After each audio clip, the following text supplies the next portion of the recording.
And we're back, and who else would be joining us other than Mr. Lucky Charm himself, Scriv. So, Scriv, how are you feeling about Contact versus OG? Um, I feel like Hawker summed it up pretty quickly before we threw across to the break. Honestly, it's going to be it's one of those matchups. We have it quite often when complexity are involved, and big early on and all that kind of stuff. That it's a bit of a blowout. You can't really beat around the bush.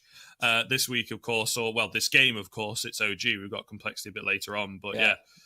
So it's going to be hard. We've just been talking. They've got some individuals, but it definitely seems like a bit of a ragtag bunch.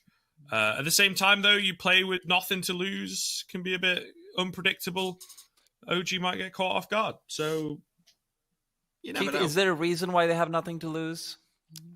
I mean, you got to give them a little bit of credit. They did do a decent run getting here. I mean, they lost Smash in a best of one, but best ones are always kind of funky. They did 2-0 Hard Legion. They did 2-0 Fate. Teams, I think, they're actually around their level currently. I think Contact's a little higher ranked than what I think they sit at currently. They're a team with a 5 map pool and some players that could use some exchanging here and there. But yeah, I think they have a lot to prove and not a lot to lose. I think they're at the point where a lot of people want them to make roster moves. I think them themselves wouldn't even mind doing roster moves. So who knows? They can play a good Mirage. They can play a good Inferno. Outside of that, it's really questionable and in the air. But they did beat Hard Legion, a team that we typically see on Saturday and Sundays of Home Sweet Home. They're not here. Meanwhile, OG, they kind of had a smooth run, right? Beating Kova and then just 2-0ing Force to make it here. So we all know what OG is capable of. It's really on to Contact to prove themselves. Well, listen, that 2-0 against Forza was in stylish fashion as well. Scriv, I think they had a 14-1 start on Train, and funnily enough, we have Train being picked up again by OG. So, Scriv, are you worried? Because, Keith talks about how there's a 5 map pool, then he goes on and says they're only good at 2 maps. I don't really know what's going on here. They play 5, but come on, come on. So, Scriv, talk to me about this, because we've got the veto out. The veto is Contact picks Inferno, OG picks Train, and then Nuke is left over. What are you thinking, Scriv? Okay, I don't think they don't win Train. Contact don't win Train at all, right? Of those 5 maps that they do, it's their worst map. So I don't think they win it at all. OG have played it fairly recently, fairly confident on it in general. But there's potential on Inferno. It's always hard in these kind of things to just look at the raw statistics, because you have to think about the caliber of teams that OG play more often than not, and that they scrim against and whatnot. So I think it's still going to be hard for them. You know what I mean? It's like they lose to Mouse Sports. That really threw me off, because that was the MR12 tournament, so that was a bit weird. But yeah, they lose to Mouse Sports and FaZe and Fnatic and Na'Vi, and it's like, okay, Contact aren't playing these teams. So Contact look good on Inferno against their own caliber, against their own level, but they're not really being put to the test, so to speak. And then you also have to think, Contact, I think, have not played in as many tournaments. This is one of the first tournaments that they're kind of coming into past Road to Rio, which is like a month ago now, nearly, that all that was going down. So I think it's going to be a bit of a weird time for them, a bit of a tough time for them. And it's really hard to read into. But yeah, I'm trying to be nice to them. I really just want to say that OG are probably going to blow them out, but I'm trying to find some things that they could possibly exploit. Well, listen, Scrib, this is where I'm going to take something away from you right now and right here, which is that no, OG playing in Gamers Without Borders does not count as them playing actual games. I'm sorry. It's just the truth. MR12 is a completely different beast. It's generally just a completely different idea that you're playing around with. Before that, OG hadn't played other than this week's Home Sweet Home Cup since April. So, Keith, the amount of work that has been put in from them is enormous. And I think that's what's probably scary if you're Contact. Yeah, let me throw some numbers at you, right? So over the last 3 months, OG have played 52 maps. That's 26 wins, 26 losses. They split it right down the middle. That is 6,860 rounds played, right? With a decent KD of 1.0 across the board. Then you jump over to the Contact lineup, and it gets kind of weird. They have played 45 maps, 11 wins, 19 losses, and they've only played about half, 3,965 rounds with a 0.95 KD. And that is against weaker opposition, typically, again, in comparison to OG. And that's only over the last 3 months. So not only are Contact playing less, they're losing more. They have weaker stats, and they're not playing better teams.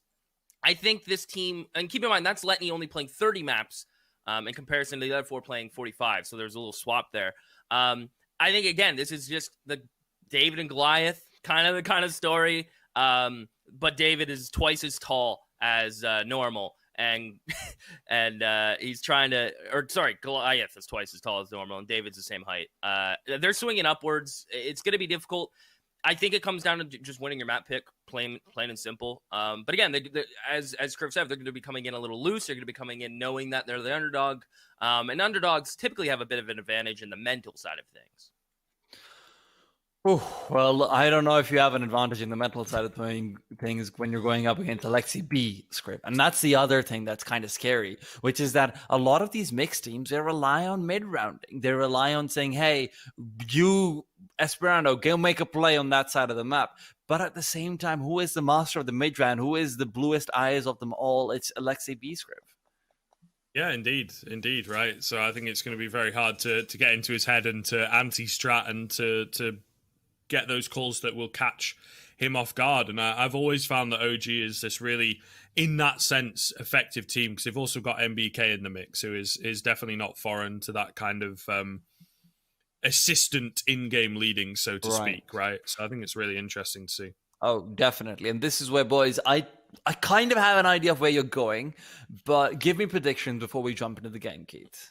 I'm gonna play a little light, a little fun here. I'm gonna leave a little treat. 2-1 OG. Contact are gonna take Inferno. All right. A foolish man. I like it. Scriv, what are you going with?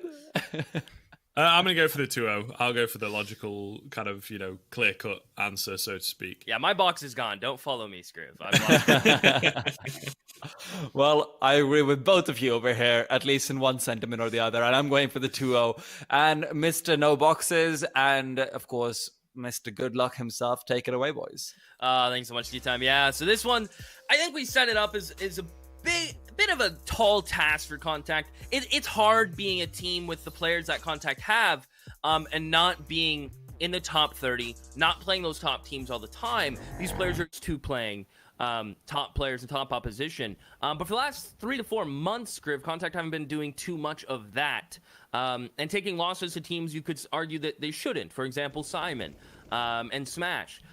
So a team that clearly is going through a lot, a team that I think wants to make roster moves, but can't with the major, but should because of the points. I don't really know what's all going on, Scriv. But we know OG, and we know that they're looking all right. They have a future star in Mantu, and all is well over there. MBK just had a birthday the other day. Alexi B's doing what he does best. I love it. I'm all for it. Yeah, man, they're having a good time. They're having a good time, for sure. And I mean, I've always found this OG side kind of interesting to watch. A lot of strong names here, but still a lot of work to do, right? None of these, maybe MBK, but like none of these players have really hit their peak. I don't think within their careers yet. They've still got an awful lot of room to go.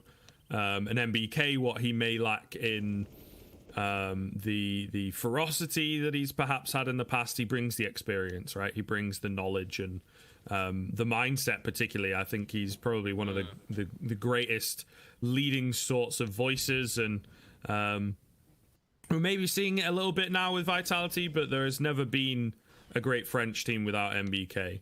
And I think it's hard to tell whether Vitality are better or worse for having removed him. Only time will tell. I love how we're just waiting under the bridge, by the way. It's like we're trolls, and I'm just waiting for Shrek to poke his head up and like eat a lily pad, I love it. Oh hell good. Yeah. Everyone readied up. I knew everyone knew how to do that. I love how Mantu has an English flag. That is awesome. Yeah, I think he's from the UK, but spent a lot of time in what a baller. in Germany or whatever.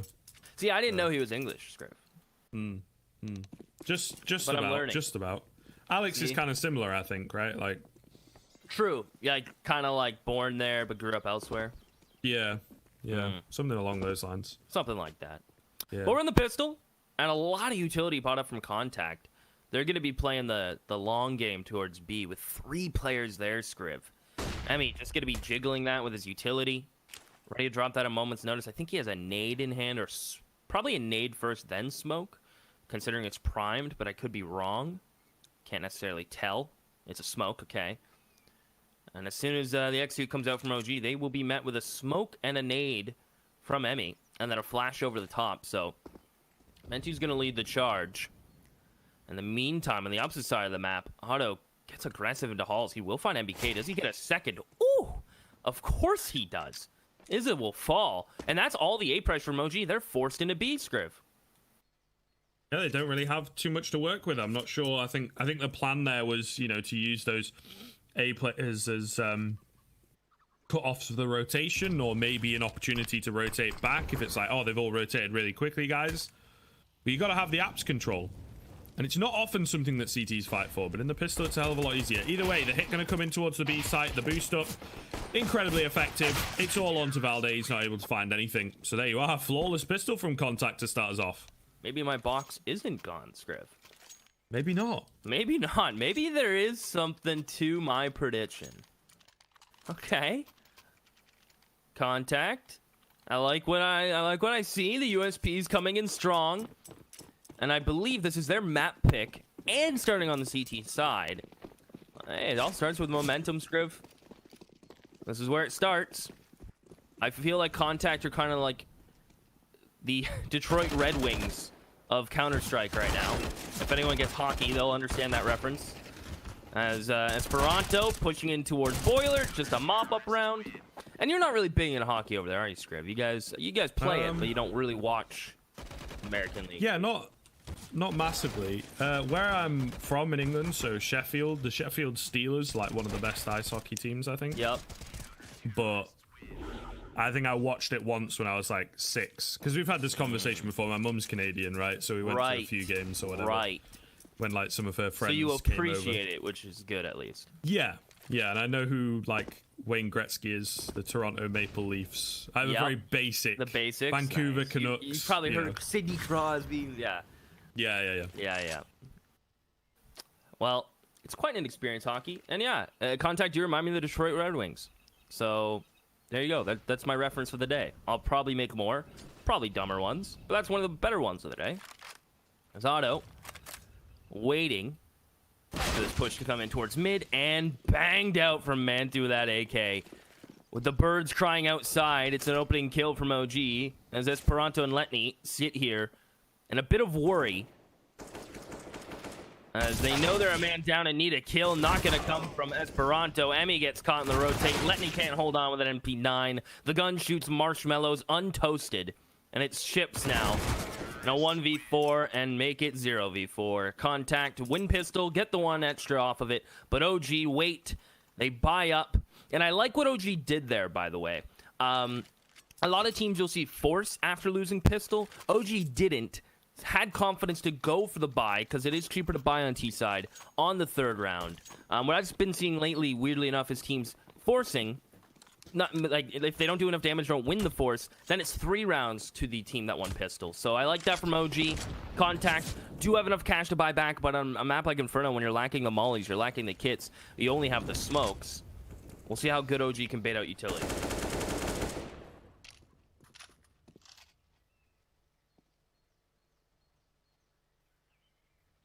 So far, not very effectively, it would appear. Just kind of slowing things way down. We just watched an Inferno that was awfully slow, and it looks like just the way to play the map, really. Send the feelers out there early on. A lot of tight choke points on this map, I think, is the issue, so you can't really just go rushing in.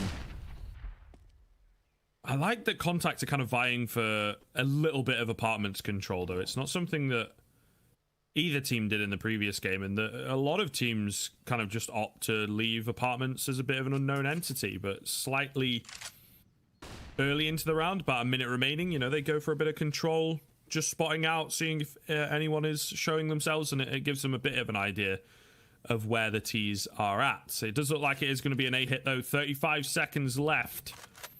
Don't have too much to work with here on the CT side of things. Few flashbangs, but that is it. The one kit. Going to be a tough time. This is going to be a real tough time. Oh, okay. That's a bit awkward. AlexiB manages to get the trade in. Letney in with 2. Issa does take him down. The Deagle up close and personal here of Esperanto to finish it off. And OG going to get caught off by the CT defense. Damn.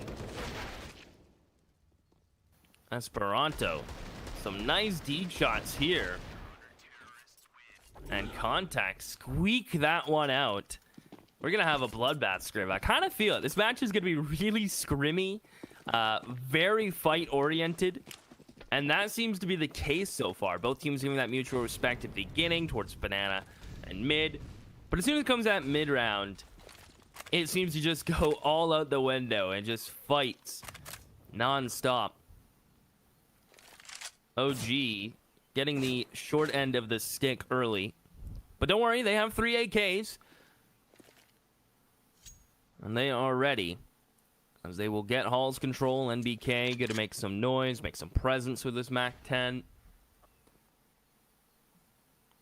And everyone's just kind of big chilling, Scriv. Not too much going on. Contact are really, really, really loving this 3 towards B early. And interesting enough, they're not fighting for map control. And once OG figure this out, that they have 3B and they're not fighting for Banana, for example, if they rush one of these rounds early on and they realize there's 3B, they may just start abusing brackets a bit earlier. So keep an eye on that and see how that develops. Esperanto asking for a flash. They now know he's in library. And they win this fight. Esperanto's a little nervous. Gonna buy time for Emmy to come up. Emmy should get good timing. Oh, it doesn't. But they're not gonna expect him here. And he still goes down. The dink, the aim punch. Esperanto now in pursuit. As Ships is calling for backup. And it's just Esperanto, the only man who can help. And he falls. Ships is stuck in back dark. They can molly him out. Instead, they're just gonna face check him. Give him 1. Don't give him anything else. There you go. Mantu with the Deeg. And Letney quick up Banana, though. The fast double flank, they will be smoked off, but there's a gap for Letney to work with. He sees the AK and he wants to try to find a kill first, but no, it's Valde and Otto. And through the smoke, they get him. No plant needed. OGs get this round on 3 AKs. And it was a simple, pretty slow wrap strat. Contact, a few awkward timings, though. Definitely is a tough one to stomach, I think, in that sense. And they don't really have much of an option other than to buy into this to even up the economy across the board. Obviously, Otto just kind of holding things off ever so slightly. RIP to the chicken that just burnt that Molotov, but there's no players around. It is banana control for OG early on into this round. 30 seconds in. Looking to just kind of creep up and maybe find their way in. That is some huge nade damage coming into Emmy. Certainly interesting. Must be like kind of a deep double nade that they've got set up there towards the coffins. Works perfectly for them, though. Smoke's keeping them at bay for now. 1 minute, 10 seconds. So they're certainly coming in earlier than they have been in previous rounds. But nothing really showing itself here. Keith just looking to back away by the looks of things and maybe give the A site a go.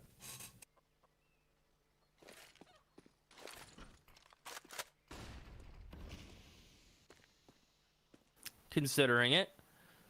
Not wanting to press too forward by his lonesome is NBK. Gonna fall back to under. Throw a bit of utility towards mid. Trying to keep these A players interested. All while his teammates start to work up towards B. They'll be met by smoke. It'll have a significant gap on the one side. And that's where the AlexiB uses to find Ships. Now they can start going. AlexiB will lead the charge. I'm waiting for a counter flash. Otto comes in. Instead, it is going to continue to be all OG here as Emmy in a one and done spot. 8 seconds. OG did cut it close. They don't even need a plant, though, with MBK blinding both of these A players.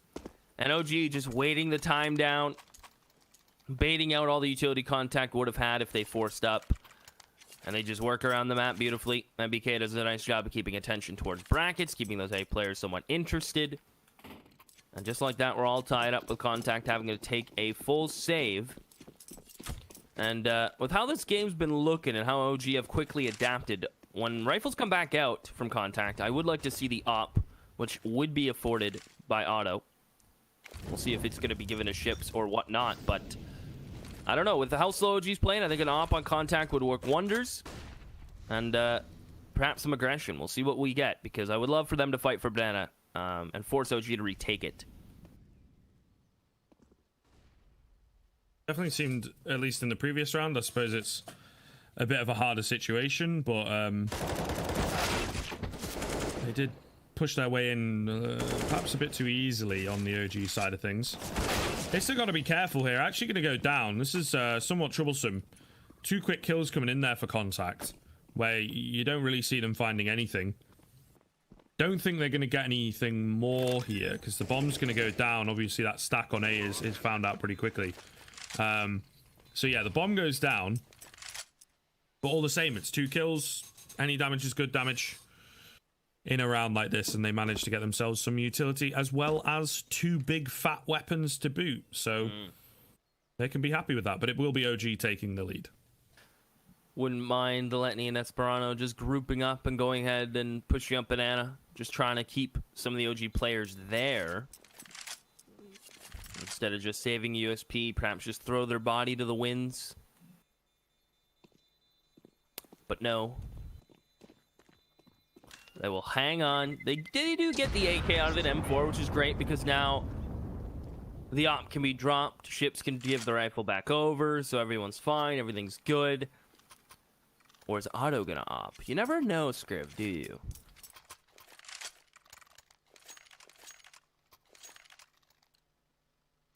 Kind of the issue, to be fair. I think they're a little loose, a little fast. They're a bit wild. Well, it seems for this map, at the very least, right? I think they were setting him up nice and early to get Otto with the big green gun. But yeah. Gonna be a fast one coming in from OG. Trying to brute force their way in. Letney actually gets a double spray down there, but Otto misses the shot. Trying to go for a headshot, it looked like. Little weird from him. Still a 3 versus 3 though, and Esperanto is here in pretty quick toe. Oh my goodness, he's blind, but they didn't check his angle. He gets one. The fact that he gets away with that is incredible, and that's going to set up Emmy and Ships to come in with the rotation. The fast round for OG not working at all. Wow. OG pick up the pace in a rifle round, which we haven't necessarily seen, and the result is all contact. OG have been playing very default, very slow, baiting out utility, getting halls control, late banana. And this time they try to go quick, Scriven, and wow. Well held by contact. They're going for the auto. They get all the mollies. They get everything they need. And if they can win this, they're going to be trying to string 3 to 4 together. And it would be very possible. And OG back to that slow style immediately. It's cool seeing a team like OG who can have those moments of quick, fast aggression, immediately just settle right back down in a default. But it's great to see contact being able to put up a fight, Scriv. And prove me right thus far. Otto holding mid. Is just going to give up that brackets. Drop the molly. That player's forced through it. A great flash. And he will get caught out by Alexi B. The resync from Esperanto. Is he good for 2? Of course he is. In the meantime, Letney and Halls was able to find NBK. Is that Mantu? Can you even get up porch? Is there a chance? They're seemingly staggering. Hoping someone would peek them. The player that was Halls took NBK's AK. Letney gets the upgrade and falls in pit. How do they get Letney out of this position? That's the question. Plus, with Esperanto looking to peek, it is Mantu. He does double entry. Don't give him the third. Be careful. He has the bomb, and he's going for the fights. He has time to do this. His ship's going to be prepared. What a crosshair placement from Mantu. Drops a smoke on default, and he's playing the long game. Emmy's playing right into his hands. And Mantu just slips away into the darkness. The question is, does Emmy Does he assume, he could have ran back to B? Or does Emmy wrap on A himself? It all comes down to the next 5 seconds or so. If Emmy takes a bait, and Mantu lets a shot go, and Emmy is going to be right at porch, right when Mantu crosses. And yeah, there you have it. Great timing from Emmy. Unfortunate for Mantu, tried. But Contact, just numbers in the right place, and big round from Esperanto. Yeah, absolutely huge. Contact are really getting down and dirty, it looks like. And OG not quite keeping on their level, unfortunately. Definitely keeping it competitive here. Maybe you were onto something that... with a scrappy style from Contact is a bit tough to deal with by the looks of things. Emmy going to find MBK with an early nade. Gets a second one in as well. He's not taking too much damage himself. There you go. There it is. Valde will finish him off. Oh, and Ships might just get overwhelmed here. He does indeed, but the rotations have come through. Otto had to find that frag. Looks like he's going to get another as well. Issa with the smoke. Trying to bait out the shot, but the smoke is not quite good enough. And Otto's trigger discipline will be rewarded. 6th round coming in for Contact. I guess one thing going for Contact is kind of their off-pace, like fights. They're not like traditional fights, right? Like 2 players swinging Moto in the last rifle round, swinging Moto into Arch is kind of weird, and it was a little off-pace, not even supporting each other. And I guess that's what's currently catching off OG. It's just the off-pace plays as Otto. Although he doesn't put out the molly, he still gets the kill on Alexi B. And he's going back for seconds. Nothing to be found on the second go-around. But yeah, I feel like Contact in their off-timing fights, their weird one-on-one engagements, it's all playing in their favor currently until OG start to group and figure this out. But with the first pick, Contact are sitting pretty. And OG going to take brackets. Or at least just NBK. Mantu will be here in a moment. And they look towards porch. Nice little Halls pop here, Scriv, is on the cards. Looking spicy. About to be a bloodbath over here. Is this triangle setup in on the site? Sound's going to be heard. Esperanto moves back, manages to find Issa. Letney's still in the pit, by the way. Big nade coming in. Oh my goodness, they are absolutely mowed down. Contact are looking very formidable here on their CT side, and indeed, OG going to call a timeout. It was kind of back and forth. It was OG looking good in places. But unfortunately, that seems to have fallen by the wayside here. And Contact have been pretty much unstoppable for the past 3 or 4 rounds. Yeah, this is Contact's best map, and starting on the CT side is really going to set them up beautifully for setting the pace. But they haven't been very aggressive with it, Scriv. I think Otto going for that op pick was like the first time they sent anyone towards Banana. OG just throw that molly as a precaution every single round when they have rifles out. And the one time that they're kind of like a little tiptoeing around it, like, they don't really take Banana. Otto's there. Contact haven't been playing too aggressive. They've been sticking to their setups, getting the crossfires, trading out each other beautifully, and just having those off-pace fights. OG haven't really adapted to that yet. They've been taking control slowly, even though it's given to them. And now Contact want to take it to them right when they have pistols. Kick them when they're down, Scriv. We'll see if the kick ends up missing and OG are able to reconnect here. Perhaps capitalizing on some aggression from Contact, but this is cool from Contact. You get to see kind of different colors from them. From very brawly one-on-one, very scrambly start, giving up Banana to now taking Banana. We're getting a lot of shades of Contact. I'm all for it. Kind of like 50 Shades of Contact, but without the bondage. Or with. Could be, Scriv. Who knows? I mean, perhaps not. We'll keep it maybe PG not. For now. Yeah.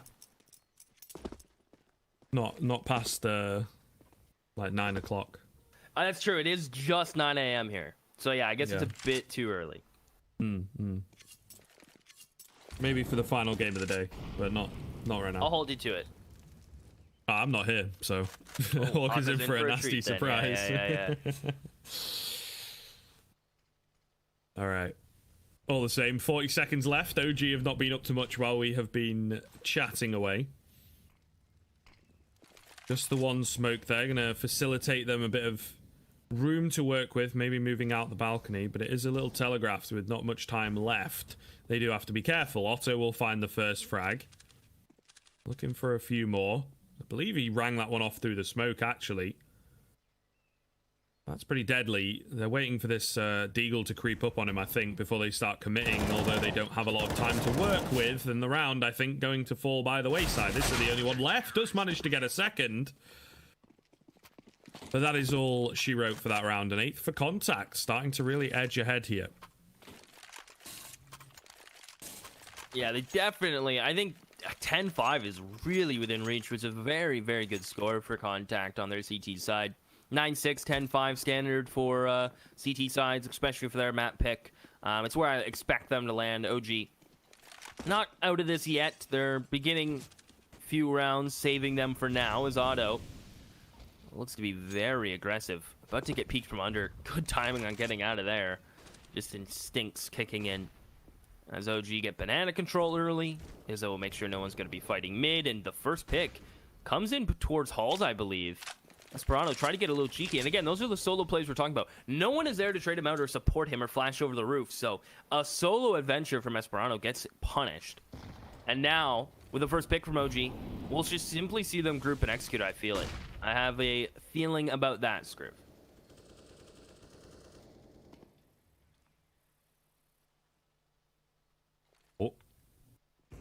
Oh, flash comes in. Perfect onto man 2, but Emmy is not quite able to find anything off the back of it. 1 for 1. In unison, it feels like that. Meanwhile, the smoke going to come in. Ships is on the dig. Oh, Ships, what is that? Gets the one up close, that's fair enough, but through the smoke is absolute filth. 3 versus 2. Bought time for the rotations. OG going to be locked out. What has happened? They're so angry. They're so frustrated. Best chance they've had it around in a while, and Ship says no. Not happening, lads. He will eventually go down. And now some isolated 1 versus 1s coming in. They've got to retrieve the bomb. They have to be wary of this flank. Slowly creeping in. 20 seconds left. Going to go for the double peek around towards the coffins. But the flank is coming in. You've got to do something. You've got to move somewhere quickly. And there it is. You pull the bomb out. Letney's behind you. And he gets both of them.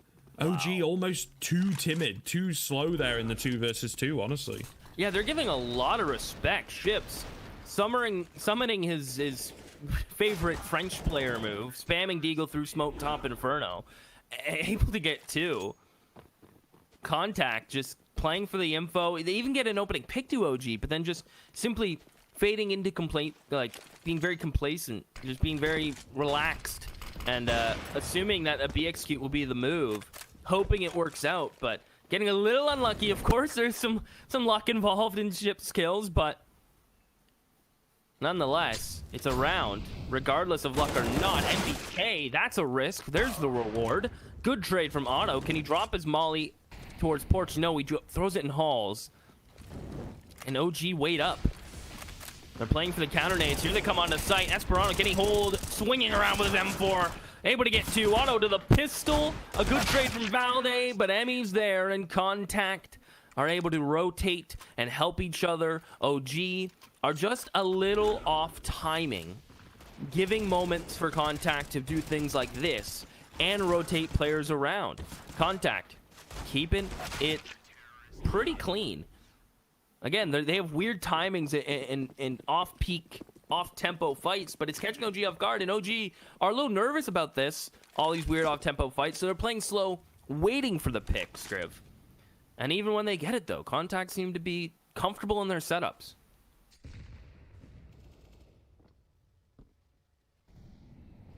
Really good stuff. It's kind of surprising to see. Flash coming over, not good enough. Ships will find the frag. See you later, Valde.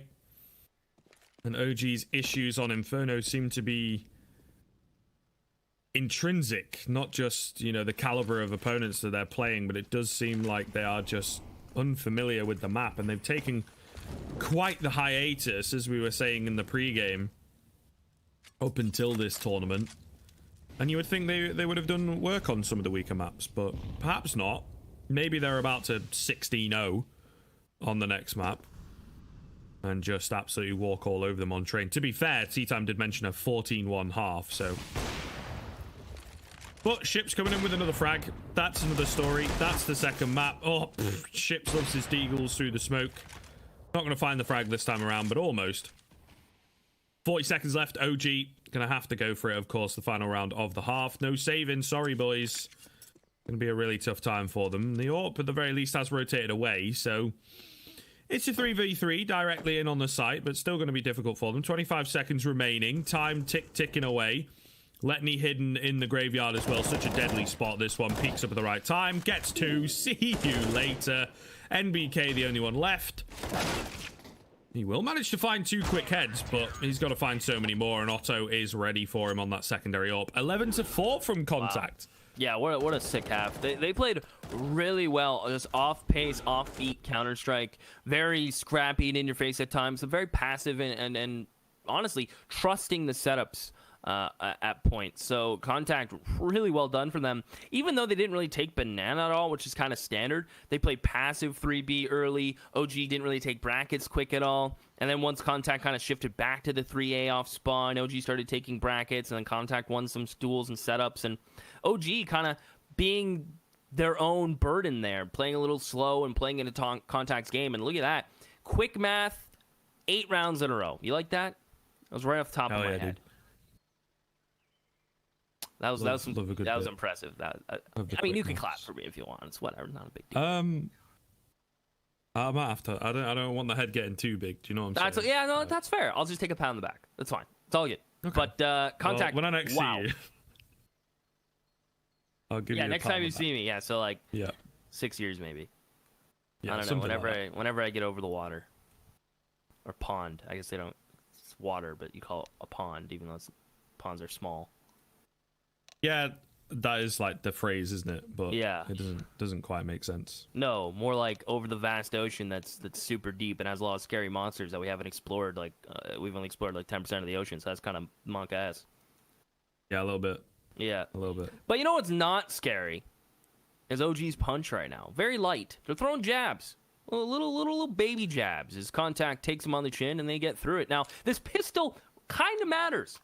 It has some weight to it. A lot of times, the first half is kind of it doesn't really matter too much unless it's like this. Unless it's an 11-4 and up, a 10-5 and up. Pistol bears some weight, Script. Yeah. We'll see what they've got. OG certainly going to have to bring it out on their CT side. We knew that Inferno was not going to be their finest hour, but I think they themselves are a little shocked by this. This is the thing, playing against a team like Contact. You can get very caught off and just flustered by everything that's going on, as well as annoyed, as well as getting clapped. So there's a lot of emotions that come into things. So Lexi B, oh my goodness, looking to get aggressive here. Nade going to come in as well, looking to do some big damage. It does indeed. So the utility is solid, and the smoke coming in also. See you later. B bomb site written off ever so slightly, but they're going to try and go through it. They've got smokes of their own. They're feeling confident. There's 2 more players to deal with, by the way, in on the site itself. So that's going to be a real tough time. Issa gets one before going down. Mantu pretty low as well. Also going to get picked up by Ships. So impressive stuff into the 3v3, but the smoke has dissipated. Still going to be traded back here. Oh, no, that's not a fight you want to be losing. And all of a sudden, it's a 1 versus 2 for Valde. How has it come down to this? Just getting caught in the open with NBK. No trade potential from Valde, who's trying to take the 1v1 while the player plants, but he gets double peeked, and Contact win a huge pistol. 3 from Esperano. And it's him, Otto, and Letney doing the work. Of course, Ships. Honestly, everyone in Contact is kind of filling the role beautifully. And this is just so well done. MBK not expecting that weird peek from Esperano, considering he had bomb. He kind of peeked solo there and caught his own teammate off guard. And yeah, now OG have nothing to do, nothing to go with, so they have to force up. They can't afford a save, especially CT side. If you save here, your first round buy is going to be really lacking. So the risk is the force buy here as Contact group up and come banana. They'll take some nade damage. Alexi B hoping to get a 1D can get out. Does he get it? He gets run over by the MAC-10 instead. Now they have to come through into Valde CZ. Out of bullets, out of HP, and out of life. OG will just save. Contact at 13. And it all starts in the first map. OG a little unlike themselves right now. But hey, it is a best of 3. It is Contact's map pick. You can keep adding up all the math you want, Scriv, but you got to hand it to Contact at some point. Yeah, for sure. For sure. I will, take my prediction and it's a real tough time. I think even analysts at the very top level are feeling the burn of the online Counter-Strike. It's very hard to know where it's going to go. And this is similar to what happened last week. We were casting Gambit Youngsters and Complexity. That went to all 3 maps. The 3rd map was super close. And Gambit Youngsters, like, I don't think Complexity have ever really heard of any of those players until then. And that's not to take away from Gambit Youngsters or whatever, but they just haven't played in the same tournaments ever. And I think that's kind of a part of sort of what is happening now. I don't think OG have as much of an excuse because they know some of these players for sure.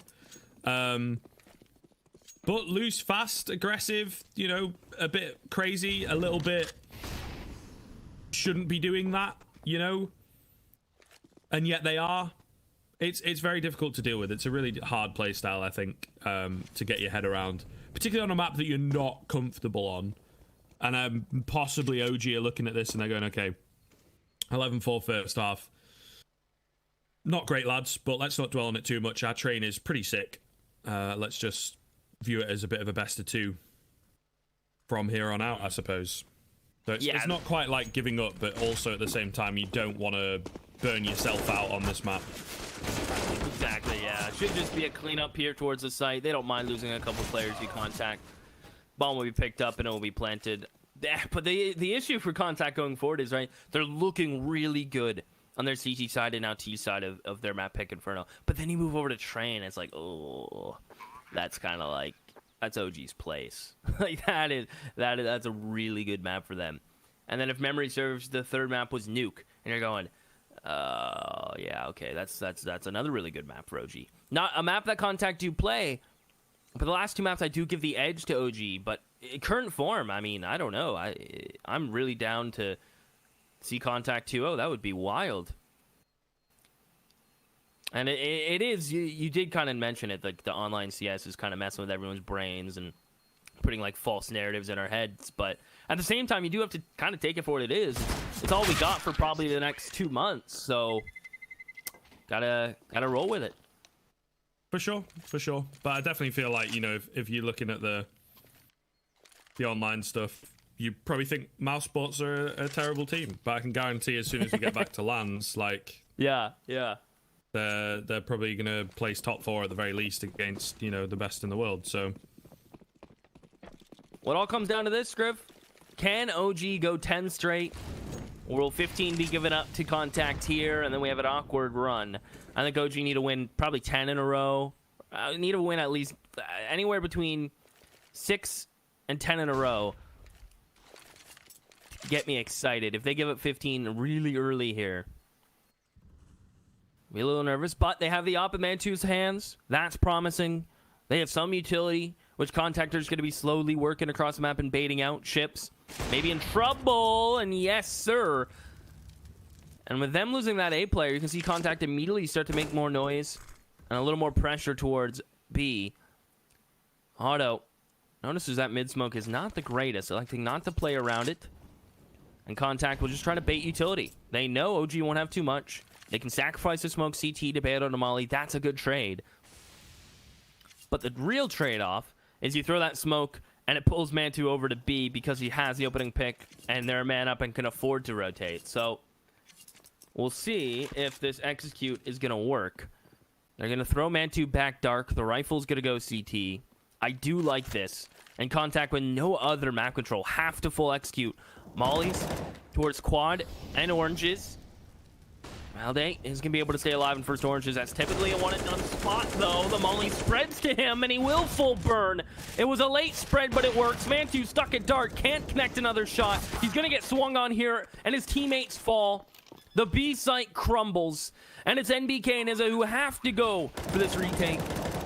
I mean, they could save, but man, you would be putting yourself down 11 rounds. I think they're just going to have to go for it, right? What have they got to lose? But they're not They're not. Maybe if there was a player in construction they could have found early on, but it's not going to be the case, so they'll look to save. With gritted teeth. Certainly being a frustrating game for them. They cannot catch a break. MBK as well holding at the tank here. He's going to get pushed by an awful lot of players. It's a nice spot for him. No triple spray down. There you go. There's one for the highlight reel for the big man. Manages to get his hands onto an AWP. So, not all bad, but now, yeah, 11 in a row required. You said in the previous, maybe they can string a few together like a good chunk before they make a mistake, but now there's no room for mistakes. It needs to be perfect Counter-Strike. Gotta play perfect.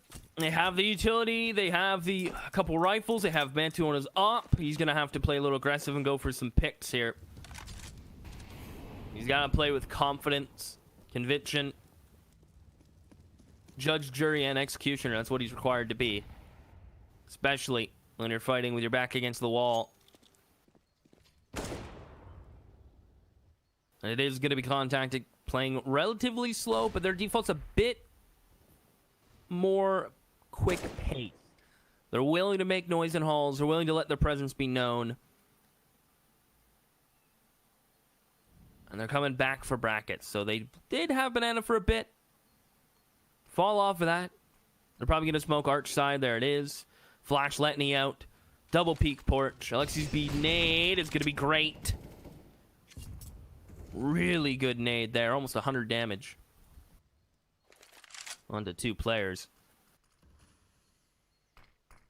As NBK is about to smoke porch. So this is what Contact want. They want all these nades out of their hands. They've done a good job in the last couple rounds of doing exactly this. But no opening picks quite yet for anybody.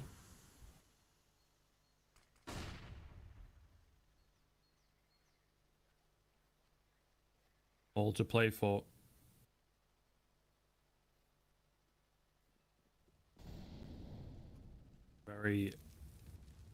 Very quiet here.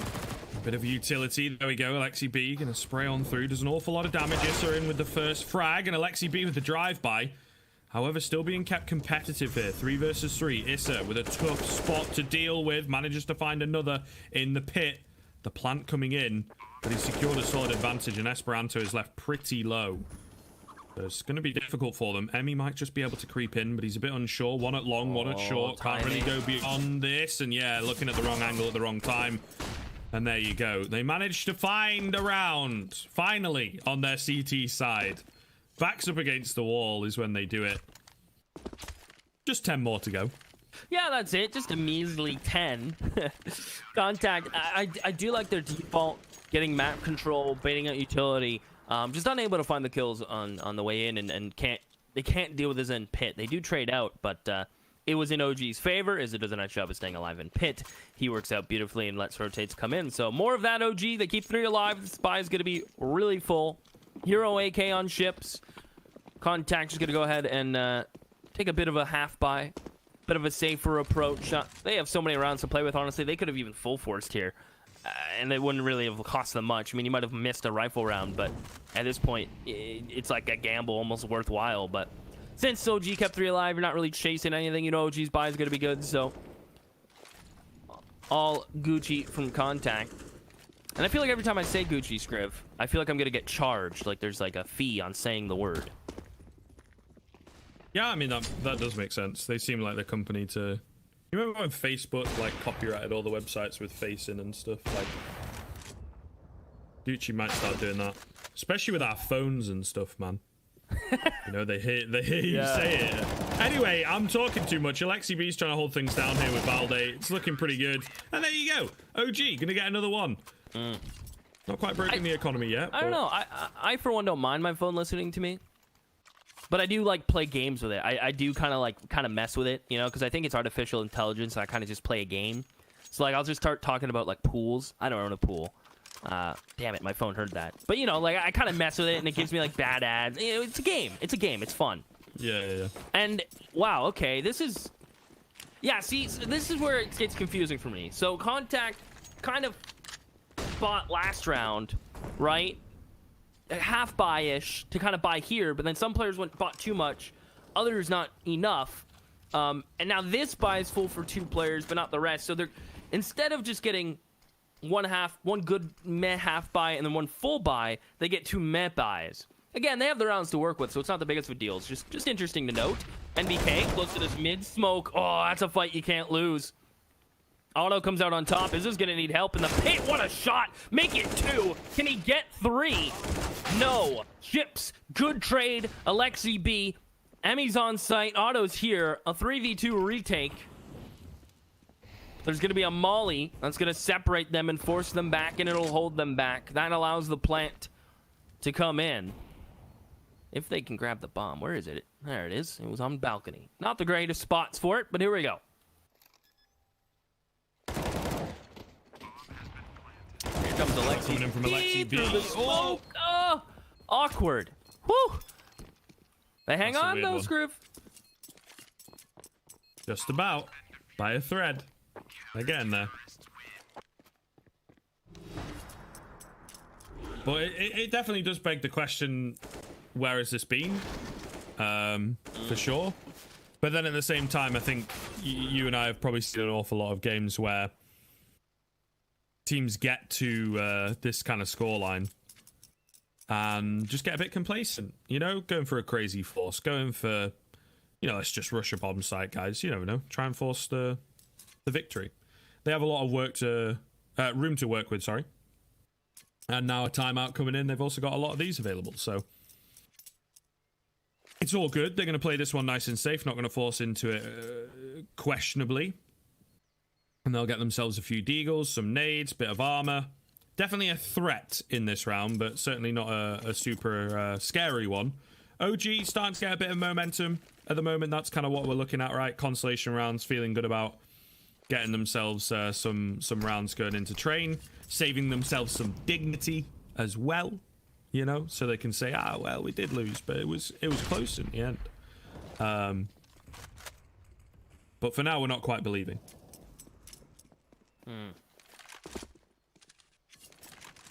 I will believe when they hit, I typically say double digits, but I'm going to go with an off number. I'm going to say 11. That is when they will get my full faith. For now, it's Contact looking to continue the game of a couple kills, get on site, perhaps plant, and then buy next. It's a fun game. And OG want to get brackets control. They're going to be going for some information here. They may elect otherwise. They do have Mantu holding their halls, so they can double up porch. Not a problem there. MBK going forward.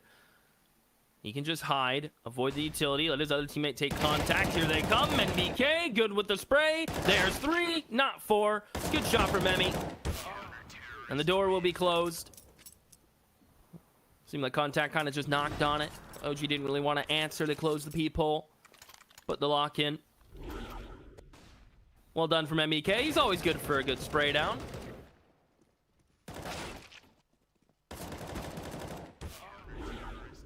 Does have some pretty clean spray control, to be fair. Saw that on that one round where he was saving.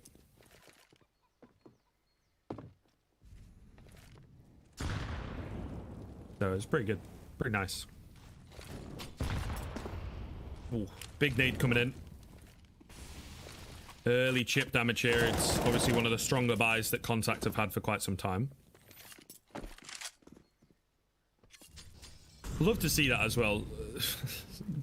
So much spent in Banana in terms of nades, in terms of smokes, and then both teams just back away and like don't. It's like care. just a mutual respect. Like the CTs are doing it to give the Ts, but the Ts are like, okay, yo, you guys have it. That's fine. But like both people, because now, yeah, if Contact go back to Banana, they have to flash over, at least double flash, then nade half wall, and it's just going to cost them way too many nades to go back.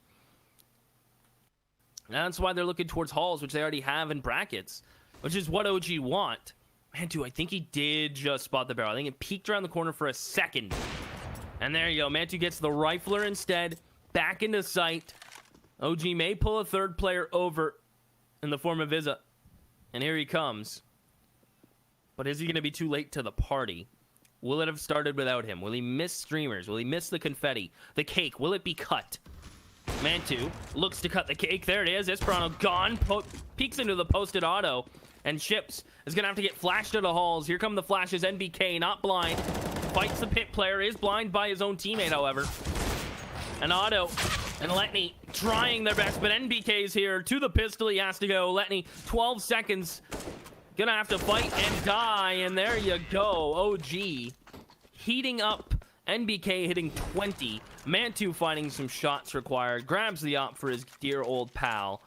As contact will be sent back down to the Deagles. Well. It's certainly heating up a bit towards the end of Inferno.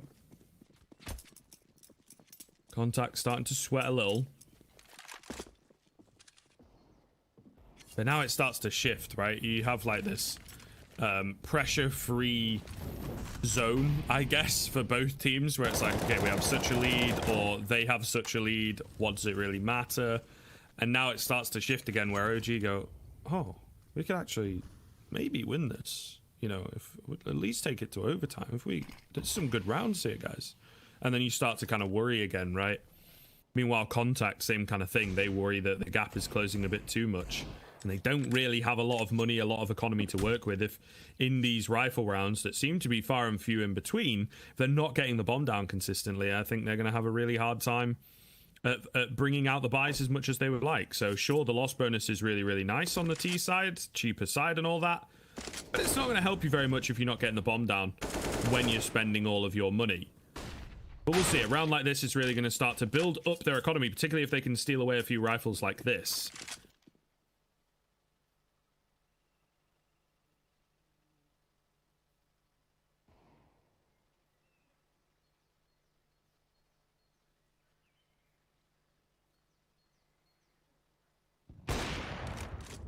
Target practice for Mantu.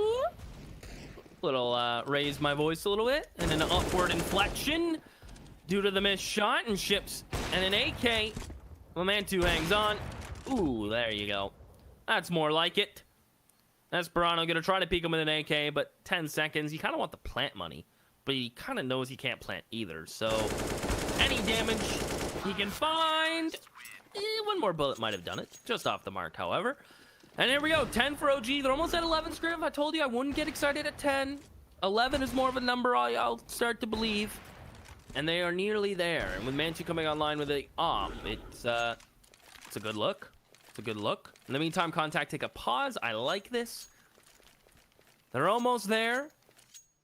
They're kind of doing like, kind of like when I was in high school, in elementary. I would do, I don't know, you had track and field day in Scriv.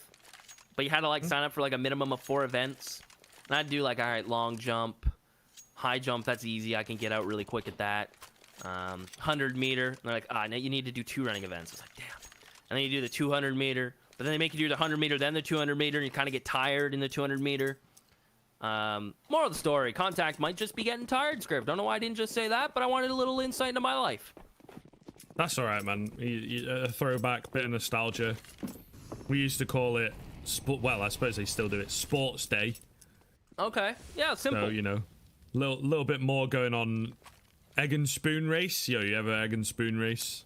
No, but I've played catch the egg off of a forklift where they go really high and you have to like catch the egg and not let it break. Okay, interesting. Same concept though. Eggs are miraculous for eating and for sports. And A and Halls gets 2, make it 3. He is the king of triples today. That is his 3rd triple. And Otto's gonna die to the molly.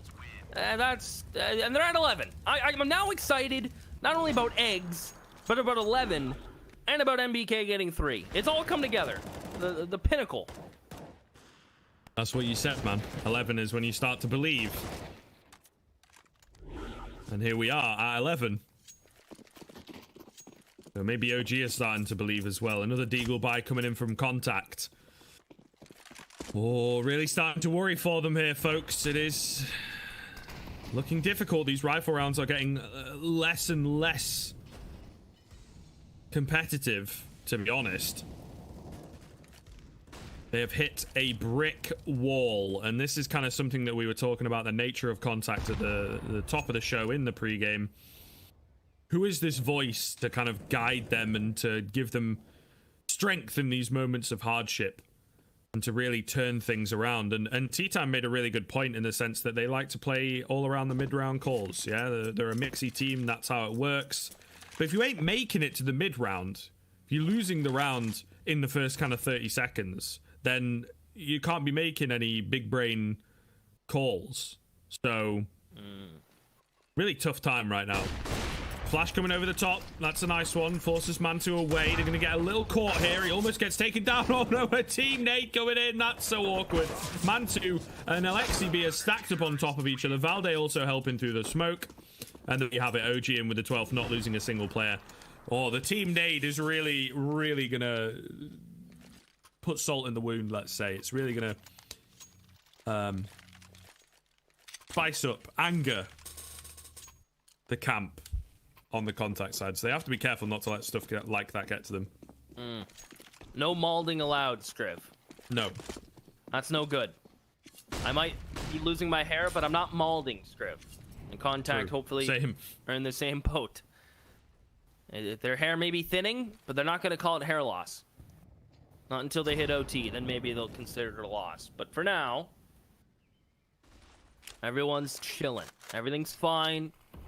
You know you have secured OT at least. Good flash to get Mantu off the angle. Emmy, big game hunter. Flash around the corner. He's going hard here. His teammates are trying to get in Porch.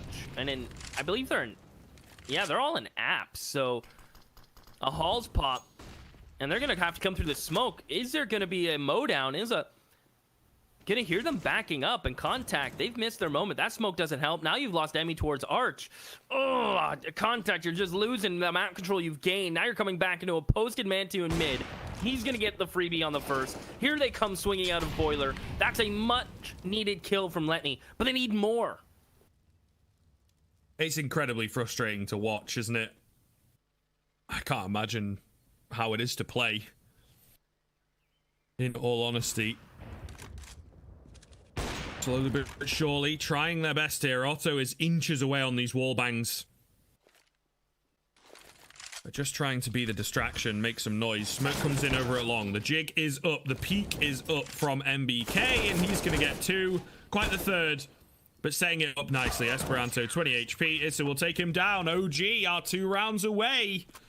Ooh. This is often where teams can slip up, but again, no bomb plant for contact leaves their economy in disarray. I can hear you getting excited too, Scrib. The upper inflection. I know. I don't want to say it yet. I don't want to say it yet. I know. You don't have to say it. I feel it. I just feel it. You can feel it, as Phil Collins said. Feel it in the air tonight. I think that was Phil Collins. It was. Yep. Incredible guy. I am so crisp when it comes to my music references. The reference. Great music though. Yeah, amazing, it's really big. Really and he's good. a cool guy. You remember Live Aid? I say that like we were alive to experience. Yeah, I remember Live Aid in the 80s. Yeah, Scrib. Yeah, of course. He did like Live Aid in the UK and then flew to Madison Square Garden because of the time difference. Was able to because of Concord, I think, actually as well. That's kind of so it's not really something you could do today. Yeah, cool guy.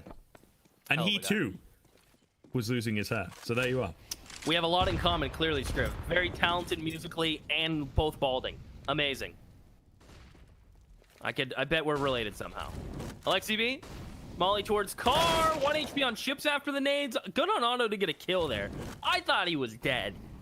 Whether to the Molly or to a bullet. But you know what? He does get at least the one. Valde gonna use his smoke because there's a freebie on the ground. Might seem early. Waste not, want not. Mantu is here with the op. If his nade finds ships, it would be gorgeous. Ooh, and it doesn't. Gets eaten by the sandbag. Or eaten. I don't really know the proper tense. I think eaten. Eaten. Got ate.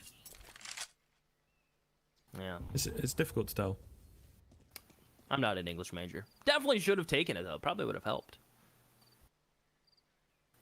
Yeah, same to be fair. Yeah, English majors just good with words, as they should be. And here we go, Mantu in dark. Last time he was here, he wasn't very successful. But he does have Valde like top orange, so Mantu's gonna kind of be the distraction, baiting for Valde. Is it going to work out that way? Oh, they spot Valde falling. Mantu missed shot. Can Valde hang on? Esperano's weak. Good 2 kills from Valde, but Mantu falls without a kill. Valde is holding on. 4 bullets remaining. Ship's on 1 HP. 15 seconds. If he can plant, at least get the money. Oh, but he's getting baited out. 1 HP. Here comes is plant money. Yep, there it is. It's a small silver lining, but OG still firmly in control here, and I don't really think they're that bothered about the money. It definitely does help Contact into this round, though, for sure. But somehow, we're out here after an 11-4 start. We are out here at the overtime. Inferno certainly does seem to be bringing the overtimes today, that is for sure.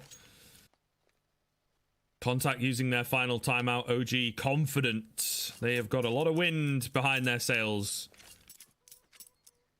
And looking to snatch this one away, where Contact were impressing us to begin with, but their T-side has been lackluster to say the least. And Train, as we have said, is going to be a really, really hard time. So if they can't pick up Inferno, I start to feel a bit more confident about my prediction, of course, but...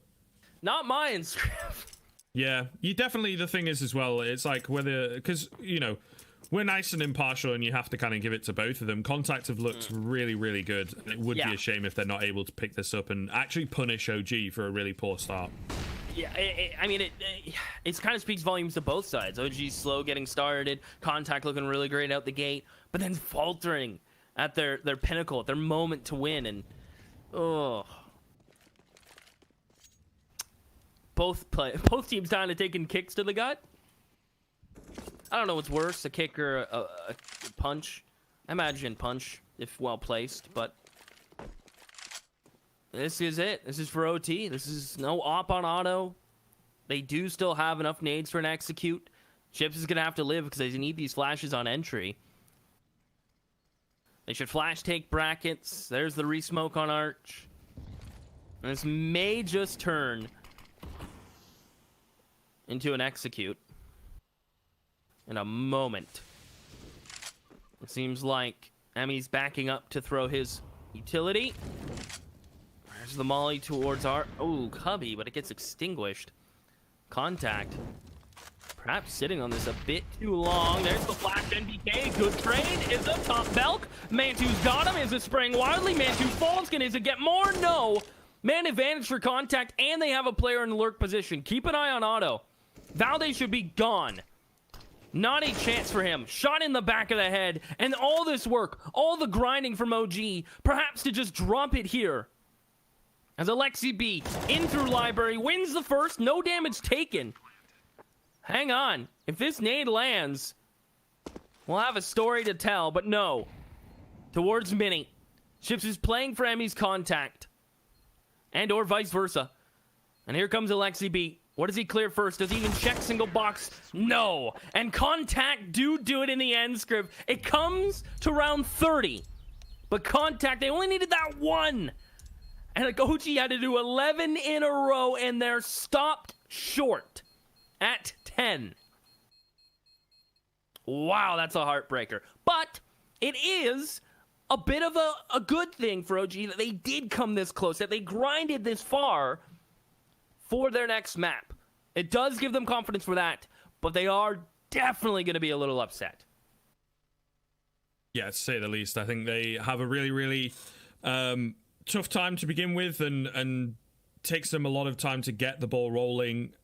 However, like you say, it's got to feel good, right, that they're able to get something going towards the end. At the same time, they put in so much work that perhaps they're now going to be disheartened that they didn't get it. So just, I feel like they have to not let it affect them, move into the next map, which they're going to be very confident on indeed. And honestly as well, I think on to Nuke as well, the third map, as it seems for them, in their mind, it is going to be required.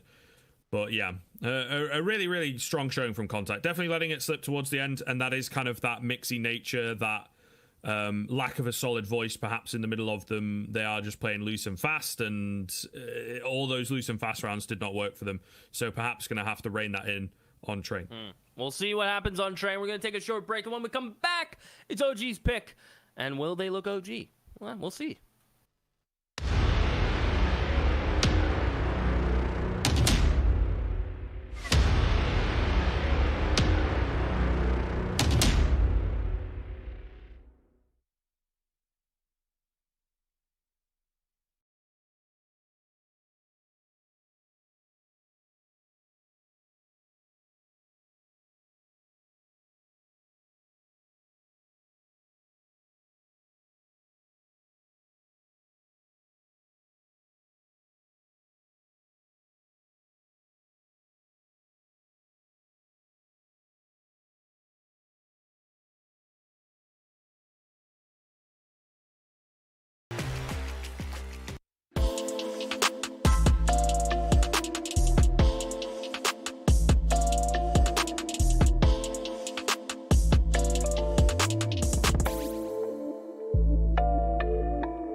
Welcome back, ladies and gentlemen. It is map 2. It is OG's pick. We land on train as the knife round will commence. And I have a feeling that OG probably want to start the CT side. Probably want to win this knife. Contact kind of had a really good CT side start. Did finish in the end. That's all that matters. So the rest is just a formality. Of course, joined once again by Scriv. And my man... Oh, these last 2 maps, Train and Nuke, beauty maps for OG. But I wonder how they're feeling. Yeah, it's definitely a really weird place mentally, I think. Last map comes super close. You had a chance to take it to overtime. You let it slip at the very final hurdle. It's like, I talked about it during the game, where there's like this shift of, okay, game's pretty much over, don't dwell on it too much, it's not our map pick, to then... coming back and being like, okay, we can actually win this, guys. Don't mess up. We've got to concentrate. And you then start to like put a lot more intensity into the way that you're playing, and it can be very difficult, I think, to bounce back from that kind of a mindset. But they are professionals, and they are professionals of relatively high caliber here on the OG side, so you would think they'd be able to fight back pretty well coming into their own map pick, but still, it could be really hard for them. Meanwhile, Contact, a topsy-turvy kind of time on Inferno, to say the least. And you never know, they might come into this one with the same kind of carefree attitude that really caught OG off guard and get the better of them once again, at least to start with. But I don't think it's clear-cut just yet. Right? You can look at the statistics, but it all depends on who comes to play on the day. Ooh. Who's gonna come to play? OG do get the CT side, Scriv. That matters. It's kind of a big deal. Interesting buy from Alexi B. Kitless. Smoke CZ. That's a bold move, Cotton. Will it pay off, Scriv? Well, I don't know. Same with the T side. No smoke, but a molly double flash. Where's that molly gonna go? Where will it be tossed? Otto. Baiting some shots in towards T-Con. Valde gonna spot this one out. The molly's gonna be used for post-plant, of course. And no, they use it in Z to cut rotates. Interesting choice, honestly, as they're gonna push forward. Alexi B, Valde got this on lock. Izz's get involved now. Valde with 2. Make it 3 from Valde. Otto now alone. They know he was a T-Con boy. Well, I like the idea from Contact. I think I would have liked it more with a smoke in towards Z and pushing up, and maybe the molly being used elsewhere, but they just couldn't land their shots. The strat per se wasn't the issue. It was just trying to kill Valde. Happens, man. That pesky counter strafing can be hard to click the heads. Or, well, just the one head, I suppose, as the case may be. Otto going to try and go for it. MBK falls, double dinked, but that's the only frag that Contact are able to find. Pretty decisive pistol coming in from OG there. So a really good way to start things off. I think Contact, when they started on Inferno, they were very quick, very aggressive, and got the ball rolling early and kept it rolling for quite some time before OG were able to get a foot in the door. With no bomb plant, Contact are just going to eco things out. Might get a taste of their own medicine here. The one deagle for Esperanto, and he is dealt with quite quickly. Does some damage onto Issa, but I honestly don't even see him falling if he plays it right. Against the Glocks, not going to happen. There's one more deagle in play, actually, but all the same. Should be pretty clear cut here for OG. Oh, clean one from Issa. He still wants the fights. He wants his eco frags. Cannot blame him. Alexi B wanted to get involved in that as well. Doesn't want to leave Izza to be alone in the eco rounds. Let me post it on the ladder player. Alexi B not going to peek that anymore. And if he does, it'll be a pre-fire. Letney sneaks on out. Here comes NBK. NP9 down Ivy. Otto will try to hold this. This is low, and Letney's kind of in a prime spot to catch him. And will he, though? Nope. It'll be Mantu. 2-0. OG. Buy will now come in from Contact. It'll be light-ish when it comes to mollies and utility and such, especially now considering Auto Glass Cannon's the up. a risk. Especially considering he doesn't have the spawn to pick T-Con. He's going to have to play a little slow. May post for the B push. Could hold Ivy. And all 4 going towards upper B halls. Well, Emmy will throw some utility out of T-Con. So perhaps a quick pace round here, Scriv. Certainly looks that way. Oh, and they have just gone past Valde. I don't think they're going to expect him heaven, though. Bomb plant super aggressive as well, right? So they're getting themselves pushed forwards. Issa going to find the first death, rather. Alexi B also going to fall. So this is problematic. Contact have gone with a super fast B hit, and OG have been caught completely off guard by it and are just not able to pick up the pieces at all. Valde's still up at heaven. But yeah, definitely a weird one. Not a single frag coming in. Yeah, no, that is. I feel like that's unlucky, if anything. Yeah, a luck goes into that. Valde being up or not being able to stop that instead of like pack pop or on site. But it's crazy in the fact that no one, like Valde doesn't really hear exactly what's going on. He thinks they're just kind of sending a couple players in. Doesn't really call for backup. By the time he does, it's too late and already pushed way forward. You rarely see teams able to run in B like that. That was just a hard straight call out from Contact. And now that they have the long range advantage, they have the op, they have all the rifles. Alexi B's down to an MP9. He's going to try to probably hold close B. Exactly what he'll be doing, but okay. Not a bad look from Contact. Risks are being taken, and that's what they have to do on a map like Train, especially against OG. Can Chip get the first pick? Full blind, actually, by a teammate. And now it's just kills back and forth, but in favor of OG. Manti will be mollied off. He has to back up a little bit as Emmy tries to find some space towards back green. NBK loses his head towards Ivy. And Mantu not going to expect Emmy. Emmy has to swing. He has to go. He may lose his good timing. Ah, the spray. Oh, that hurts. That hurts. Misses. It should have been a guaranteed kill. Now Mantu somehow still alive on 2 HP. Valde's going to try to stop the plant. Otto's posted on this. Alexi B comes out towards ladder. He is flying. He is just zooming. Lamborghini picks in his race cars, just swinging everywhere. He does get tagged up. Tries to pull out a nade. There's Otto. Mantu 2 HP. No kills to be had. Contact. Answer back with 2 really quick rounds in a row. Calling the bluff on the B. Taking the executes towards outer yard. The trades weren't going their way, and they missed some timings. But man, they catch OG kind of slipping and peeking a little bit. Yeah, getting a bit overconfident early on. So OG gonna have to be careful. For sure. Should be another round for Contact pretty cleanly on the board, though. 2 P250s. Simple stuff. Yeah, really looking good once again from Contact. Keeping it competitive, keeping it close, right? It's a bit of an unorthodox play to start it off, but it's working for them. Using the individuals pretty effectively. Alexi B does take ahead, but I think that's going to be all she wrote. MBK using the shadows.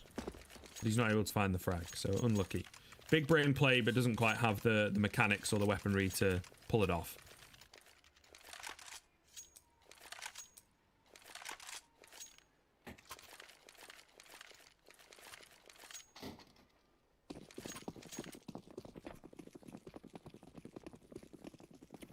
Still no op for OG. Lacking mollies, which is going to allow Contact to just simply run out.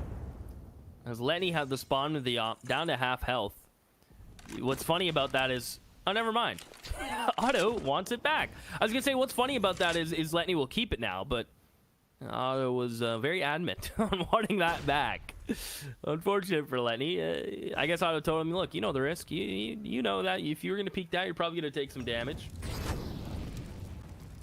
Is they're going to use that smoke towards bottom ladder. And Contact look to bring it towards B after Esperano breaks his ankles, falling down ladder, lucky to be alive early on. And this is going to turn into one of those crazy B explodes with Izza and Valde trying to hold on, but they have no smokes, they have no mollies, just one flash scriv. Contact are going to have all the nades.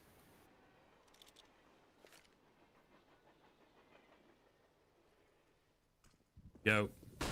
Hit coming through. Izzo on top of the train. Gonna manage to find one, but that is all. Valde a little bit too far back to help out. The one flash gonna be utilized.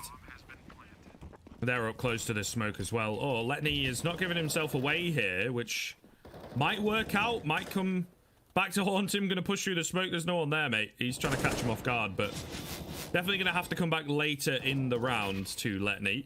Is he going to be needed? Otto going to find the head of another. Smoke going to dissipate, and there it is. Otto also picking up a 2k. Contacts are just forcing their way through. OG crumbling on their CT side early on. What is going on, boys? Wow. And then the scary thing is, like, this map is relatively pretty good bounce CT sided. T sides typically struggle with getting first picks and defaulting appropriately to bait utility. Once CTs get good guns, they get utility, it's hard to ice them out. It is really hard to get an opening pick and work for it. Not for Contact right now. They are getting free map control, decent fights given to them.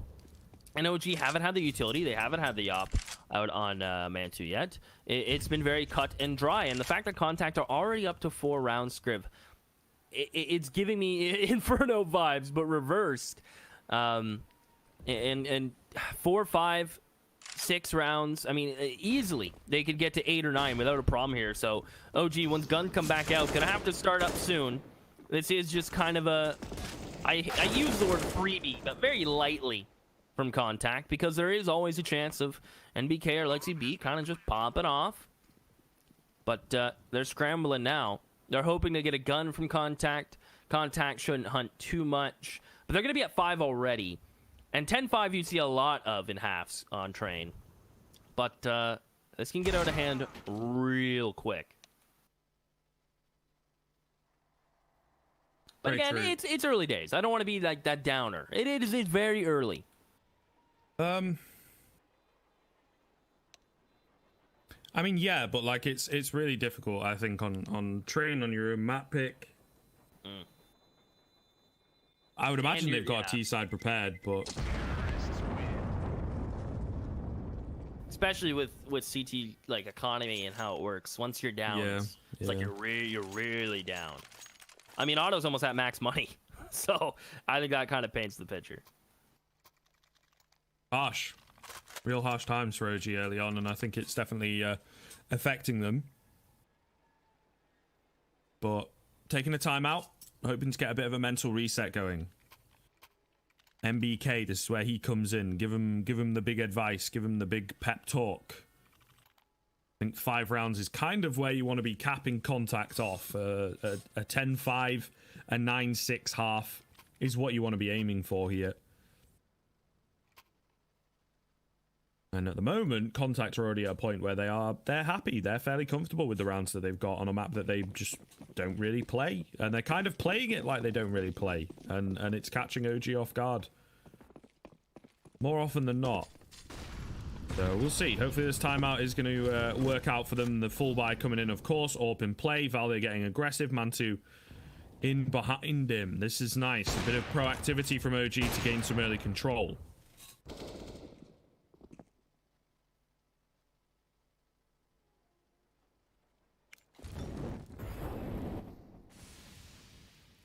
Mantu, hoping someone peeks it up or B. It might not happen for a little bit, Scriv. This is a pretty standard default so far from Contact. That's not so standard, though. Dropping into a smoke. I'm not sure how I feel about that. It's Pirano, next man up. And those are 2 free kills to Izza. Contact. Now they're getting kind of iced out. OG, get the opening pick in T-Con. Chain smoke it. Get NBK in there. And ladder is all too easy for Izza. Contact maybe can't handle the aggression from OG. We'll see if this continues from them. I think they're really respecting Contact and hoping Contact would respect the smokes. Wasn't the story early on, but if OG can keep 4 to 3 players alive here and win the round, looking great. It's Otto with an op. Noses is close, just off the mark, and OG do keep 4 alive, which is huge for the economy. Mantu's op doesn't fall. Force Contact to full buy everything once again. And that's more like it, OG. That's what you like to see. The ladder control from Izzo standing tall, getting T-Con control. What are they going to do now?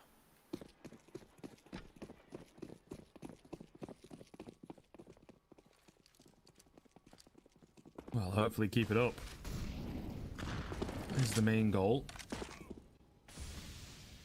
Otto dropping down. Super aggressive stuff from Contact here to answer back. That's what they like to do. That's the name of their game. But OG kind of getting used to it, getting savvy to the fact, and it's not working as effectively as it once was. Again, another locked out kind of start to this round. Esperanto even going to get Molotov'd out. I think they might just have heard that he was there, so they'll know someone is up above. But MBK, I'm not quite sure. Walks out Ivy, trying to maybe catch a player off guard. Not going to happen. Ships will take him down. Alexi B with a deep smoke into T main. They're sat and ready for this Molotov to go down. It's just got to be so careful. He looks away at the wrong time, and he will get taken down. 5-on-3. Contact with a strong advantage.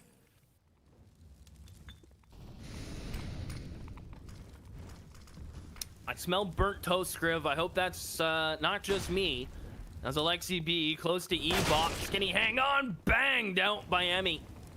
The running headshot is Valde on middle sight. Does he get figured out? Does he get caught? Freebie, make it 2. Give him the 3rd. No, Otto says no. He doesn't like odd numbers. He prefers even. As it leaves Mantu now in a 1v3. Looking like a save and 6 from Contact. That's the golden number. That's the golden goose. That is... Is it the snitch they called it in Harry Potter, Scriv? Yeah. Yeah, they got the snitch. That round 6 achieved. They've won the half in theory, but can they go more? Can they get more? They've hit their number, and now they've kind of put OG's economy in an awkward spot, right? Because Mantu saves here, Valde could buy. Yeah, they've hit max loss. They may contemplate a buy. Wouldn't be surprised for a pause here. In fact, I would like a pause from OG here. They have really got to find some kind of a reset, some kind of a strong foothold. This is really unexpected, to be honest. Contact. Lose a round and then immediately able to bounce why back. Why wouldn't they pause? I don't know. I think frustrated. Yeah, I mean, understandably so, but I feel like a pause to talk about the plan here. How's the buy going to look? Is it now didn't downgrade, so he's at M4 no utility? NBK's gone, who had a full set of utility. And there goes Alexi B. Now it's kind of snowballing, clearly upset. Good trades from Contact, who are just playing simple. Peeking, winning the fights, and trading each other out. Not respecting the utility or the positioning from OG. Mantu can't hit a shot. Valde is in the smoke. Can he deny the plant? Maybe turn 2. They'll kill the planter, and not 2. Otto has his number. 11-3 is Otto. Contact are just looking really good. And OG, a shadow of themselves. Again, could turn a buy, but probably going to be a half. Wouldn't mind a pause before next rifle. Discuss things, what's wrong. I mean, they know what's not going right, but it's always nice to have that moment of just, you know, reassurement from your coach. Is that a word, reassurement? It sounds good. Yeah. I think it's one of those words that could be a word, but it isn't. You know what I mean? Reassurement, a verb used with objective to restore assistance or confidence. Look at me. There you go. There you go, mate. Damn. His vocabulary is so deep. The deepest. All right. But yeah, chat, that definitely need more flowers to OG. True. Quite a few more, to be honest. It's really not looking too good. The Deegs are in hand. Perhaps the individuals can step up here. Nice tag on to Letney comes in, but Esperanto going to deal with MBK. Numbers start to dwindle. Smoke's coming in. Mollies as well. This is really comprehensive stuff from Contact. Alexi B, meanwhile, going to drop Emmy into the 4-on-4. Esperanto has crept up onto the bomb train. It's now down to a 2-on-2. It's a bit of a crazy round all over the shop, and Esperanto's left pretty low. He will get taken down all onto ships. Oh, and he misses the mark. That's unfortunate. Valde comes in from the side from Pop. And there you have it, OG. They managed to overwhelm with the pistols to get their 4th.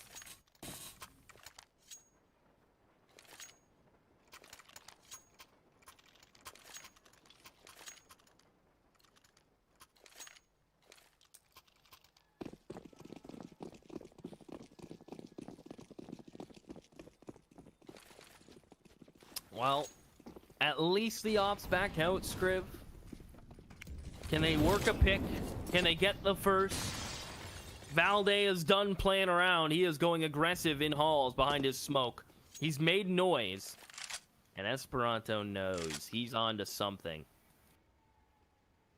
Valde doesn't get baited. They're jumping across. Now they know. I think they knew Valde was doing this. He's done it before. Clearly they've seen an OG demo. Valde loves going aggressive in halls. And Contact ignore him. They molly him. They jump across and they take the site. They push forward for the rotates. They force Valde out and they bang him out. And Emmy's gonna keep on going. Good kill from his... And now it's a save from OG. I know they're behind in rounds, but this is gonna be so hard to get back in. Mantu knows Ships is close, but he's lost his teammate. And Contact are looking fresh. They're hella good right now. Mantu, the only one left here. And ultimately just looking to save his AWP into the next round, which is going to be a bit of a challenge. Letney coming in with the flash, going to force him off. They know where he's at. Oh, he actually gets that shot. That's so unfortunate. He does finish it off, but I don't think it's given him enough time. Esperanto will take him down. And an 8th round from Contact. OG, what is happening, boys? We gave you the benefit of the doubt on Inferno. You pulled it back. It's not a map that you play very well. And then we come on to Train. This is your bread and butter. Meanwhile, it is Contact's worst map in their pool. And they've got 8 rounds on the T-side. What's happening? What's happened?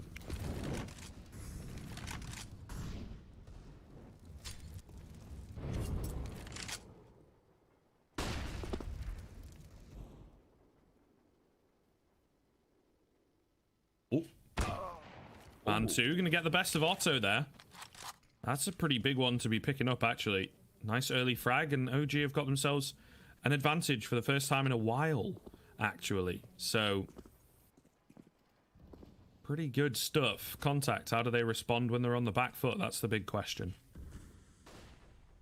Yeah, it's been a while since we've seen OG get a clean opening pick, right? Without a trade or without some sort of control gained on the back of it from Contact. They're kind of buying time for Letney. Now, he may get figured out here. Alexi B is close with his deagle. And it's a patience game. Who will crack first? Which one will decide to peek for him? Oh, this is going to get mollied out. Letney's creeping up. I'm going to do the ladder drop. And he will go. Now they have ladder control. Ships is getting free and banana. Or Ivy. Keep that in mind. As Ships moves up Ivy, this is where things get weird. Esperanto, can he enter in the site? No. And there's Alexi B striking, getting an AK. Esperanto has to find him. Good headshot to boot. And Emmy and Ships just entering on the site. Mantu drops the bomb. Can Valde get here in time to stop it? Not looking likely. There's the plant. Can he spray him through the train? No. The molly keeps Valde honest. And he's going to have to win this one-on-one first. As Ships is waiting. And bang, Esperanto. 9 for Contact on the T side of Train. A daunting scoreline. To say the least, man, it is incredibly surprising what is happening right now. Contact just do not seem to be stopped at all, thwarted in their plans. And OG in another tough kind of situation, having to half buy into things. Alexi B goes down immediately. See you later, mate. Issa, meanwhile, might just have spent a little bit too much, misunderstanding the plan. Trying to boost up. Valde's got a CZ, though. Not very good at range, that weapon. So another frag coming in for Contact. There you go. Issa manages to find one back. Ships ready for the aggression, but MBK to get the better of him. And now into a 3-on-3. So Contact might just have met their makers in this round. We'll see. Slowly kind of creeping in is Emmy. Got to be careful not to get too far ahead. Letney will join him. And they're all grouped up and ready to hit the B bomb site. But certainly easier said than done. The rotations are here preemptively from the CT side. Kind of putting all their chips in, and it would indeed be the correct time to do so. Mantu, quick trade back, is left pretty low, however. He's buying time for this rotation to come in. They drop down. We'll eventually deal with him. Issa from the backside, I think, has made all the noise, and Otto going to take him down. So the 10th for contact. Little close for comfort. Wow. They hit double digits on their T side of train, a map that they don't play. This is where you start to point fingers at OG, I think, because there's so much going against them that you can't just say, oh yeah, contact playing really well and blah blah blah. I think there is a little bit of internal blame, not like of any one person, but just as a team as a whole. Not quite sure, OG, what's happening. Seems like their confidence is being stripped, and Contact are giving them no respect. OG perhaps wanting or assuming respect will be given. And again, it's that off-pace, off-beat play from Contact. I mean, how is Ships able to do this? Don't tell me he gets a third. He is alone here. And he has pulled 2 players to the B site. They're going to throw a fake and act like more are coming and just leave them. And Ships somehow does get the third on Alexi B. He flicks up on the train. They know his is in ladder. They can come out T-Con. Otto just posts on him, and NBK's in no man's land. He doesn't know where to go. Contact are playing chess, while OG are playing Marco Polo. Tiddlywinks. That's a good one. Yeah. Something like that. It is, yeah, it's wild to follow up the fake flash coming in from MBK. You got to respect the attempt, but they have to run it back again, Scriv. I don't know, man. I don't know what to say. It's so difficult here. I think they're really caught off by Contact style of play, which, like I say, you can give them the benefit of the doubt on the first map, but coming into train, they should be more prepared than this. And it's so weird. You can't point the finger to anyone being like dead weight. I just think they're not quite ready for like a bit of a split attack on the T. They have so much confidence in their individuals that they can just separate them out a bit. So there's always pressure from an angle. It's not like, okay, here's a comprehensive 5-man outside of B. Let's lob some smokes over and let's move in, get the bomb down, and then, you know, step by step by step. They're just kind of like in that round. It's a perfect example. Ships just goes charging in and individually steps up, right? And they have that a lot of the time across the board where it's like, okay, I'm going to take a peek. I killed this guy. Yeah, whatever, man. I'm not going to rotate from my angle. I've still got a plan over here, and I'm going to do it. And they're like, yeah, sure, go for it, man. You know, do your own thing. If it works, it works. If not, then maybe we'll stop doing it. But it just didn't seem to stop working there for Contact. It was also the one round that OG won confidently is when they took T-Con. They got the pick. They took T-Con control. They iced out Contact. When they played aggressive, it worked out. The solo aggressive plays in B didn't work. I'm surprised they didn't kind of play more of a passive style in B and just really aggressive towards outer yard and just take control. And instead, they gave it all to Contact, who now on the way, like when OG ran it back on the last map in Inferno, it was when they had the CT side. They had the strong side. Now they have to do it on the T side. Winning this pistol would be huge. And Espero and Emmy do not want them to do that. Not in the slightest. As Otto's going to hold ladder, NBK, unless he gets a lucky shot, they may be in some trouble. 2 players coming up Ivy. I don't think they clear Letney's position. They know the Ivy player is typically the last one to rotate off of A. But with Mantu spotting 2 there, I don't think they clear for Letney, and they don't. 1, give him the 2. Just wrap this up in a big bow. Mantu's going to try his best, but he's last man standing. Letney does get the 2. And Contact win a huge pistol. And if they can take the scalp of OG, not only have they caught OG on a bad day, perhaps, but they have played really good Counter-Strike, off-pace. But more important, if you're going to be playing off-pace, you're going to be taking weird peeks. You're going to be playing solo angles and typically one-and-done spots. You got to be hitting your shots, Scrib. And they have been. Yeah. There's a good number of holes, I think, to exploit and whatnot, but OG have just not really found them. Not really done so. But yeah, definitely seems to be playing like the jazz style of Counter-Strike at the moment, you know? Little syncopated, I believe, is the word. I did music back in the day, but I've not done any for quite some time, so I think that's correct, but I'm not sure. Someone in the Twitch chat's probably roasting me right now. Either way, moving in towards the B-bomb site, trying to force a bomb plant. Valde kills himself, and, well, yeah. I think you just saw what happened. It's not great. That round almost summarizes the series pretty well, although it was not without guns, so can't say too much about it. Now, no op for Man 2, of course. It is the third round bye. Got to be working very limited on what they got.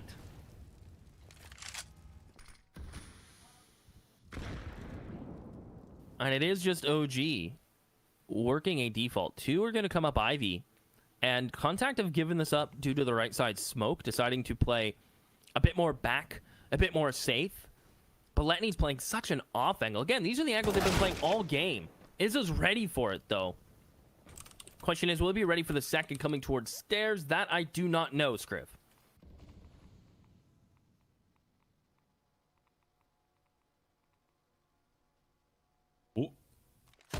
Oh, yeah, Otto spots him just on the corner. It's Esperanto to find the frag, but all the same. Big one to be picking up.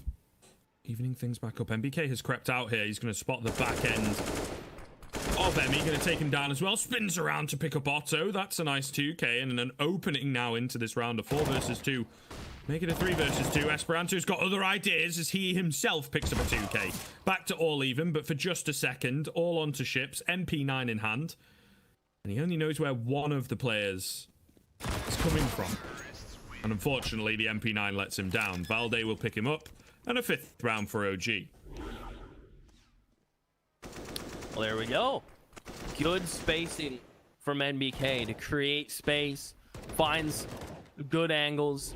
And the outer yard hit, it was there. I mean, again, not perfect, but there. Now, it's going to be a buyback with an op on auto. NBK will, of course, have an AK. And it's a good pause from Contact. I mean, it's kind of one where it's like, we lost the first rifle. A lot of teams will go, we have such a big lead, whatever. I think Contact even paused after losing the first rifle on their T side on Inferno. So it's kind of funny how they're willing to just be like, all right, hang on. Let's talk about it. They do get rifles. They get an okay amount of utility. Surprised Letney didn't downgrade just to get utility, considering I guess he wants to play kind of the rotator, so doesn't want the utility, but see how it goes. And be playing on the site. B is just completely locked down from auto. And I don't know if OG will expect an op. To be honest, I wouldn't. I would expect the B player to have some utility. I would expect auto not to have a rifle, like an op. We'll see if he's going to get flashed off before Valde peaks. I think that's the play. And yeah, auto just has to back up now. Can't afford to hold it. In fact, he could have, though, because Valde just jiggled, didn't wide a swing on that flash. All in the while, Contact are going to take T-Con control, and I love this. Because OG have to use utility to get in here. That Molly may spread to ships. He's good. They heard the player jump out. Lenny can just walk back in. If they sit on this, because they have no more smokes, keep in mind. They're going to sit on it. Esperanto, here's him going down ladder. He's going to have prime timing. Can the T-Con players hold? Ships gets NBK. Ships gets 2, and a dink on it is a Letney's here. Lock it out. Alexi B spinning around wildly with the Galil. But he needs to do that 3 more times on 20 HP, Scriv. Absolute madness. Oh, does manage to get the first. Bots out the second, baiting in and around. The verticality coming in, nice and effective. He's creeping through, trying to isolate the 1 versus 1s. But they're doing their best to stay away from him. He doesn't quite commit to it. The MP9 surely takes him down. It will indeed. And the 14th for Contact coming in. There you have it. Contact put under pressure, and yet they are able to find a pretty strong advantage going into the tail end of things. Really, really, really good stuff from them. OG, I don't even know, mate. I don't even know. They're definitely not the OG that we've come to know over the past few months. big issues, at least with the online Counter-Strike. Again, I think this is a very, very, very good example of online Counter-Strike catching you off and being difficult to deal with, particularly when you've not played in these realms for a while. Issa and Valde going to pick up 2 quick frags. Okay, here we go. Molotov does burn down MBK, but they've got an advantage on the T side right now. Otto hidden away at stop sign. Ships, meanwhile, has got this information. He's flanking around. I'm not sure if he's been spotted.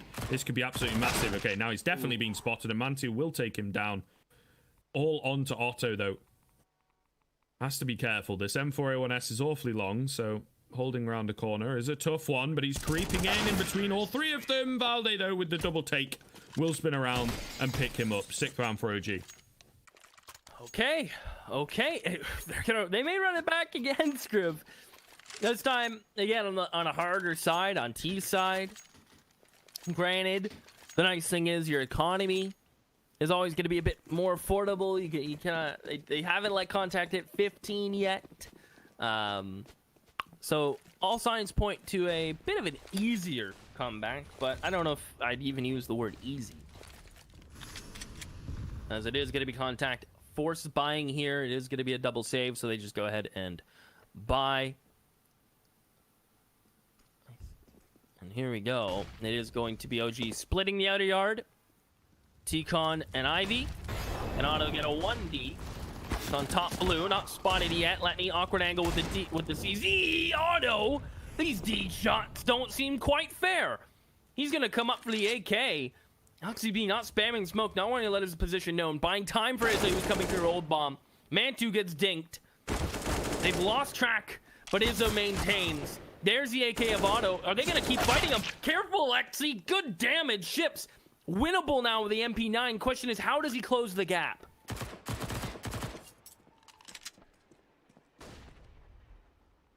Creeping in. Doing his best to bring the range as close as possible, but Mantu hits it with the headshot in midair. OG once again finding some momentum towards the tail end of this map. In theory, you know, they almost pulled it back on that first map. They're going to have to do the same and better this time. So a monumental hill to climb once again, but they have bought themselves some breathing room here, Keith. No money available for the CT side, just going to have to eco it out. A P250 for Otto, but nothing else invested. So should be an 8 for OG, and perhaps an easier 9th as well. I'm not sure if Contact, you know, might want to go for a double eco here, just to really give themselves a solid buy.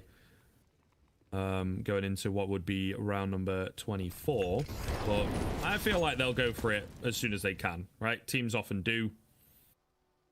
I don't know. For me, I think play with the rounds that you've got and just get yourself a solid buy. Oh. Big damage. We also got a Zeus, by the way. Keep your eye on that.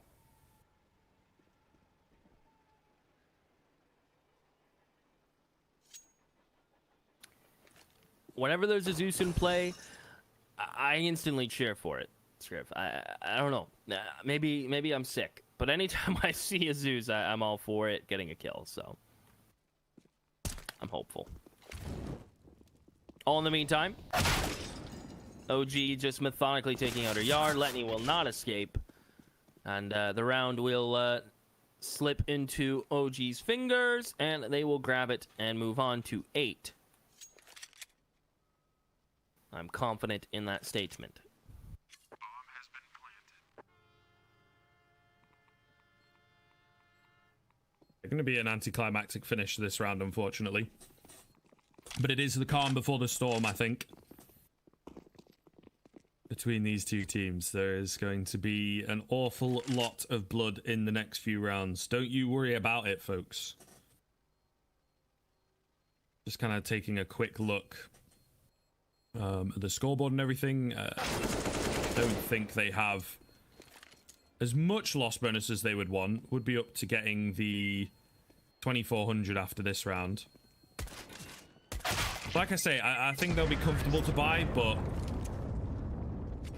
I don't know, man. I don't know. I feel like don't give, especially with the way that the last map went, they're going to go for it, right? Because it's what teams do.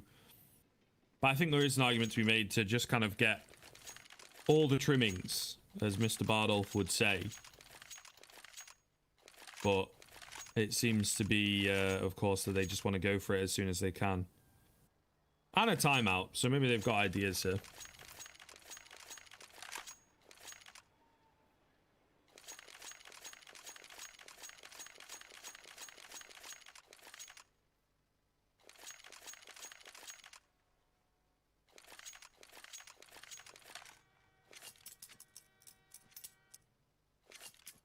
What's the talk going to be?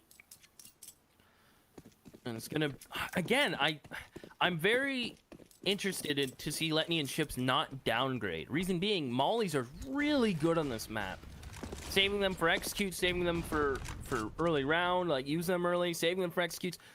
I'm very, very surprised we're not seeing anyone downgrade. It doesn't really matter because Otto's gone now. Emmy, looking a little confused for a moment. Like, oh, he's dead? Yep, he is. He is gonna grab the op and try to use it to the best of his ability. And OG on the back of this pick, just reset. I love this from T sides. You get the opening pick, you don't overthink it. You group, you execute. Can you out-trade Ships? Who, because the pick came towards the A site, is not gonna have a quick rotate. He's simply not. And Emmy is gonna be able to find Izza. Do they assume he's the lurker? Ships is going to be calling for assistance now. Can he find at least Valde? Jumps up on Cloud. Valde drops. Peeks into 3. Ships, you definitely need one of these and not to be. I would like to see an instant save call from Contact. Maybe give Esperano like 20 seconds, 10 seconds. If you can find a kill, then go for it. But you have no... What is going... How does Esperano walk by them? He gets 2 and a dink on Valde. Here comes Emmy. This is crazy. 29 HP on Valde. He sneaks through a smoke. He's going to be behind them. They're posted. They're both together, and Letney gets it. Esperano, the timing of the gods to get that player looking the other way as he walks by, Scrib. Wow. Goodness gracious me. Contact, I mean, have looked really good in a lot of places, but you do have to admit there's been a bit of luck on their side. I suppose they are kind of creating their own luck, the way that things have worked out. Good God. That is incredible. You couldn't make it up. You couldn't make it up. You could not write it. Contact will be taking another timeout, just really letting OG stew in that one. In the way that this game has been going, I don't know what is happening in let's call it the conventional rounds. They have not hit double digits. It's not until Contact, you know, on the first map, it wasn't until Contact hit 15 that they were able to get up to double digits. And the same has happened here on their own map pick. Yeah, I don't know, man. It's so hard to keep up with. Yeah. You're a Stan script. I'm Crazy, so confused. Though. Yeah, no, it's kind of crazy. It really is. I hope you don't hear that noise outside, Scrib. I don't know what's going on outside. Texas Chainsaw, so I don't know what's going on. Esperano down. Emmy does burn Izza, or burn LXB thanks to Izza's flash. LXB probably didn't see what was happening. And they're just going to try to scrim out her yard. Can they make it out? Will it be effective? Can Izza walk up Ivy? Ooh, that flick on the Emmy. Good night. Unfortunate, the FAMAS just sucks. He's letting you now, pushing up to the smoke. Oh, man, this round is a bunch of what ifs. And now it's Mantu at 6 HP. I'm squealing. I'm screaming. I don't know where my feelings are taking me, Scrib. I don't know where this round is going. As Valde will escape, Ships will hear him go up ladder. He's going to let auto rotate. He has the op. He can just post. He'll count to 10 and then hold upper. Will it be in time, though? Just off the mark. They can drop now. Otto has to let this happen, and Ships is going to flank. I don't know how this is going to go. He has good timing. Does he catch that player? He goes for a low HP, spots the second. Valde is now in a weird spot. 40 seconds, Scriv. This might be it. Contact can take it right here and now. Valde gonna go for the plant. Stuck between a Ships and an auto. And Ships will get him. Contact will do it. The upset is through. The plays, the rounds we thought wouldn't be possible. Contact get it. A shadow of OG appears today, tea time. And my prediction was partly right, but really wrong at the same time.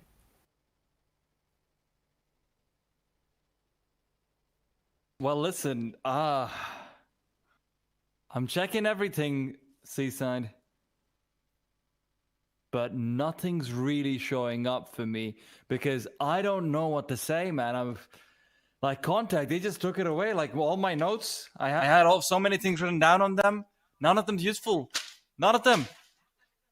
What do I do now? My purpose in life is gone. And Sounds Contact. like a waste of paper. It is. But Contact is not a waste of anything right now because Contact just managed to get out. That's fantastic upset. How did they get that 2-0? I went away on Inferno thinking, oh yeah, OG is making a comeback. We're fine. It's going to be okay. And then I come back and it's 16-14 over there. Somehow they find the mental resilience to win that one, Keith. Talk me through that. Where did OG start to come back in? How did that happen? And how did Contact basically show them the finger at the end? Yeah, both maps was kind of like the story of Contact playing really off pace and interesting Counter-Strike, right? Kind of like hit or miss. Their timings were weird. They're taking a lot of 1v1s, but they're winning them, so they had no reason to stop that. They're really good at trading each other in their site setups. Their T-side defaults were really mild. They didn't really fight for too much at the beginning. They kind of let OG kind of play themselves. Inferno and Train kind of felt the same to me in the sense that OG weren't really pushing for issues, weren't really pushing for fights. Both maps favored, by the way, CT aggression and CT control. Yes. OG never really kind of went into that mentality. They kind of said, you know what, our aim will carry us through this. Man2 will get the op and we're going to glide through it. But that wasn't the case. Contact, they won the opening duels a lot of times. They were able to trade out effectively, and they didn't overthink it. They grouped, they executed.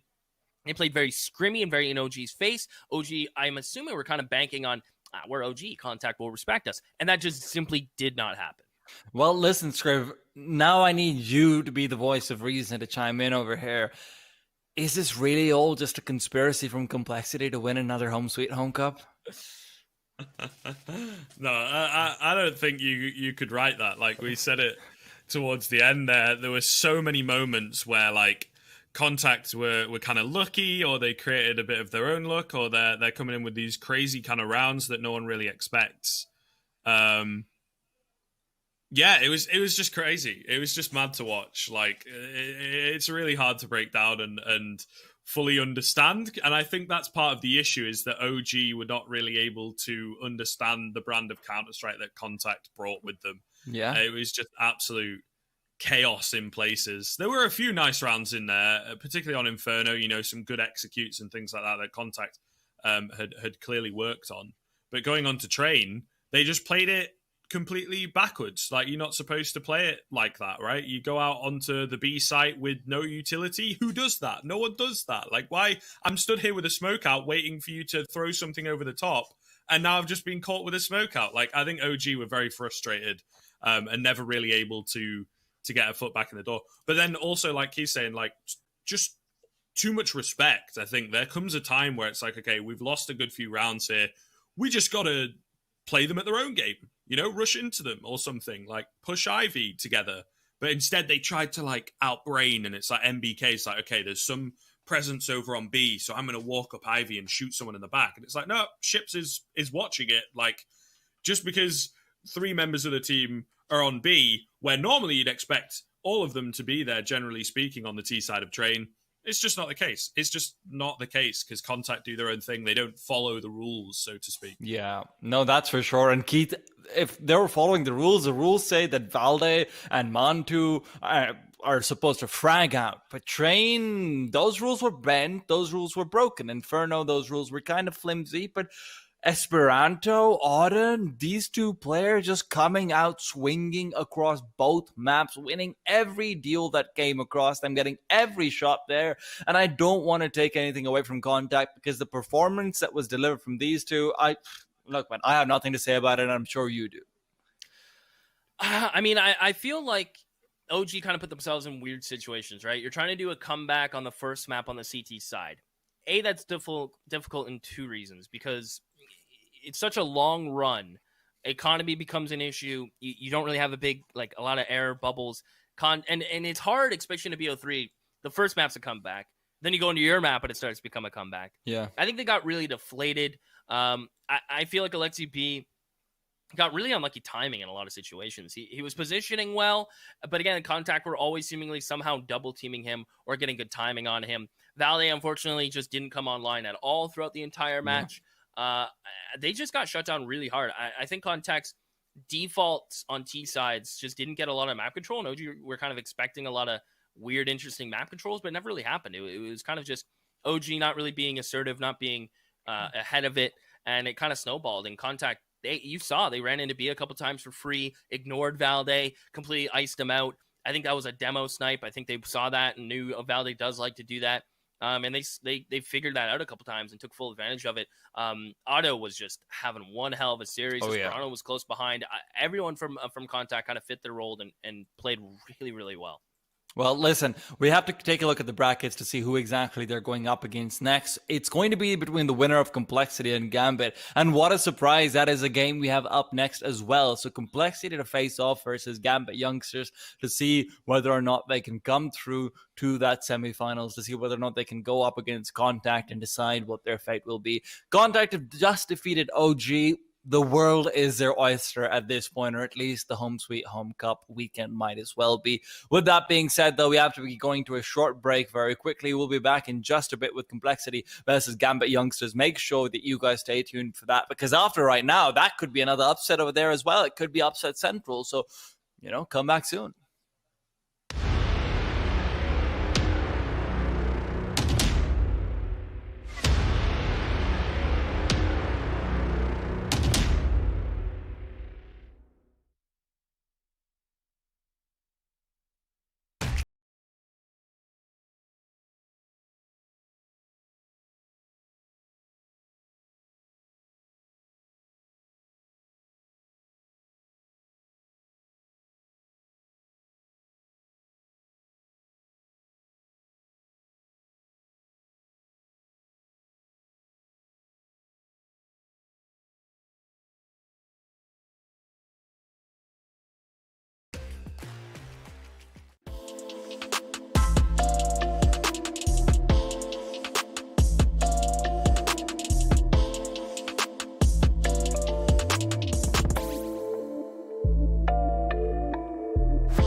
From the unlikeliest of places, we have had the highest of upsets. And now the question comes in, if the place is a little bit more likely and the upset is maybe a little bit lower, can it still happen? Scriv, Gambit Youngsters is a team that you have really pledged allegiance to over the course of the past few weeks. Can they do it as they go up against Complexity over here? Forget the map veto, forget everything. Get your heart out, Scriv. Tell me what's going on. Okay, so this week I don't think so. I don't think it's going to be as easy for them. I know that they will have done a lot of work. Finn, their coach, will really be gunning that as well, and spearheading the changes and the matchup itself. Because of course, if you weren't with us last week, they did indeed take a map off of Complexity. Yes. But I think Complexity will have been doing the same. Very scary team. Blame F, ever consistent, leading from the front. Config, an absolute machine. He did go missing on that map that they lost, so hopefully that doesn't happen again. But I think there's an argument to be made last week that it's like, okay, what we've just seen with Contact against OG, they're just not prepared. It's not a team that they've played against an awful lot, maybe not showing them the most amount of respect. They get caught off. This week, I don't think that's going to happen because it is that old, fool me once, shame on me. No, shame on you, fool me twice, shame on me. I messed it up, but all the same. You get the idea, and I think Complexity are going to be a lot more prepared this time around. Well, Keith, on the same end, you look at last week, and Complexity won Gambit Youngsters' map pick. I don't know if you see that like happening as easily at the same time. Like Gambit, they gave them a run for their money without winning their own map pick. That's pretty impressive. Yeah, that's pretty crazy considering they won Mirage, a map complexity are so deadly on because you have Blame F, you have Oboe just absolutely popping off on maps like that. And that's not even talking just without even talking about Poison and as a AWP and how deadly it is on that map. So for them to win Mirage out of all the maps against complexity, that's really impressive. I don't even know where the maps are gonna lie. I see you posted the vetoes, but I'm gonna take a guess here. Okay, I'm gonna guess the 3 maps, and you tell me how wrong I am. How does that sound, Okay. T-Time? That sounds good. So I like doing that. Obviously, Nuke is banned. Obviously, Overpass is banned. We're probably. I imagine they're gonna let Vertigo in again just for funsies. I think we're gonna see Inferno, Vertigo, Dust 2. Well, you're 33.3333333 recurring 3333% wrong. I just like adding more threes there, Keith, because it just increases how wrong you are. Because you were pretty close, and that's the only way I can find any small victory and any small happiness in my own life. Scriv, the maps, however, are Mirage, Vertigo, Dust 2. It's a repeat of what we saw last week. Will there be a repeat of what we saw last week? Again, just to reiterate, I don't think so. I honestly think Complexity are going to come in guns blazing, be ready for this, and perhaps have worked on things a little bit and show Gambit youngsters the respect that they deserve. Now, don't get me wrong, Mirage starting us off is a great map for Gambit youngsters as well. But as Keith has said, it is Complexity's home ground, and they will be looking to kind of defend it for sure. Now, Keith, on the other hand, where Mirage is going to be their home ground that they're fighting to defend, Blame F is going to just stand up there in his Viking armor, flex all his muscles one by one. It might take him a while because he's got so many of them, but Vertigo's a little bit less certain because, sure, you beat Gambit youngsters last week, but Gambit, I can tell you this inside information. Let's take a look at how they got to the quarterfinals because there's some very interesting things that happened over there. Gambit youngsters played Vertigo again, and they might have actually found a way to even deal with any A-ramp aggression coming in. I think they've solved the map in a way no team in the entire world has been able to do so with some very interesting A-ramp retakes. Keith, I'm worried for Complexity, man. Wow, they beat North on Vertigo in a 16-14. They had very split halves, actually. Believe it or not, Gambit youngsters, still T-sided for them. But them getting 8 rounds on their CT side, then 8 on T is really impressive. Inter seemingly popped off in that match. I'm excited to see this A-ramp kind of play, right? Because with the new changes, Vertigo's in a weird place. Mid control is less prevalent. What mid control grants you now is to hamper rotates more than anything. The catwalk position is really strong, but it's kind of hard to use that to your advantage unless you're doing a really hard split. So A-ramp is still kind of the focus for me. The B-ramp, the B-stair fights are going to be really important to see who can get the first bloods. And those are kind of like a battle for control and baiting utility between typically 1 or 2 players. The A-ramp is still really a big point of contention. It's hard for CTs to be aggressive outside of A-ramp because the timing towards B is still weird. You can beat them there and drop a molly in a smoke, but then you have no utility left for B, so you won't see that too much. So I'm excited to see how Gambit do deal with ramp. Again, it is against Complexity, a team I'd say who do have a bit more firepower than North. Man, how are they going to get around Poison as op? Because he will look over those smokes. They will boost him up. And I'm intrigued to see. You've hyped them up now, Key Time. I'm excited. And you know what? Scriv has too. So I'm going to blame both of you for hyping them up because now I'm excited. Well, I mean, listen, last time you were excited about Contact maybe getting a map and they got the upset, Keith. When you get excited, that's just me having happen. a big brain, though. That's all that is. That wasn't excitement. That was me being way smart. Come on. Yeah, that's what the hat's for, just to contain all the it keeps energy. my brain, from expanding too much. Definitely. Scriv, I don't have as big of a brain, but maybe you do. So tell me, do you think this is going to go to Dust 2? I don't think so. Processing. I don't think so. Yeah.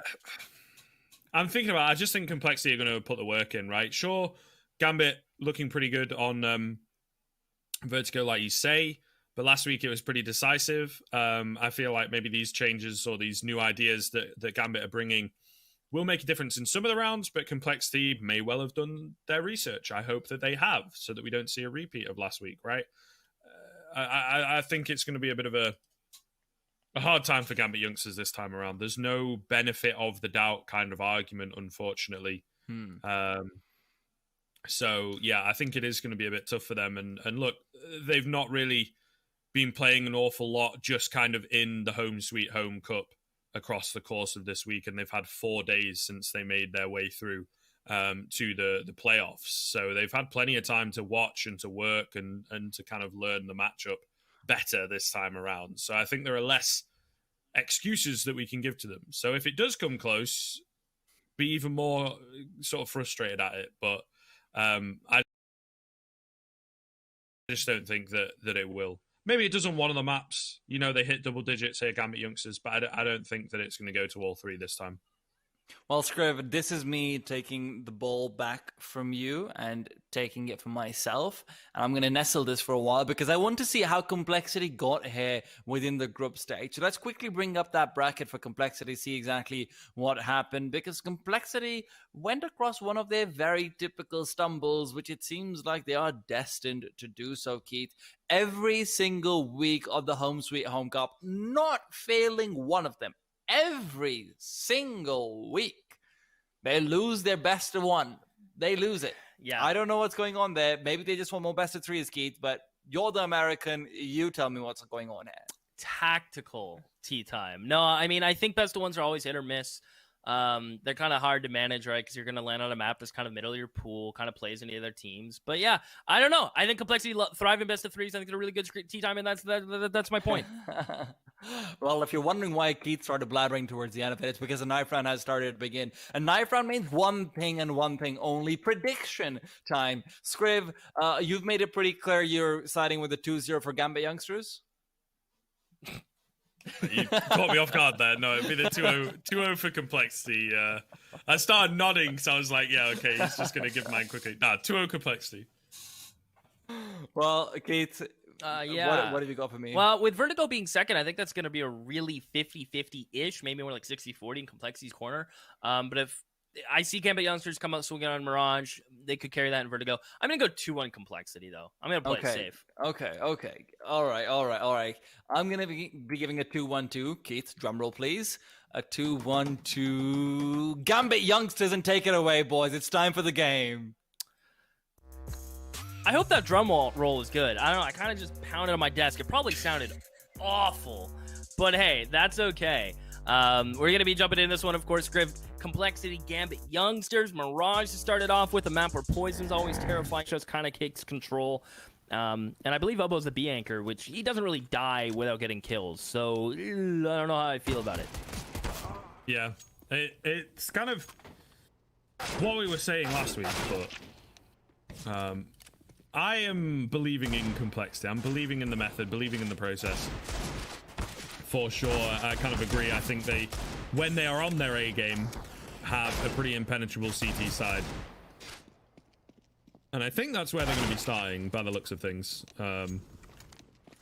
As the ticks are coming in, looks like we will be getting into the action pretty quickly. Gambit youngsters, I think they themselves will recognize that this week is going to be a lot harder against Complexity, and they're not going to have that free pass of, oh, they don't know who we are. They can't deal with our aggression and our firepower. A lot less in that sense. We'll see here. Pistol getting started. What is the plan? It's all Kevlar for Complexity.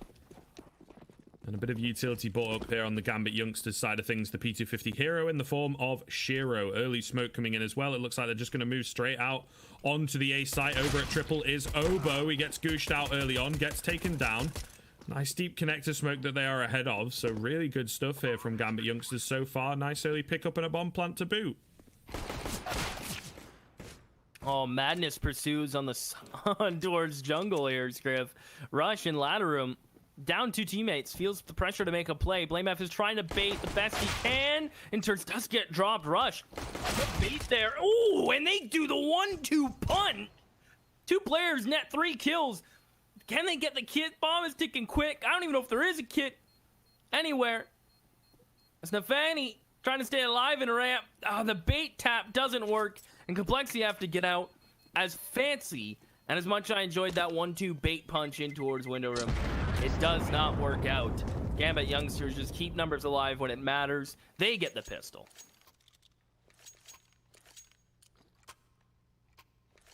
Strong start from them, both in that round and in the game.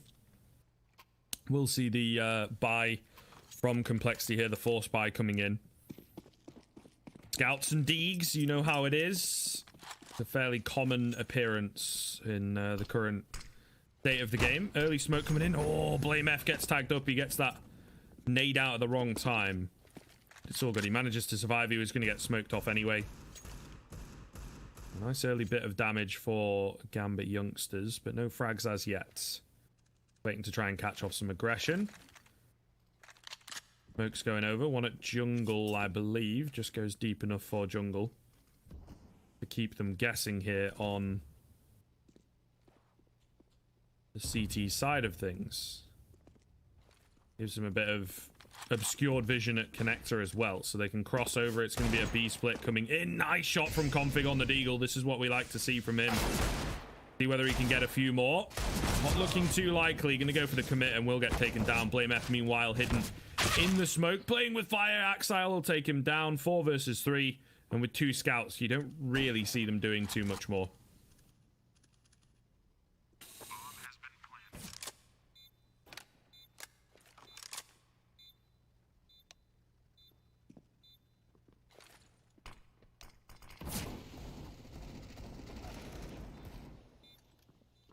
Supra.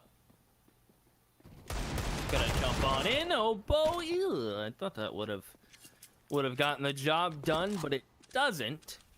As Poison backs on out. And man, Scriv, I kind of feel spoiled this week. I don't know about you, but I feel really spoiled this week.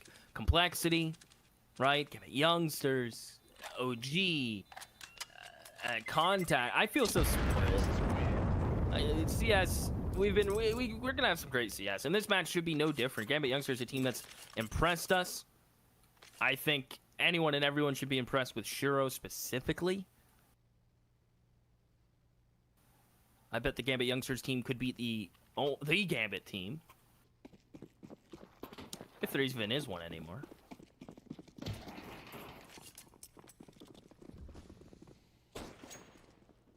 There's not. And into this round, it is just Poison and his scout, Scriv. Gambit youngsters look to try to make more cash with these Mac 10s. Rush may be in some trouble, and you're just gonna go through the motions here, aren't we? Yeah, I think so. Simple stuff. Gambit youngsters showing their hand pretty early on, though, with all these executes and whatever. So Complexity definitely going to have to get a feel for them, get used to them, and maybe find the better of them in future. Flash coming in. Config able to spin around. Nafany actually blinding himself there, I think. But Config goes down eventually. That's kind of the main threat of this round. Blame F still in on the Deagle, actually, so could be scary, but he's floating in and around middle, not looking to dedicate too much. How does that miss? Obo, what the heck, man? Poison does manage to get it. Did he? No, he didn't land it, because he would have gotten an assist if it wasn't the maximum damage. That's a bit weird. But it's all good. They get their kill. Nafany survives on 5 HP. Blame F and Poison, meanwhile, going to save their armor, particularly into the next round.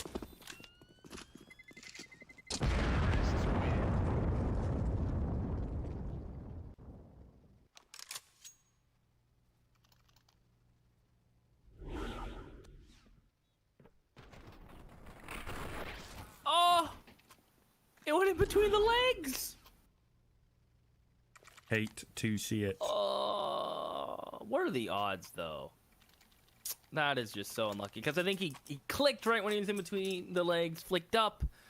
I bet Obo's I bet Obo feels like he got CSGO'd. Bet he does. Can't blame him. Does kind of feel like robbery. Kind of looks like robbery.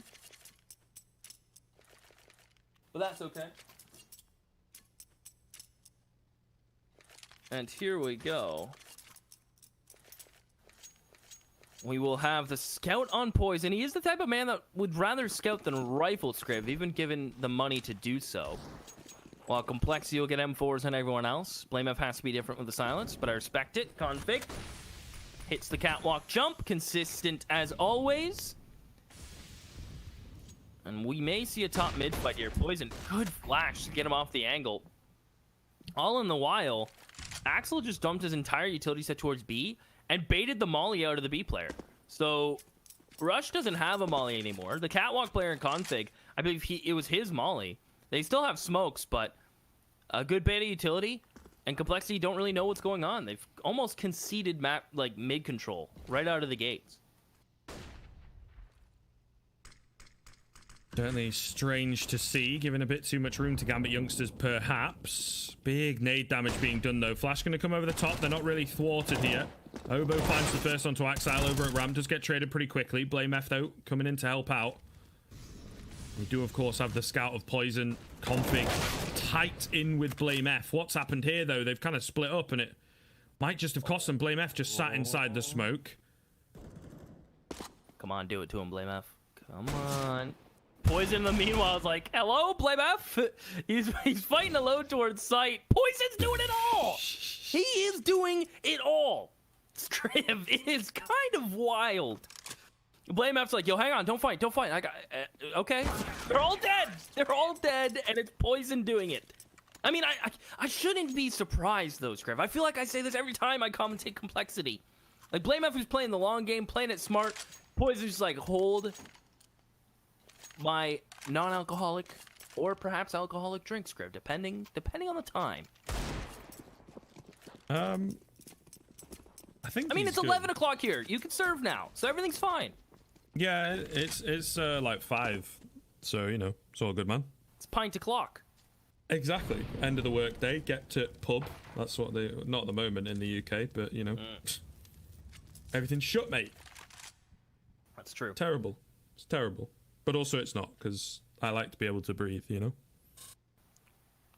Both very valid points.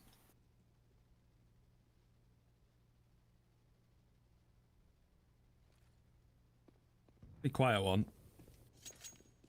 in this round. Gambit youngsters definitely chaotic in the previous, getting checked very early on by Complexity. Super going to get tagged up as well. Didn't quite catch by what, whether it was a nade or a stray bullet. I think it was a nade looking at the area, but all the same. Early damage from Complexity, free damage from Complexity. Going to set them up in good stead going into the final few moments of this round, which it does indeed look like we will be going towards. 45 seconds thereabouts, and they're still playing contact. Rush probably going to peek up. Ooh, Molly coming in. That's going to split them up as well. Rush got to be careful. Falling, Axile gets that headshot. Absolute filth. Config does get 2, but is traded pretty quickly. So it's all even. Hard to call. Could go any way. Supra in at middle. Key frag to be finding, but he can't. Blame F takes him down, and now into a 3 versus 2. A much easier retake for the CT side.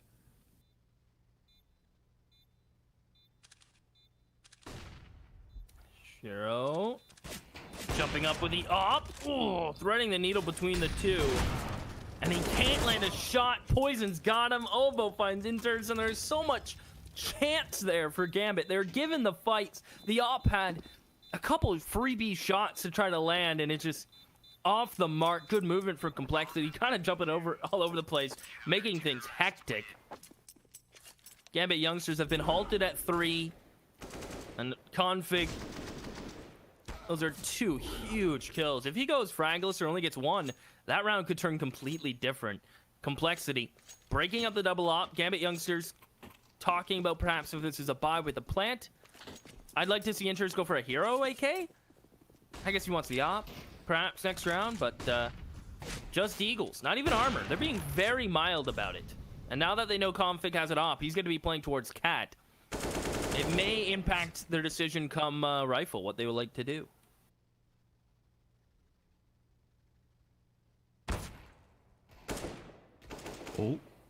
Oh, Blame F.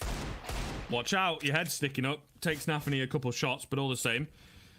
Nice frag coming in. Inters is left on 1 HP. They boost up and grab the AK. Suddenly looks a little more dangerous. Nafany is going to take a big chunk of damage. But again, it's one of those situations where doing damage is good.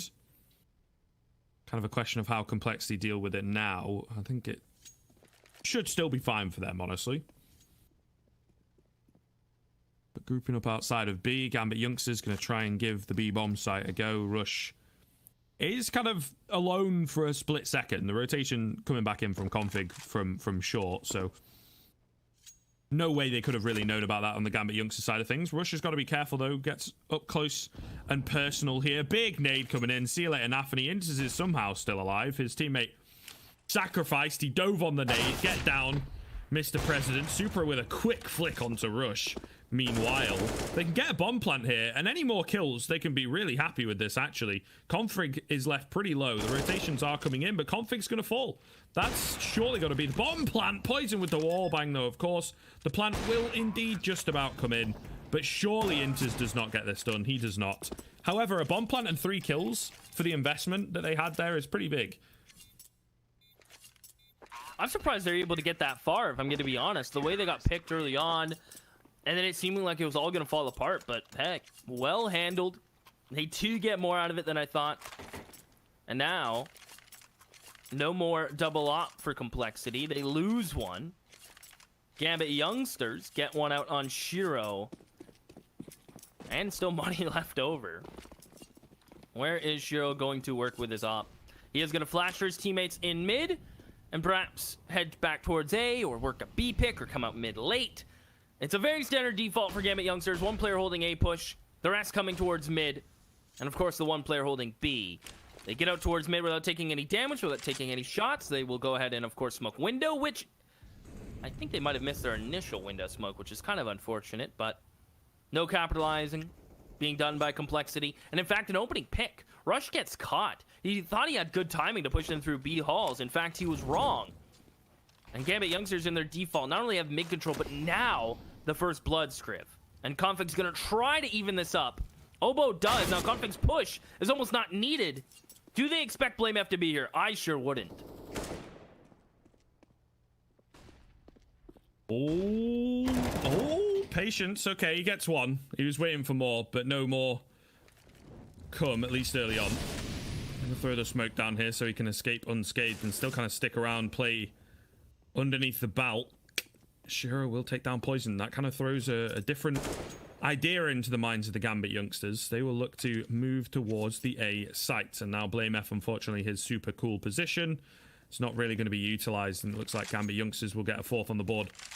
I think they'll look to save here. They've actually lost a player there on the Complexity side of things as well, which is a bit annoying, but par for the course. They'll go for a technical timeout. Gambit Youngsters keeping it competitive, keeping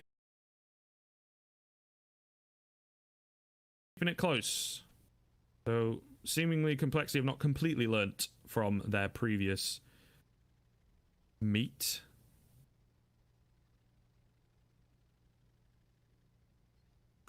I think the big strength of Gambit Youngsters is 2 things. One, they have a really good understanding of how to start a round and what the idea going into it. And 2, they're mid-rounding. There are gaps in their setups and chances for Complexity to capitalize. But Gambit Youngsters just have really strong fundamentals. They seemingly know how to work off a pick and do really well at getting the picks. So it's pressure on Complexity with their firepower to kind of find those immediate refrags that they've been doing. But they have to do that without getting traded, obviously. Gambit Youngsters, they have good breaks and they have the firepower. But who's going to have the best mid-rounding scriv? Gambit Youngsters so far looking really good when it comes to their decisions.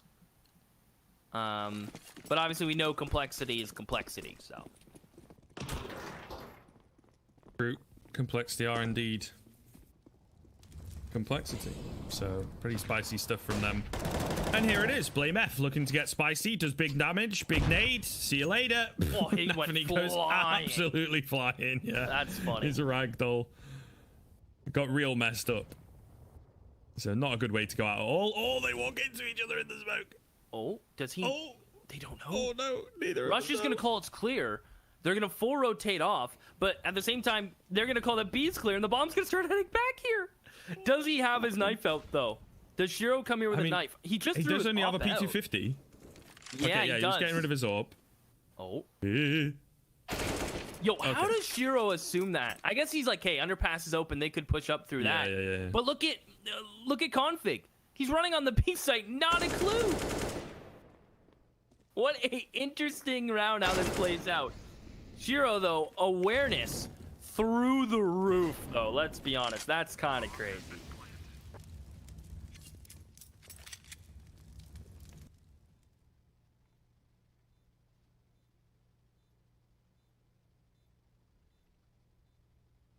All right.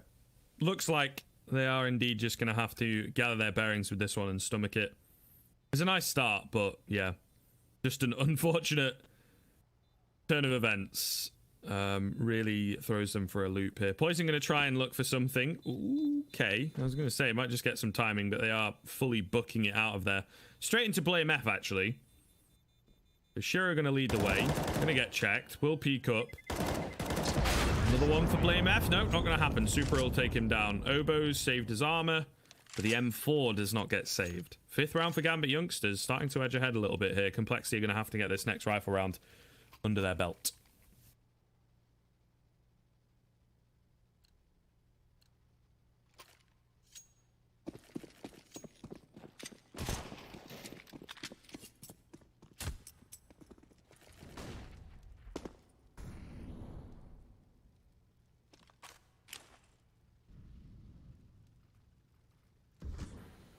Looks like they're priming up and execute here.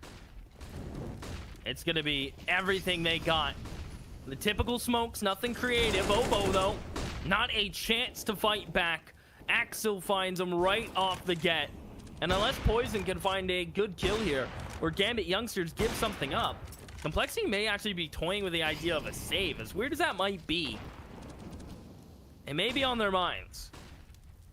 Unless Poison can get one. There you go. Bomb's still not yet planted. So this is going to give them some time and some options. A flash over for Poison across. Blinds himself and not Axel. And now that'll be the straw. That'll force Complexity out. Config really wants to grab this op, though, and try to get out. But here comes Axel. Hello. Goodbye. No op and no anything for you now, Config.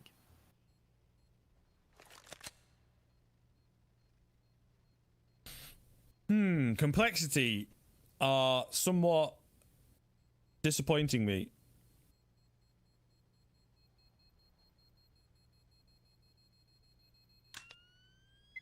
To be honest, it is surprising again to see them kind of falling flat against Gambit youngsters. It's still early days. Their economy's a bit of a problem, I guess. But still, I mean, this should be a shoo-in on the CT side of things. And it isn't. I get competitive, for sure. Gambit youngsters, you know, really been looking good in recent weeks. But they'll go and they'll play, you know, hard Legion, or they'll play Forza and they'll struggle. And then they come up against Complexity, and suddenly Complexity are just don't know what to do. And maybe it is like a mental thing, right? Gambit youngsters really trying their hearts out, and Complexity just frustrated and angry and start playing a bit too much with their emotions at the forefront. But last week, excuses, benefit of the doubt. Second time around, you can't really give that to them, honestly. It's still early. I am talking like it's the dark days, but, you know. It's getting there. There's going to be a 7th here for Gambit youngsters, more likely than not.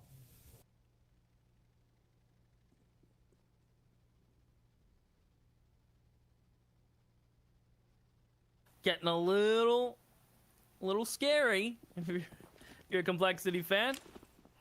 And back to the same old default for Gambit youngsters. This time, a little more B heavy, because this is going to be a catwalk split. They're met with heavy aggression towards mid and may just cancel and elect to just run into B. They spotted at least 3 players, so they have a decent idea of what's going on. And the call is to just simply run straight to B. No hesitation. Complexity are going to be late to the party. Can they hang on? No. Rush. Caught out. Now you have to retake with just a deagle. That one saved M4. Your odds are not looking too great. They do have a FAMAS, but its armor is just not there. Oh, Thobo being gone. BlameApp's going to do his best. Shiro may just flick up to him. They now know what's going on. Perhaps. And no, Shiro is not taking no for an answer. He has not allowed anyone to jiggle him, peek him, or anything. Could we see the scoreboard? I'm curious what he's up to. Axel's doing really well. Shiro's 8-4, 11-5. And you can see how much this is going to hurt the economy for Complexity. You've had to save every single round. And yet to hit max loss because of it. And it's been a really hard-fought match from Complexity. But Gambit youngsters just breaking. At the start of the rounds, their breaks are really good. And they're not getting traded appropriately. It's been really impressive from them. And on top of that, their executes when they go for it are just clean. I can see why you're impressed by these guys, Griff. Because they are really talented individuals, but you can't forget who they're going up against. These players can turn it on at a moment's notice. It is a bit of a T-sided map, Mirage. Depends on the day, depends on the teams, but I'd say in this situation it would be T-sided for both these teams. Very explosive.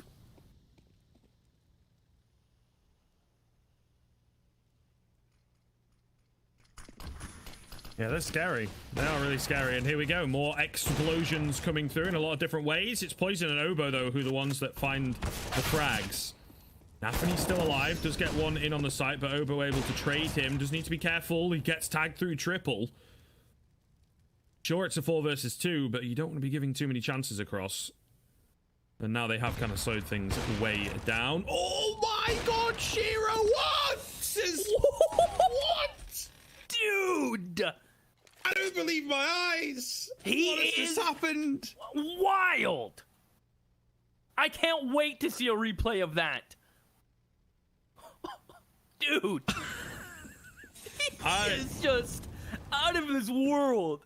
Rush is lucky that Molly's not spreading. The replay will just show us how insane that is. Axel will jump, miss the bomb, but he'll get it on the second go around. Oh, the plant will come in. Shiro drops the op. Crazy choice.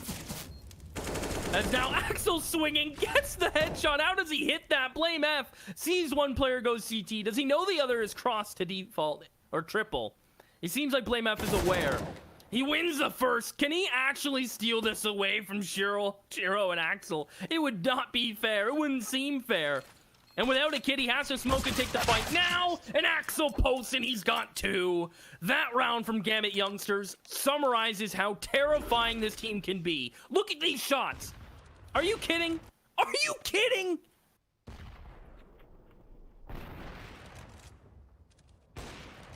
Come on. Oh my god. I'm gonna be sick. That is mental. Yeah, Complexity need a timeout after that one. I gotta go throw some water on my face or something. Oh my lord. Oh, okay. Gotta get over it. Gotta ground myself. Complexity are gonna have to do the same here. 8-3 currently for Gambit youngsters. This is looking like a bit more of a blowout, honestly. It was super competitive in the matchup last week, but this is looking more one-sided. Gambit youngsters have really put their work in for sure, and Complexity maybe not as much, and it's kind of costing them a little bit. Oh, Blame F though, gonna get aggressive with the MP9, not able to find a frag, but he is able to back away, so there's at least that. And he certainly does worry Gambit youngsters ever so slightly. They back off from Palace and start playing a bit more passively around the A side of things. Meanwhile, we've got a creep up middle here from a couple players. This is a setup they really do like to go for. The old trifecta. Usually actually have one in window, but not the case this time around, maybe because they don't have any long range presence. Config up close and personal. Will creep out, manages to get one, but traded back pretty quickly. Oh, Poison dinks up. But he will get taken down into a 4 versus 3 early on. I'm just still in shock. I'm going to be really honest. I am just sitting here blown away at the response Gambit have mid-rounding for info. Like, their breaks are safe. They're relatively standard. Their mid-rounding has just been way just so good in their decisions. For a team that's full of young players, they're not overzealous. They're not pushing for control they don't earn or deserve. And their map awareness is through the roof, Scriv. I am very impressed. For only my second time commentating them, they clearly have improved a lot. And they want sweet revenge against Complexity. And Obo holding stairs with MP9. It's going to be a lot. Does get the first, a ding. Okay. Or some damage onto Shiro at least, or onto Interns at least. And Rush is coming on the flank. This can still be done. Blame F. They're planting right in front of him. They know Blame F is sight. And Supra just dies for the plant to set Axel up for a clutch. Right when I praise them is when they falter, of course. But this is so doable for Axel. Flash over. Can he isolate 1v1s? No. Rush will put him down. Defuse will come through. That's a big one for Complexity. Not even a full buy from them. They get it done with pistols and MP9s. But they needed one. They needed a round like this. Something to sway the momentum because Gambit were feeling it. These rounds have been interesting because Complexity have been saving in like 3v2 situations, 2v4s, and getting hunted and not being able to build an economy very well. Another op will come out. It'll be a double op run for Complexity. Poison's certainly going to buy one. And they almost need to win out this half, Scriv, or come close to it. Yeah, as close as possible now, eh? We'll see how things go. I mean, explosive T-sides are difficult to deal with. Will it continue into the CT side, I think, is the question that both these teams have at the back of their minds right now. But, of course, Complexity are going to have to soften that blow, make life easier going into the second half. Run boost, not so smooth. There we go. Second time's the charm. There's no one there, though. Oh. Poison is creeping. Poison do be creeping. Oh, my goodness. Oh, wow. Nafany gets the trade on him, but not before he finds a frag. It's a bit of a cheeky one from Poison. Still not sure whether it's massively advised. You know, he's got his own ideas, gets aggressive on his own with no utility support. 1-for-1's not ideal, but at the very least finding one, you know what I mean? It was a few inches away from going south.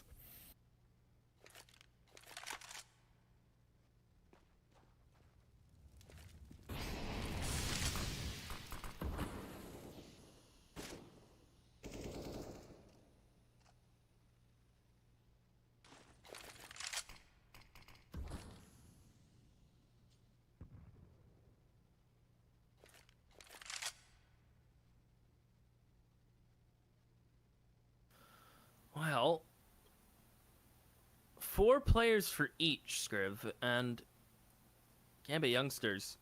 Are they going to get caught off by Oboe? I have a feeling they're going to try to do a boost. Yeah, not expecting Oboe to stand in an unsmoked window and be so exposed. Immediately up connector, though. Trying to get some good timing. Config and Palace, the last thing they expected.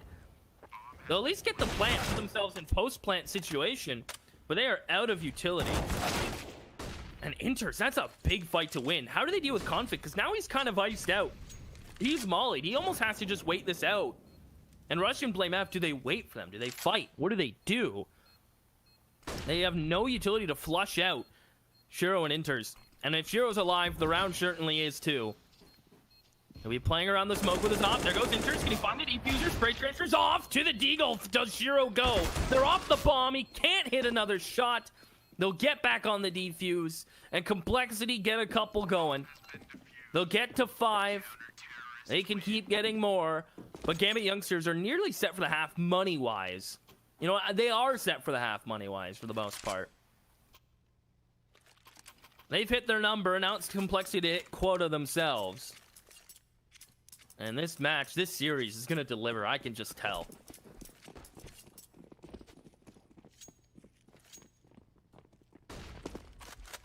Certainly feel it.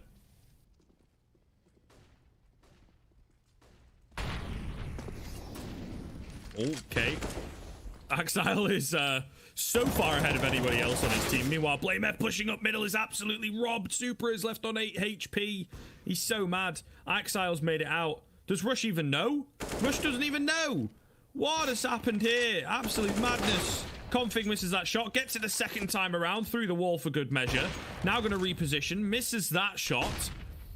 Absolute madness. They're dedicating towards B, even though the jig is completely up here for the Gambit youngsters. Config just playing contact, has to be so careful. He's missing so many shots. He gives his position away, and Nafany bails out his teammates. Nafany actually bailing out the entire team round after round, it looks like. And Poison, the only one left, 1 versus 2, locked out from short. Doesn't know where to go, doesn't want to make too much noise. Gonna go for the jump into the window instead. And he's gonna try and go for it, but it looks like Gambit youngsters are gonna be getting a 9th there if they play their cards right. Does have a kit available. He's got a molly as well. But we'll see. Oh, slowly but surely. Creeping in, making a lot of noise. Position going to be given away. Flash comes through. Super going to go down. That's a solo face. Bit ill-advised. However, Nafany posted up will clap his head clean off. And the 9th for Gambit Youngsters comes in. Some of these shots that are being hit, Scriv, is some top tier going on right now. I have a smile. Not a big smile, like not ear to ear, because that kind of hurts to do. You know, that's a lot of stretching involved, and I haven't stretched. But it's a smile nonetheless, Scriv. And I can't wait for more of these rounds to play out. Again, Gambit Youngsters being very aware of their surroundings, very aware of every situation. Complexity now getting to that same level of mentality. They're starting to play really well and hit their groove. A good time for a pause from Gambit Youngsters to consider how this is going, what everything's looking like, and what this last round means to them. Because 10-5, then you jump over to the CT side, it lifts a lot of pressure. CT side's hard with the economy. It's kind of hard. It's very a dually map, very default and utility heavy at certain times. Mirage, though, you can be very brawly. You can just fight mid with barely any utility. A couple flashes as CTs and you can fight. So, Complexity wanting to get to a good place. Gambit wanting to do the same. And you can just see an MP9 and Scout for Complexity is downgrading their buy, but it's what they got. It's what they have to work with. And a lot of early smokes. As a Hobo, again, this palace control from Complexity has worked wonders. Gambit Youngsters haven't really been taking it. They've been very passively holding it. But I imagine to be very aware of a CT sitting in there come execute time, if that happens.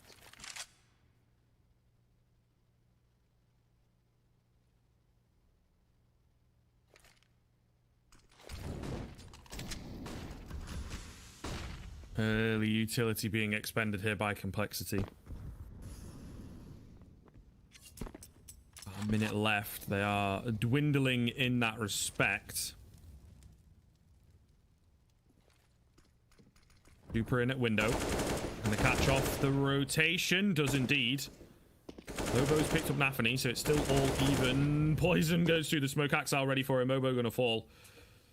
4 versus 2 very quickly then. Oh, Blame F going to get robbed as well of that opportunity once again. It's got to be so frustrating. Rush the only one left in a 1 versus 4. Looking like he might just get caught off here by Axile. No, going to get the better of him. However, his position going to be known now. I think he is aware of Supra. Nice little play coming in from Rush. Unfortunately, can't get his crosshair in the right place. So it will be the 10th round for Gambit Youngsters. Wow. Again, surprising us all. Complexity not learning their lessons after last week, apparently. And it's going to be tough, I think. Their T-sides might be hard to deal with as well, but Gambit Youngsters have got a great deal of rounds to work with. Mm-hmm. Complexity forcing them to double up a couple times there. Not really working to their favor. They're honestly kind of lucky to get 5 even, because the one round they won, the second one there near the end, the 4th to last, was an eco. And then the following one was a rifle, but this could have gone way worse for Complexity. Good of them to turn it on when they needed to, but Gambit Youngsters, I'm interested to see flash assists if that is possible, just to kind of get an understanding and an idea as to where we're looking. Because Nafany and Interest, they may be low on the scoreboard, but I guarantee you the utility usage for them is on point. Axel and Shiro, kind of like the 1-2 clutch up rifle punch, and Complexity gonna have to step it up here as Gambit Youngsters not only winning the duels but also winning the map control fight, which just kind of naturally happens come on the opening split and your mid rounding. So I am color me impressed, but again, you can't sleep on Complexity, Scriv. I feel like a broken record saying that, but this could be their new half. They're really good at just resetting mentally, and into connector they'll go very quick. As Shiro backs on up, gonna get his 1 for Murder Hole and just reset. Supra gonna be pressured in CT. That's a huge kill for Complexity. They can hold that control if they want. Or just play. I'm surprised they planned it actually for CT. So Config's way out of it, and so is Blame F. They did not plant for Blame F, which is so surprising. If these CT players die, it's going to be a world of hurt, but Rush, no plans on going down. Poison somewhat concedes CT, knowing he has backup. As Axile from Cat, given a chance and he'll take it. And Nafani can just get on this because it's not necessarily planning for Blame F. He has to hustle. Nafani hears him coming, gets off the bomb. Nice tap from Blame F. No armor. He's playing the long game. Does he know there's a kit? Pros don't fake. He's spinning. Blame F, though, he's got it. Woo! Oh my goodness. Once again, all the way down to the wire. It is nice and intense, but it's complexity to come out this time.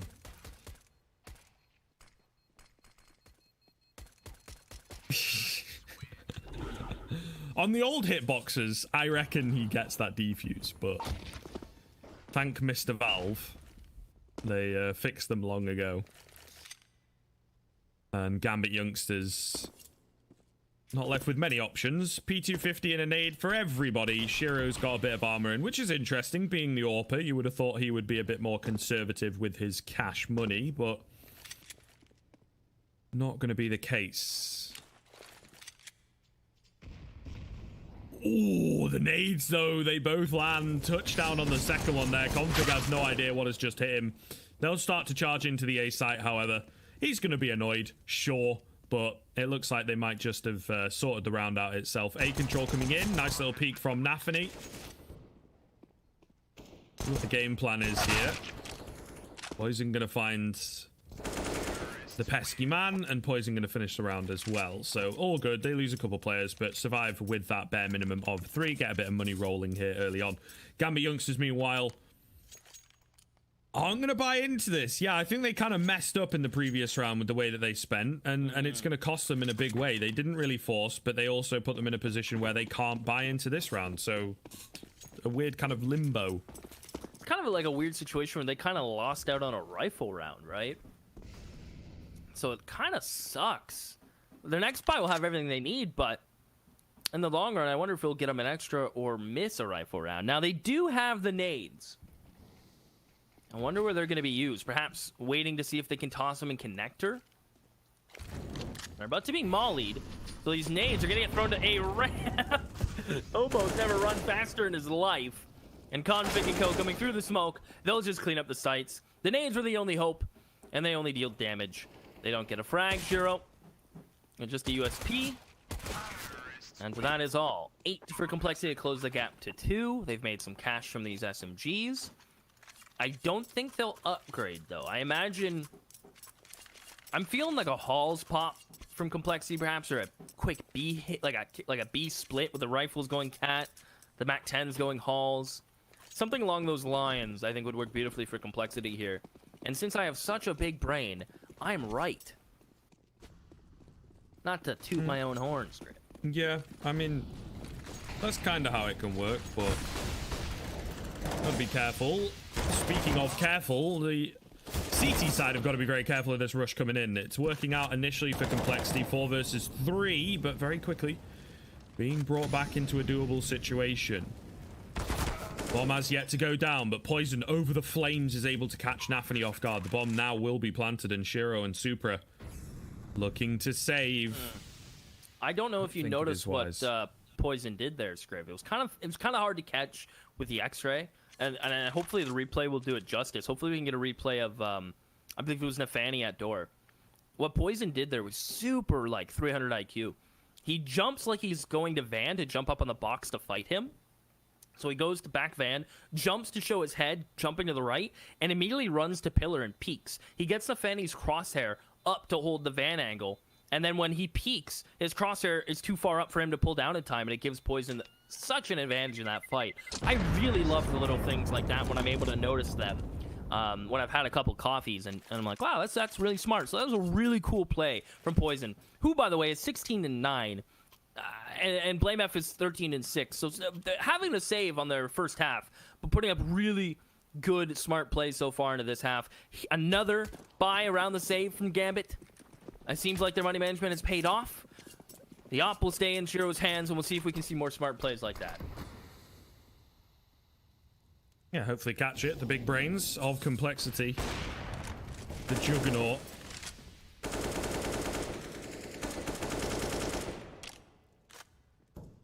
Bit of shots being rung off by both sides there early on in middle, but nothing quite landing.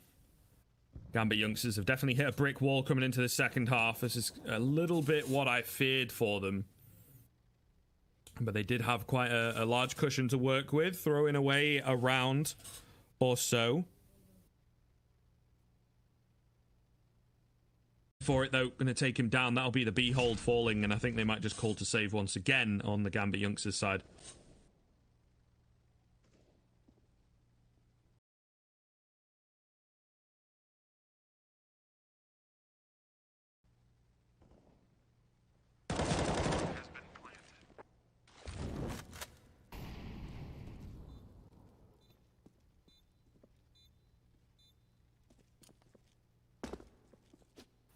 Hey, tying us up, and I do like the reserved kind of Gambit save. They're not trying to like play above themselves. They know that the retake is very unlikely.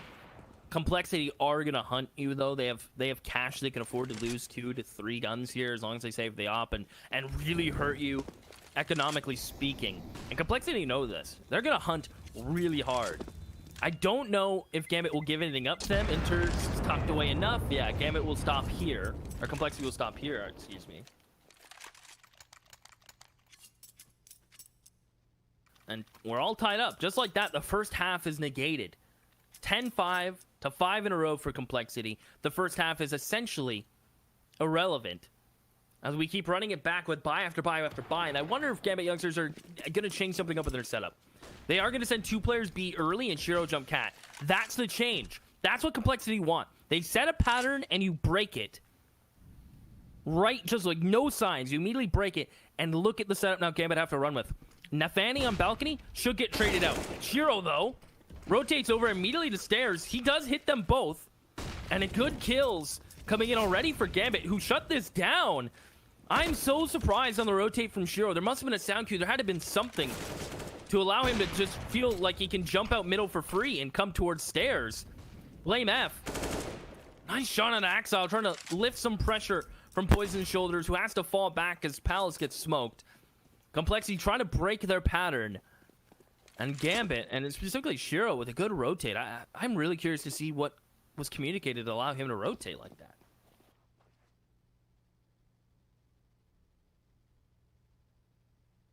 Interesting, maybe just go in for it, you know? Instincts. Nafani going to be pushing behind. This could be massive, actually. They're rotating across to B, and Nafani has to be so careful. I think Blame F is facing the wrong way. Going to try and smoke over the top and gets punished for it. All going to be onto Poison then. That timing is really unfortunate. If they'd have managed to make it past him or even take him down, he is way ahead of the rotations. Can he make it to B? I think... yeah, just about, right? It's about 15 seconds from connector there, I think, to make it to B. If he is not stopped and doesn't fail the jump, gonna be close, but I think he should just about have it. No. Oh, okay. He's not fancying it. Yeah, I think he messed it up, unfortunately. Needed to just kind of go for it if he was gonna go for it, right? Unlucky. Never lucky. The money on Complexity, though, after 5 straight is loaded. Everything they could want for this round, the next, and maybe another after. Gambit, interesting interest in Super running the Augs. And Shiro's going to be going for this mid-pick. Alzen's lonesome, flashing over. Extinguishes the Molly. Config will not overstep for now. And as I say that, here he comes. And Shiro will not miss that one. Enters, good jump spot. Doesn't have a Molly to slow this down. The catwalk player has thrown his out towards window. Rush to find the bench player. No, the crossfire. Enters, not going to get shot at. I thought someone was going to jump fan and try to take him down. But Complexity worried about someone already being in market window. Shiro with a pick. He's already here. He's back sight. This man is everywhere. And Inter's still alive towards jail. 5 alive for Gambit. That's going to go such a far way considering they're going to be fighting back-to-back buys for Complexity. 5 alive there from Gambit is huge. And Shiro in his rotates, man. He is quick. Yeah, I think he's just, you know, not questioning himself, really. Just playing super aggressive. And like I say, instinctively. And it's really, really, really paying off. It's the way that they have changed things, the way that they have turned things around on this Gambit Youngsters side of things. Complexity's still not too far away. It's only 2 rounds in the difference, but history repeating itself somewhat. And I suppose, as we've said, learning from it is very, very important.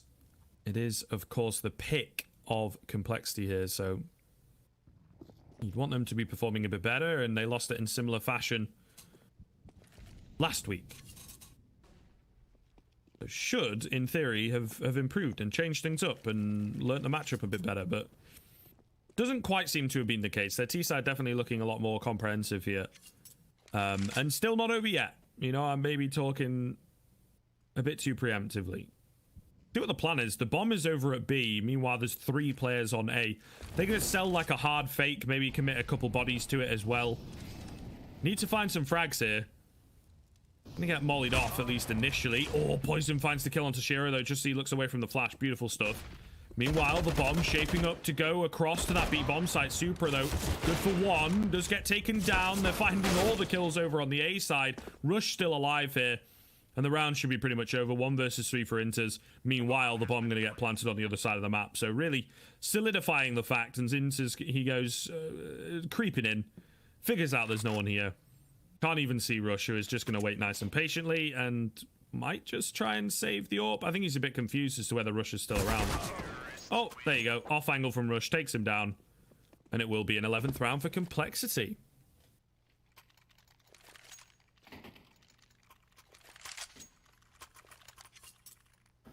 Oh, this game's going to stay close. And that round when Gambit Youngsters kept 5 alive, a couple back, now has a big effect because they can full buy here. Once again, Shiro can get his op, they can get the kits, they can get the mollies. And this round determines, is Gambit Youngsters going to allow Complexity to take the lead? If Gambit wins this, Complexity will have 1 more buy in the bag. But right now, this round determines, is the lead going to be taken? Or Gambit Youngsters going to have to eco, finally. If they save, they might be able to buy, but they don't want to do that anymore. They're going to want to fight for this one. 3 towards A at the start. Fanny's been forced out of connector. They've moved Axel towards Cat, but he's backing up. The Fanny has an idea someone might be in window. Does he expect it, though? Does he peek right into Blame F's loving arms, who would love for him to peek into him? Instead, they'll both sit still. They will both hold. As Blame F will wait. That Molly clears out ladder. And I think Nafani might have an idea, but he doesn't want to overcommit to this fight. Blame F has to drop down, and he has a left angle peek where Nafani has a right. So Nafani has advantage for now. I don't know if that'll change, but he is already low at 67 HP. Shiro, all in the while, is posted and waiting for exactly this peek the whole time. That pick actually takes Nafani away from window room. That's what Blaine F for a strike. Super on site. He may need help here in a moment, Scriv.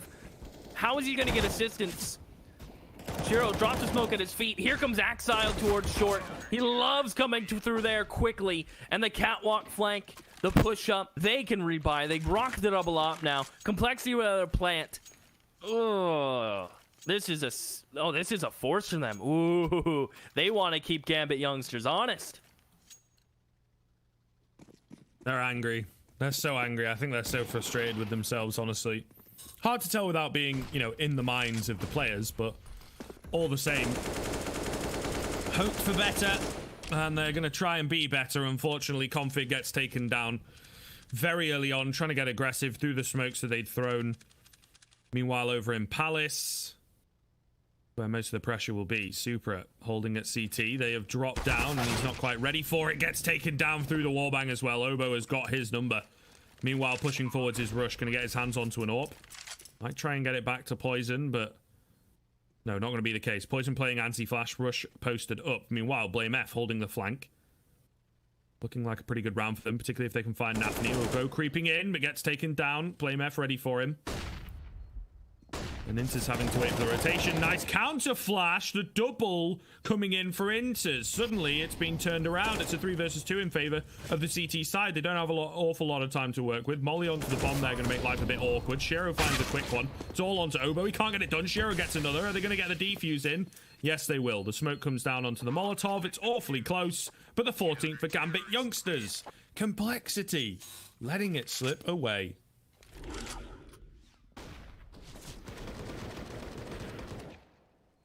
Just letting these replays speak for themselves. 14 for Gambit youngsters.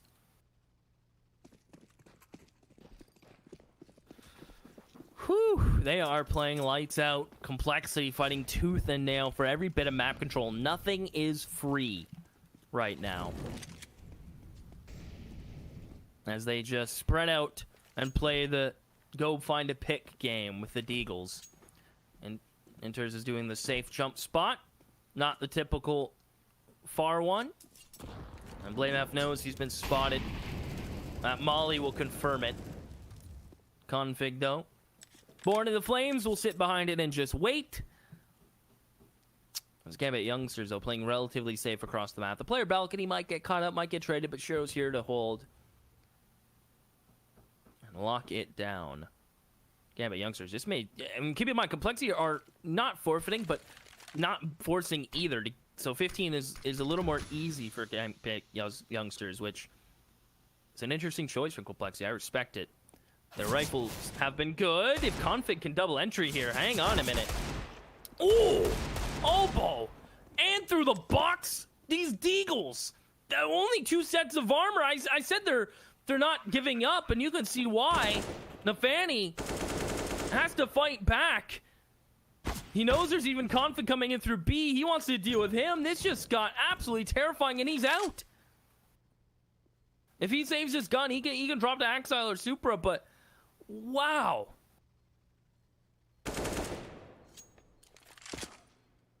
Yeah, he's taking a few names towards the end here. Goodness gracious me. Absolutely mental.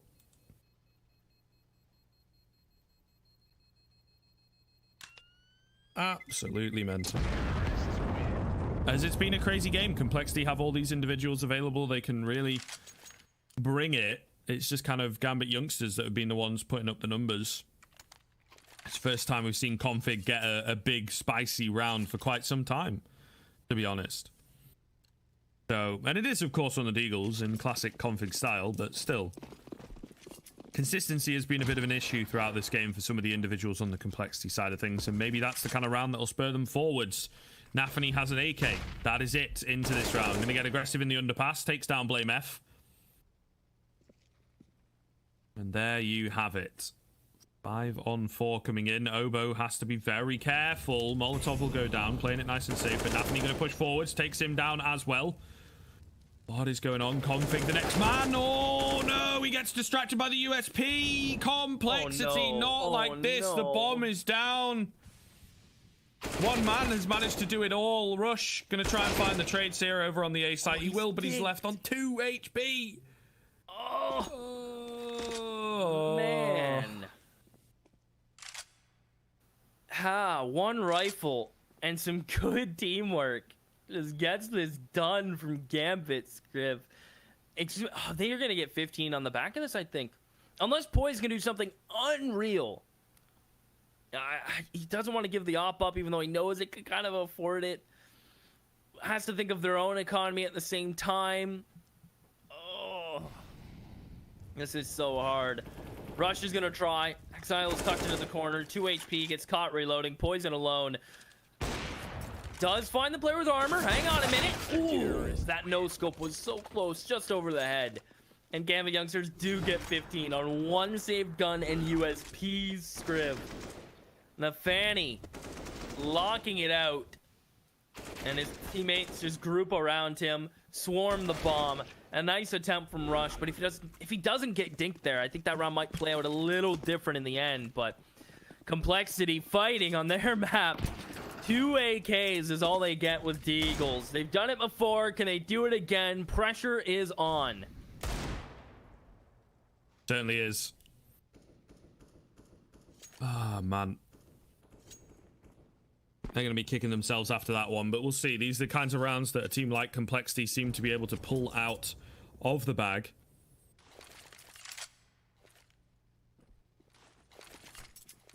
Poison with an early smoke. A nice little flash line up there as well. We'll be joined by Rush in terms of the smokes and whatnot, and it's going to be a rotation back across from Complexity here. I'm interested to see what the idea is. Maybe baiting out some utility as best they can, but Gambit Youngsters really not biting. Happy to take the fights, ultimately.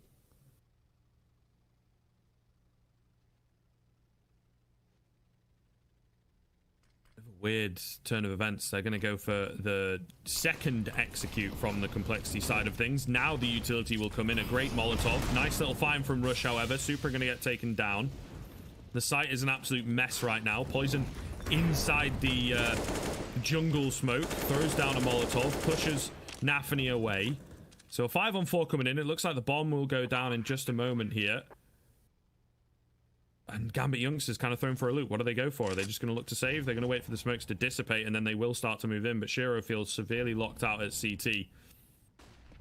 2 Deagles to deal with. A lot of pressure coming in from Connector. No more frags as yet, but there's an awful lot of damage done across the board. Shiro will take down Obo. Flash coming over the top. Got to be careful. There's a Deagle up close for Config. Config takes him down. Meanwhile, Axal's also chimed in. It's a 3 versus 3. Blamef hidden away in Ninja. Needs some help, needs some assistance right now. He's going to get a bit from Config, and there you go. Not really enough time to do anything other than defuse. So Complexity will get their 13th.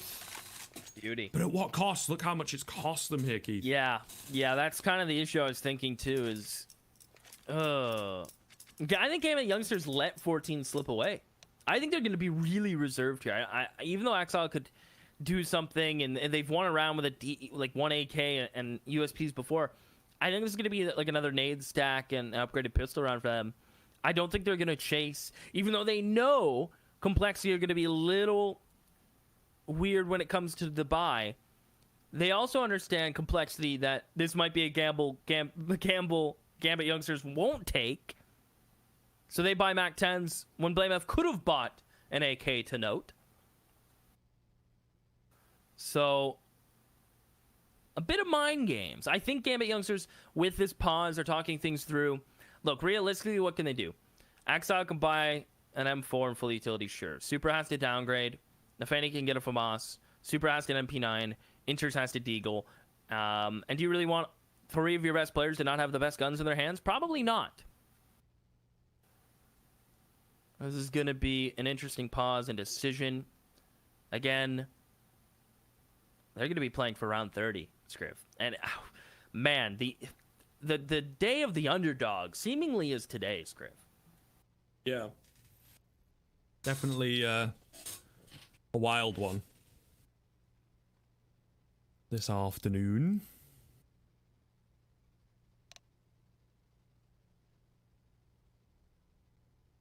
Seems like we have a bit more of a technical issue coming in, which is somewhat annoying, but there you are.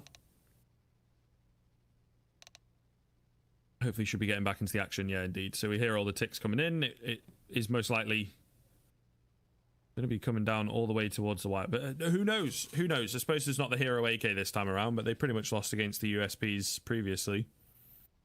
Definitely going to have to be careful and give the respect across and whatnot. See what the game plan is here from Complexity. It looks like a fast contact B play. Well, not even that. They're just going to rush straight into B, actually. Oh, my goodness. Axel gets the knife. What? Oh, good gosh. Look how rich he is. He's balling. He's Loaded. absolutely balling. Easy. And up secured. Inters gets a kill. Okay. Ooh. If he had another bullet, Config was done. Super will make sure of it. For the money Complexity put into this, they have lost a lot. And if Super clutches this, I will screech. My neighbors will think I'm insane. Thank goodness it's not going to happen, because I do like my neighbors thinking I'm not crazy. Or too crazy, I should say. I'm already kind of crazy. But look at the damage.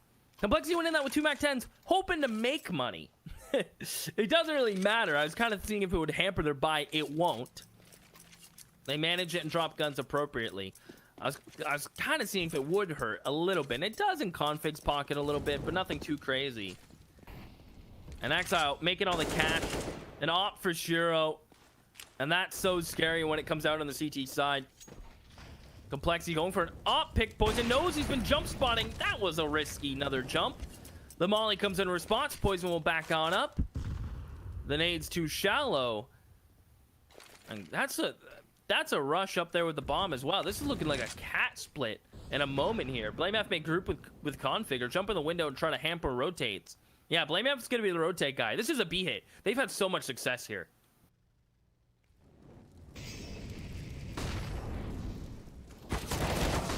Oh, Axel ready for it. However, Config in with the immediate trade. Inters doesn't find that frag. That is really going to come back to bite him in the backside. BlameF, meanwhile, holding for the rotation. Bit of an off angle here. Takes down Supra. See you later. There's also Shiro to contend with, and will pick him up as well.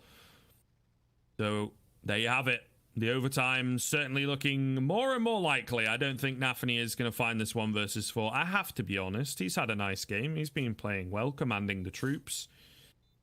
But this would be a bit of a tough ask, particularly because the clock is ticking down. Yeah, not even anything. But overtime in our first game seems to be just the way things are going today. Overtime's all over the shop. But so unexpected, honestly. I honestly thought that Complexity were going to be ready and prepared. And sure, it might be tough. Sure, it might be close. But being behind like 90% of the game, I did not foresee at all. Yeah, that's kind of an interesting point, too. Gambit were ahead for a majority of this game, and power to Complexity, it's kind of the story of them being really persistent, winning some key rounds. I think that Deagle one probably won them, didn't win them the half, but got them to OT, right, is coming out with those Deagles and making them work. And without that round, we wouldn't be here right now. So Complexity really sharpening the knives and getting down to it. Back-to-back 10-5 halves. Now, that was, granted, I am so blown away right now. Both teams getting 10 rounds on their T side. That's kind of crazy. It's been a crazy game, my dude. I'm blown away. Game. And there you go. There's Shiro opping with 28 flash assists. That's crazy. Utility damage is high as well, on top of it all. Almost 400 damage from Exile. This OT is going to be off the charts. MR3, 16k, ops, everything you need. Nafany and Exile can buy kits too. Nafany just likes being cool. There you go. Interesting to me that Inters doesn't buy head armor. You're not going to run out of cash, my friend. Granted, you're against AKs. But if it comes down to it where you have to pull out a pistol, you're in trouble, but... Pretty simple start from Complexity. Try to get mid-control of the ops. Shiro's posted on the lower or upper peak. A little bit of an aid is chunky early. I think Shiro's just going to take a shot and fall off, and that shot connects. And that's more like it. First pick for Gambit. Complexity. Where's the reply? It's going to get the mid-control at death. But where do they go from here, Scriv? $1 million question. That Complexity, I hope they can't get the answer for. Okay, never mind. Shiro in with another. Oboe. Oh, has to be aware of that fact, surely. There's some big question marks in places here. Complexity definitely letting things get to them where they really should not. 5-on-3 now makes life even harder. Rush, meanwhile, going to push out onto A. They have kind of drawn a rotation away, and Rush doing what Rush does, entry fragging well. Axile hears this player in the underpass and is going to try and catch him off guard, but Poison's faster to the mark. Now back into a doable situation. Bomb plant going down. Not planted for Poison over at Connector, but it's still a really good position to have, and something that, as you can see as they rotate in, the CTs are going to have to worry about. So if he plays his cards right, this could be really good for him. Oh, and that smoke is terrible. There's a massive gap in it. He's just going to push through it. A Poison. What the hell? Missing all the shots. Everybody's missing, but it's enough of a distraction to allow Rush a frag. And Shiro's like, mate, I'm out. I'm out. Okay, we're going back in. All right, no worries. I guess we might as well go for it. We do have all that money, but there's not an awful lot of time to work with. The hold coming in, peek it. Oh, he's gonna get taken down. Intus is gonna get the defuse in. Oh, no way, no way they get away with that. Blame F finds both the frags in the end, but Rush, the only man to hold things down. Oh, Blame F needed to go and help him. I think needed to swing round also. Wow. The madness continues in OT, clearly. There's the round Gambit we're waiting for in regulation. And every round they get on the CT side is just money. As we've seen, these teams like and prefer and seemingly perform better on T sides. They're going to try to plant triple. Here comes Shiro. He doesn't make his presence known until they start planting that bomb. Blame F gonna try to take connector control. With the bomb being down, they have to somehow pick that up, not let Shiro get another pick for free. It must be responded to. A flashing connector to allow Blame F to peek. It wasn't blinding. But here comes Axel. He's gonna take the knife in OT? Are you out of your mind? Shiro finds config. That is just insult and injury. You don't have to knife there. Gun out, he probably gets them both. Blame F trying to line up the spray for the defuse. They now know he's here. One player may get on it, or should get on it soon. There we go. Just body block him, try to cover. And Inserts finds him through the smoke. They get two on the CT side and a knife. Scriv, what? I don't know, mate. No one can play Counter-Strike today. They're just doing what they want, like if he has gun out here, he probably gets them both. But the recovery time to pull the gun out, now he has to like tuck in and come out. But hey, he made the call. Shiro got the kill. They get the round. It's all it doesn't really matter. In complexity, they need a T round here, Script. They really do.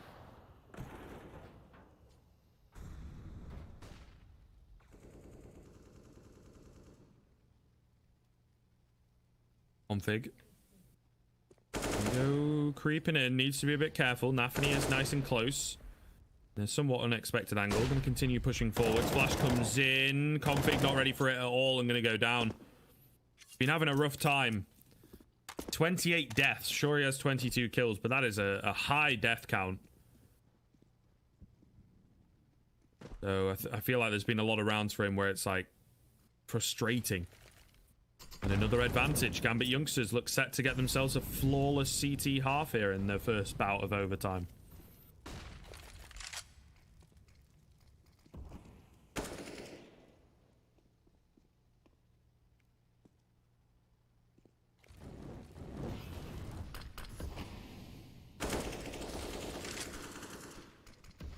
Oh. Exile. Does he know the player's coming? Cat, he does. Bomb drop. His crosshair placement is prime, but doesn't get a second. Inters has done a nice job of staying alive. But Blame F on a tear gets two, and Shiro catches him. Now Inters can just look sight. Shiro can hold his back. And Obo works around beautifully. A flash to the market. Does he go hunting? This is a bit of an awkward standoff. The bomb in the position that it is. A missed shot from Poison. Shiro's posted bench. He knows he's stuck there. And Obo, he remembers the digits as the bomb gets planted. And this is what matters. Shiro is still posted for Poison to peek. But he won't. He'll stand firm. He'll hold the angle. Shiro walks out for this fight right when Poison looks away and Super's found Obo. Oh, the timing, it hurts. Oh, I feel that. And it's a sweep from Gambit youngsters on the CT side. Uh-oh. Complexity. They bring it all the way down to overtime and they're letting it slip away from them. Their CT side as well was not impressive, to say the least. So we'll see whether they can pull it out of the bag. 3 in a row required with all the pressure in the world on their shoulders right now. Their map pick, where Gambit youngsters have really brought it to them. They do not seem to have learned from their lessons, their mistakes from last week. And then we move on to Vertigo, which is where Tea Time said, you know what? Gambit youngsters, they've been impressing me so far this week, right? That's exactly what he said. I'm kind of paraphrasing. He said he has, well, there's like a almost. ramp retake, right? Yeah, he said they have mastered the map like no other. Something like that. Close enough. Whatever. He definitely did say they were like perhaps some of the first in the world to do this little ramp to retake that innovate they've it. figured Yeah. out. So all these things that we're saying are scary for complexity, I think, is the point that we're trying to make. Particularly if Gambit youngsters have got all this momentum to work with. They couldn't do it last week. But this week it's looking a little more likely. The complexity are playing their game and losing at it and have been on the back foot pretty much this entire series. There was like one point where it got evened up 10-10. But other than that, they have been chasing Gambit youngsters the entire time. They're quick too. Hard to keep up.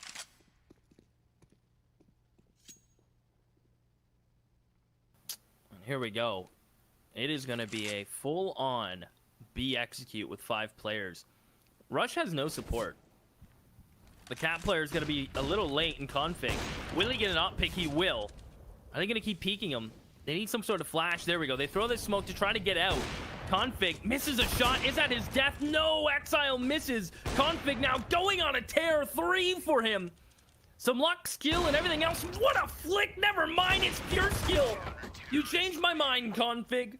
Quiet for the most part throughout the game, but when his team needs him, he puts up the numbers. With the back to the wall, he stands tall. And Config gets 4. This flick is kind of gross. Kind of makes me sick. I'm for it. I've been sick a couple times throughout this series. Not gonna lie. In one map. Had to take a minute. Yeah, I feel you, man. I haven't even had any water this game, I think, is how quickly things have been going. So stay hydrated. I'm going to have some water right now while we're in a pause. Now that flick, though, a long time ago from Shiro, that if that doesn't make the top of Reddit, I don't know, man. Yeah, I hope so. Twitch Army, get on it. Please. Absolutely mental, to be honest. This entire series is just crazy. Crazy.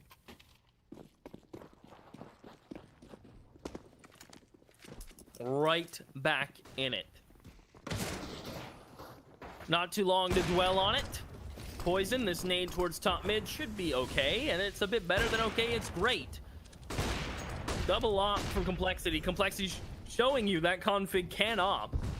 And Supra is about to peek. He catches him right when he moves. The B split is activated. They say, you know what, config? You want to opt towards short? We're going to hit you with a B split. And it shuts him down. Poison, they're already on site. Does he know someone's close? Right?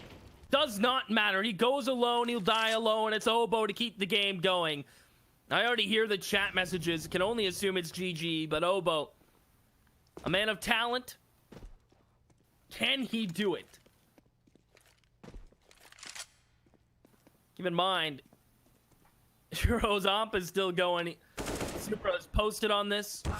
And here's the peak. And Gambit youngsters get it done. 1 OT required. They sweep the CT side. They give 1 round of Complexity because they feel bad. And then they hit them with the B split. They knew Complexity would feel comfortable with config towards short still. And then they hit them with the split. Well earned from Gambit. They were ahead of Complexity for a majority of the game and left Complexity chasing. And now we're going to chase them into a break. When we come back, it's going to be Vertigo Scriv. Man, I couldn't be more excited.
Alrighty, it's Vertigo. I hope we don't have a fear of heights, ladies and gentlemen, because this is Gambit's choice, so clearly they are not afraid to look down. And, well, they're kind of looking down at Complexity with a one-map lead, moving into their map choice, of course, here.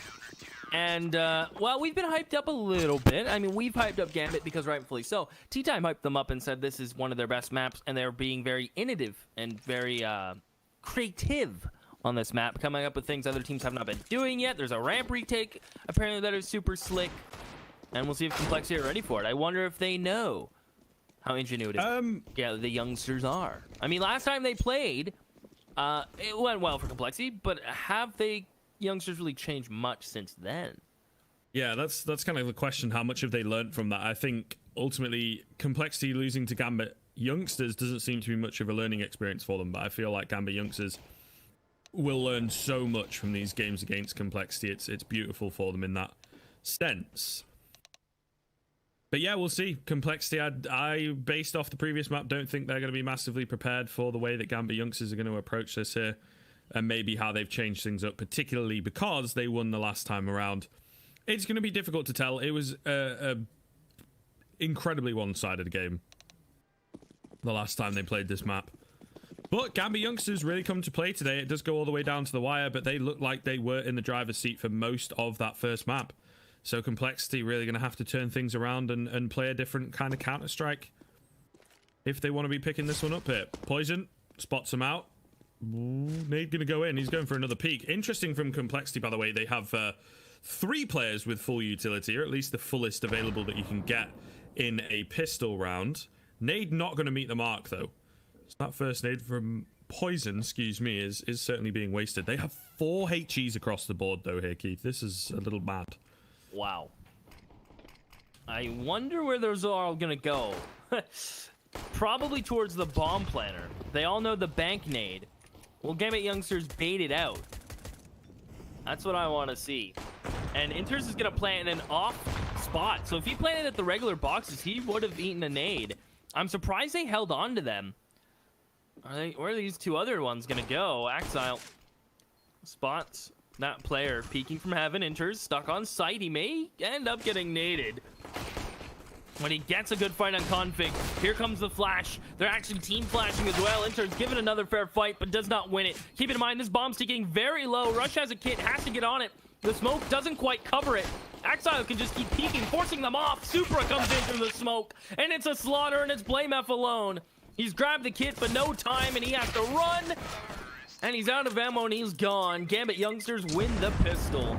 And that was literally explosive with the amount of nades that were there.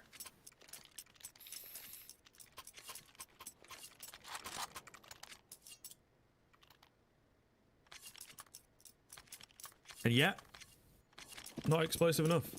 So, there you have it. Complexity going to force up into this one, and oh, rightly so. Poison absolutely loves the scout, right? We talked about this the multiple times that they played it last week. Claps heads from this angle time after time after time. Oh, gets another tag in as well. Still alive, gonna go wider. Supra will take him down. Oh no. And now a 4 versus 3. Poison doing damage on the scout. Gambit youngsters might just have let this one slip. They keep peeking him. It makes me nervous, Griff. It makes my voice crack. Peeking. They seem to have hit the reset button, though. They want to avoid him, and rightfully so. Axile takes a deagle tag now. Oh, man, it is getting a little nerve-wracking. For Gambit youngsters, can Config get another tag? The Galil player is going to lead through the not through the cardboard, through the plywood. That'd be some interesting placement for cardboard. It is plywood. And Poison's going to get a third. Why not? Add up to it. Axile gonna try to perhaps get some kills or something, Screw, but this round was a grit your teeth and kind of try not to wince.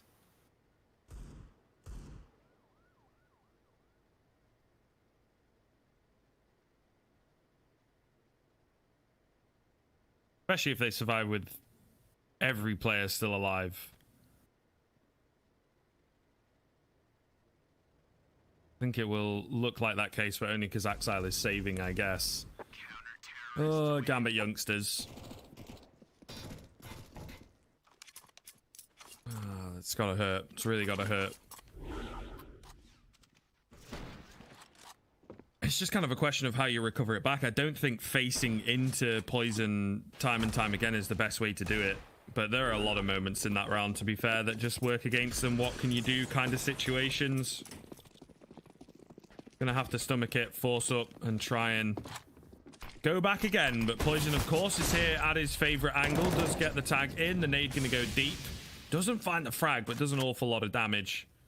And it will be indeed a really, really strong early chunk coming out from Complexity.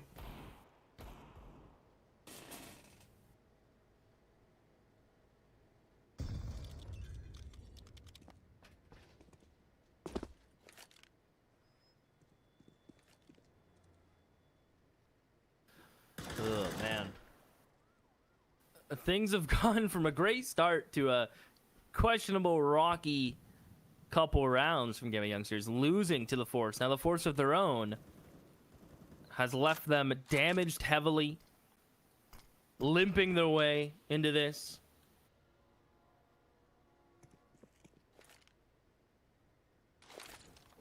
And Blame F's nade, money. Here he comes now for the kills, catches Exile. Doesn't know there's someone behind him that they run boosted into the corner, but Rush does.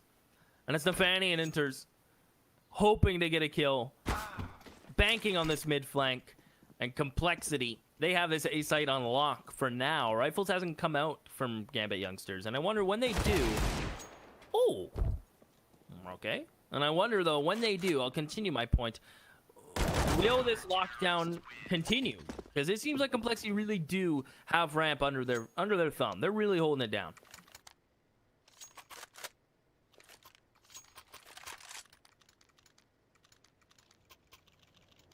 I have to eco this one out though, so not looking as likely. Yeah, definitely unlucky on that one. Timing just absolutely perfect.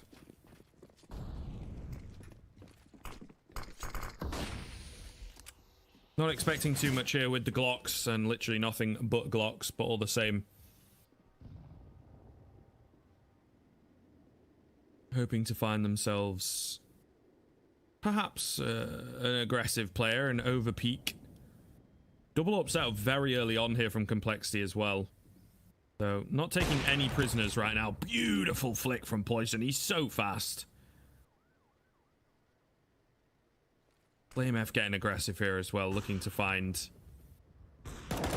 a few more extra frags. We'll get the first. Don't think he's quite aware of Shiro being up close and personal, but still, it's a Glock. What's it going to get done? Oh, well, there you go. He does find the frag. Perfect timing coming in. But what now from Shiro? M4 in hand. Probably going to push. He could take down Poison, to be fair, but Poison's got his pistol out, actually, so not taking any chances. And there's only like 4 bullets left there. So unlucky. Third round coming in for Complexity. Here come the guns, though, from Gambit youngsters. Keep in mind, I still feel this map is T-sided.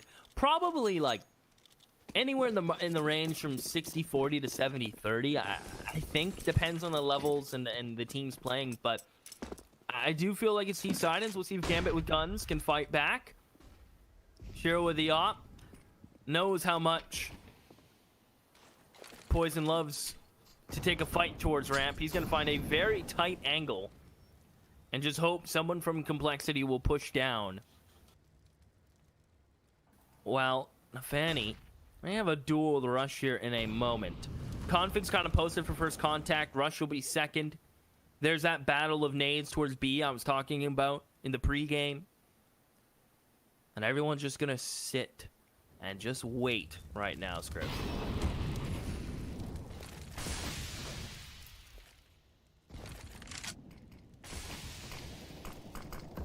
Slowly but surely.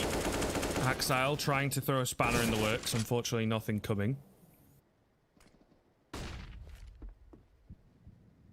Just keeping it nice and calm. Nice shot rings off from Poison. Rush is pushed up here as well. Super gonna get caught. There goes the bomb. Poison in with another. And Gambit youngsters are really struggling here early on into this first half for sure. All down to Axile and Inters, and they've lost bomb control. They have like no map control to work with. Very contained area to stay in. Early Yeah, they're smoke. getting worked. Yeah, they're getting trolled a little. Just having a fun time.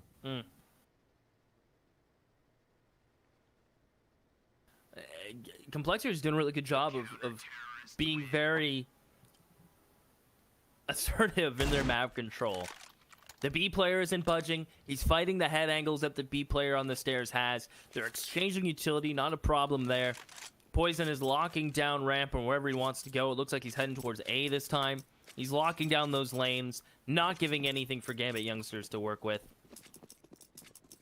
Also, interesting to note, Inters threw over his AK to Supra, who bought armor. I guess it might have been a double save from Gambit youngsters. I guess with Axile and Inters saving, obviously they don't get any money, so a couple little bit of a buy up around it. It's just weird that they leave Inters on a Glock.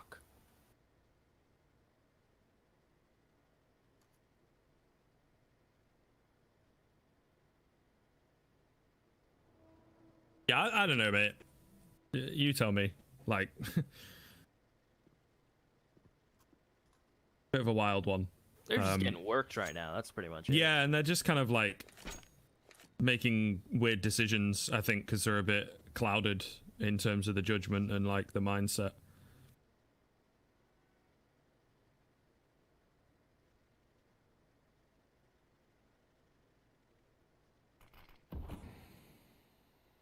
Okay, smoke over the top from the CT side. Try and keep them at bay here. 40 seconds on the clock. Going to start to creep in. Flash over the top coming in. Will force them back, but I think Complexity are happy to let the bomb go down, to be honest. No one around. And the bomb indeed will attempt to be planted. Fake plant coming in. Molly going down. Actually, I don't think really would have stopped it. Another one on top of it. Axile pushes forwards. He gets taken down by that secondary AWP of Config. They will trade one back, and the bomb plant indeed coming in. Still a 4 versus 3, and they've only got the one AK up right now as Axile lost his double nade. Will finish off Inters. Flashes over the top. Super to find everything in this round. He can't get anything at all, and Shiro the only one left. I think just going to run away by the looks of it. And save his armor and deagle into the next round. So it will be a 5th for Complexity.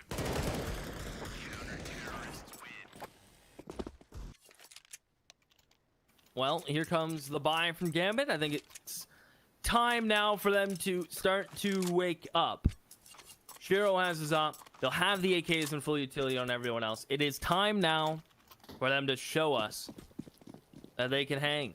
That this is their map. They need definitely some T rounds.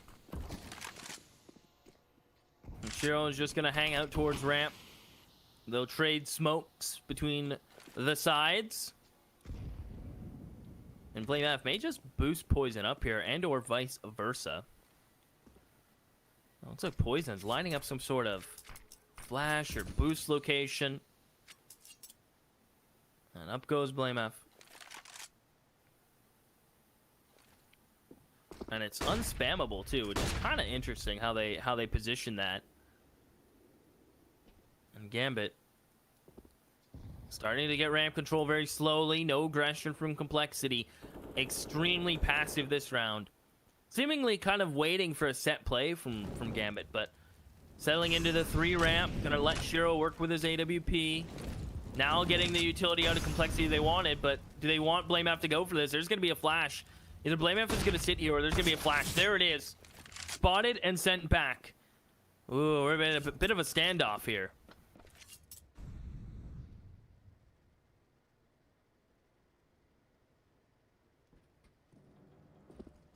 Mexican standoff, perhaps. Oh. BlameF will be the first to strike. Oh my goodness, and he's quick to the trigger.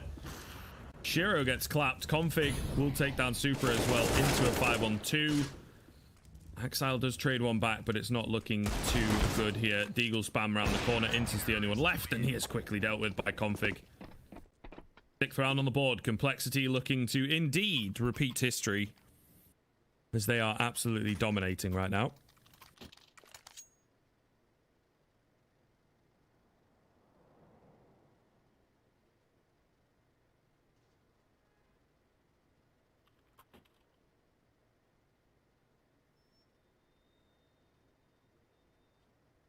Pause rightly so. The T side struggling heavily.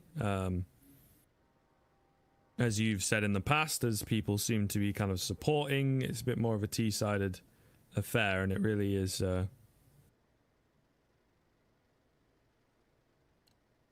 difficult time if they're not able to get the ball rolling at all in this game. I mean, it's just not looking good overall. They're just being kind of outplayed at the moment, unfortunately. A little bit of outclassing being done here thus far on Vertigo, a map that Complexity are no slouches on, no strangers. Interesting to me that Gambit elect to go here out of all choices. I think Dust 2 could have been a good pick for them following the second map.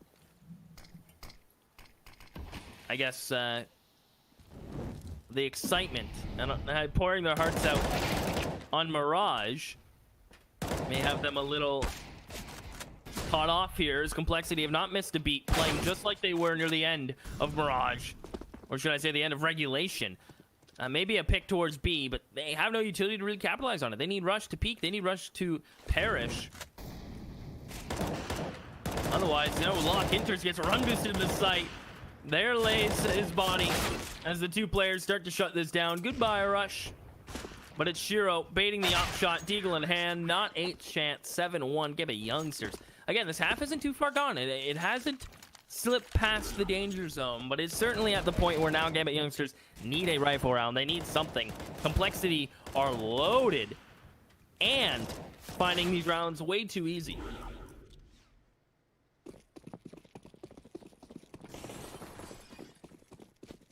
Yeah, it's definitely strange. It is definitely strange. Such a juxtaposition from the first map. We'll see rifles out here from Gambit Youngsters. Some early nadage coming in. Nafany going to take the head of Poison clean off. And now BlameF to hold things down. He'll throw a smoke in the mix to make life awkward. But the utility here from Gambit Youngsters is sound. Rush will take out Nafany as he goes on high. But the bomb plant coming in a bit more of an open angle over there on the right-hand side of the site. And Inters is in behind. BlameF has a bit of an idea, but he will go down to it. And now just the pressure of Inters being around is going to be a real problem for Complexity. Super, meanwhile, has managed to get himself on the edge of the map. Of course, such a tough angle to deal with. Gets one, or slides to get the second. Clean stuff. Config, meanwhile, is investigating with this player who is apparently behind them, but he checks the wrong angle. And Inters will take him down, recovering an AWP in the process. So there you are, Gambit Youngsters. The pause pays off. They talk about it. They tell Super to just click some heads. And they get the second round. Now, they need to string this together, though, with only, 4,900, 4,100 Inters.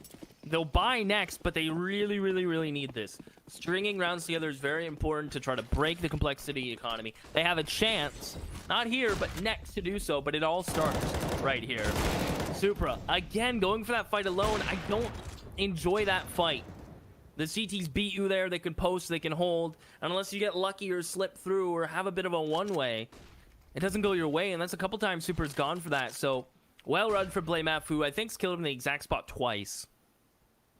All the while, Gambit Youngsters now look towards B stairs.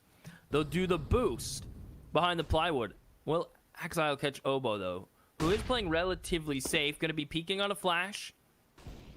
A lot of people spam the plywood as well. We'll see if Oboe does this after his smoke. I bet he does. Yep, there it is. Not too much damage done, though, and he doesn't hold on. Shiro post. And Oboe, I thought he had that, just a little off the mark. gets caught spamming, and that gives Gambit the chance to explode. Once again, looking very good from them. They have pulled something different out of the bag.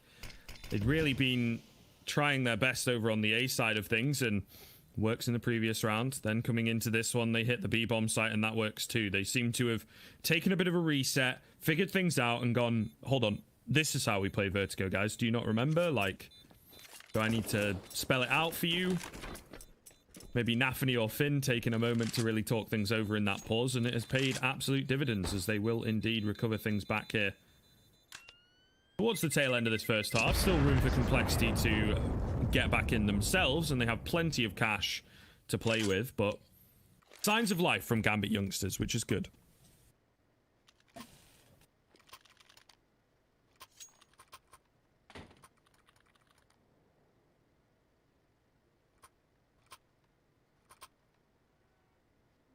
Another pause coming in as well here, Keith, so this is pretty big. Yeah, taking another one. Probably didn't like how they got opening picked on. They're probably be like, yo, Super, what up? And he's just explaining his thought process behind it all. Discussing, well, Complexity saved 3 guns. What's their buy going to be like? That's the thing. Like, what's it going to be looking like? I don't think they'll expect a double up. I think they'll expect some sort of aggression from Complexity here. And in fact, Complexity are kind of going the opposite way. Maybe aggression with the ops and backed up by the rifles, but I don't think they're going to go full-blown aggression towards mid or B or anything crazy. I think they're just going to be playing the long game. Let Config post up on the B entrance, or let him get an angle back on 90 to look towards B stairs. Maybe some early peeks, some early aggression from Config and co. Yeah, you tried to go for the early peek. Blame F's going to push down this again, and it's going to be the same fight. This time Super's here first. Blame F is not thinking that he's going to go for this exact play 3 times in a row. There's no way. Super is just chilling. Literally, he hears them falling back now. Does he dare try to catch them? He heard the scope. He knows they fell back, but he heard the scope from Poison. There you go. 1 bullet, 1 done. That's it. Now he can start working up short. Blame F is here, caught with a molly. Gonna molly himself out. Poor Supra. But that's a big one. Gambit now can just hold on to A ramp control and work a pick with Nafany. Under the smoke, he's hoping to catch someone off, but it's not looking too likely. Gonna try and boost here on the Complexity side of things. Oh, it's being watched for though, and they get spammed down pretty massively. Actually, Rush is going to take the brunt of that. And perhaps for the best, I think there was someone even watching the attempt.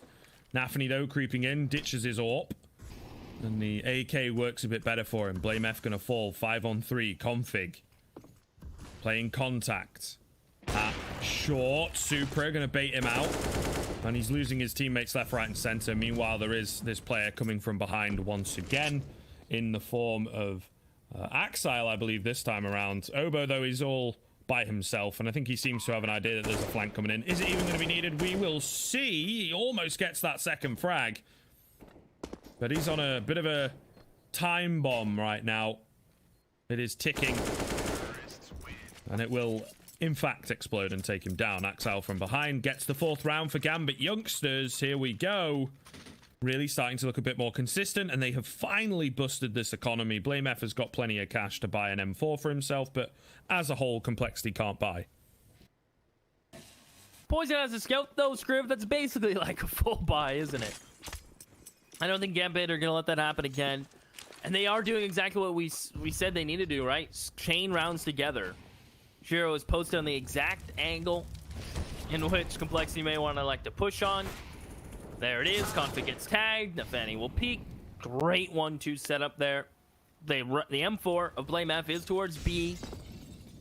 And Gambit youngsters just staying together, staying compact, playing as a unit.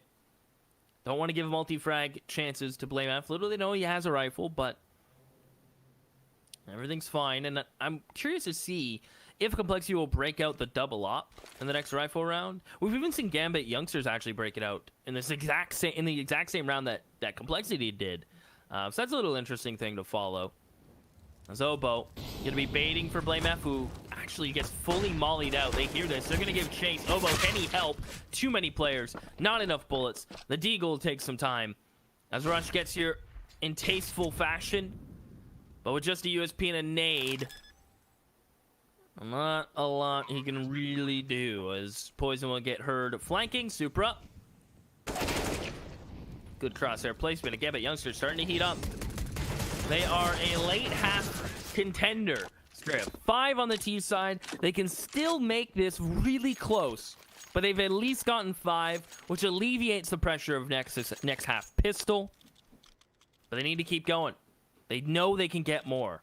I know they can get more. Complexity don't want them to. And in fact, they're going to have an opless buy. So look for some sort of aggression from Complexity here. Either fighting ramp heavily or a late mid push.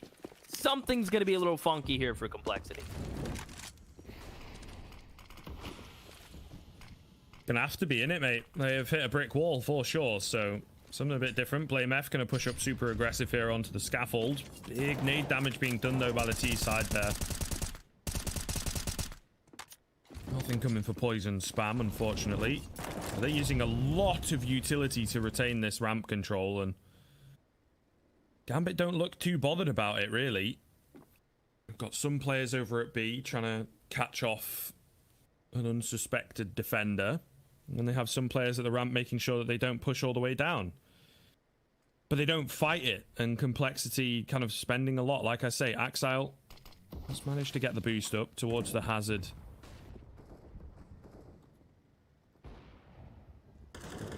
It's not really peeking over, though. Waiting patiently. Obo gonna creep round, gets good timing. He finds them both. That's what they needed. A bit of an individual to step up and split the T side in half. 5 on 3 coming in.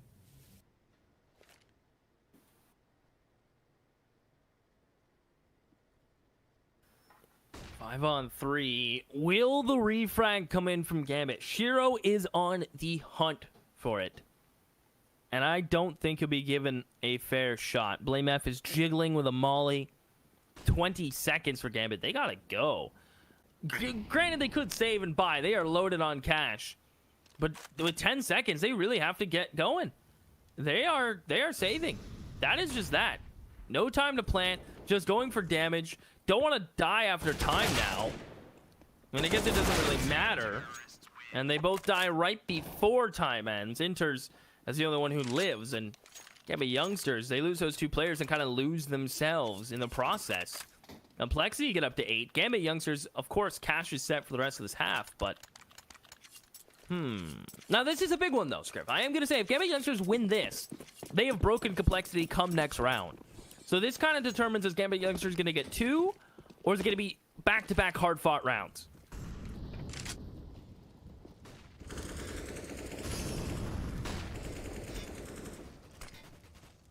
Going for it again with this push in towards ramp. Hoping this time to be a bit more successful with it. Not that it was really needed in the previous round, but, you know, might as well keep on going. Again, a lot of utility being expended. But I suppose it does alleviate an awful lot of the pressure that Gambit youngsters could potentially have by taking that control away from them. Poison got to be careful at middle here. Or shoulder peeking out. Go for the utility, not gonna swing into it. Actually does with a flashbang that blinds him, so that's a bit awkward. Thank God there was no one there. And 55 seconds remaining thereabouts on the clock. Complexity. Again, similar positions as previous. Poison gonna go 1 for 1 as he does indeed push in. Inter's almost going down, left on 4 HP. Obo, meanwhile, is just about able to get away. Left on 53 HP. It's awfully close here in the 4v4. Oh. Super trying to take ramp control. This is gonna get so weird, isn't it? 20 seconds. Gambit have been kings at waiting the clock down. They're gonna go for the smoke execute, try to secure the plant. Complexity are just gonna throw bodies at them. They've waited this long to plant. Throw the molly, jump, peek them, fight them. Supra is burning! Burning, I tell ya. No time to plant. They have to go kill. Blame F can just live. And Gambit, what are you doing? Looking like Navi near the end. as they just waste the clock down too far. They're pacing. They've lost themselves, Scriv.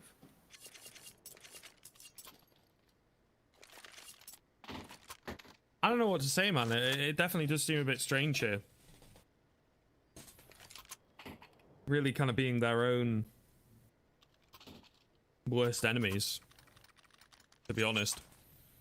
And now a timeout coming in from Complexity, going to make life even harder going into this final round.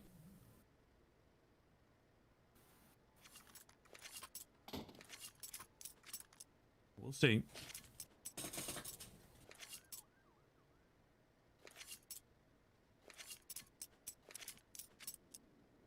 Round number 15 getting underway. A relatively good buy here from Gambit youngsters. They have also, of course, had time to talk things over. UI a bit strange there. It looked like Config was holding nothing but a flash. I've never seen that before. But he does get his M4 back. All good, guys. Does indeed have a weapon to work with. Oh. I think we might be getting a bit of a reset here. Not quite sure who called it, but I guess one of the teams has a bit of an issue with someone having some technical issues.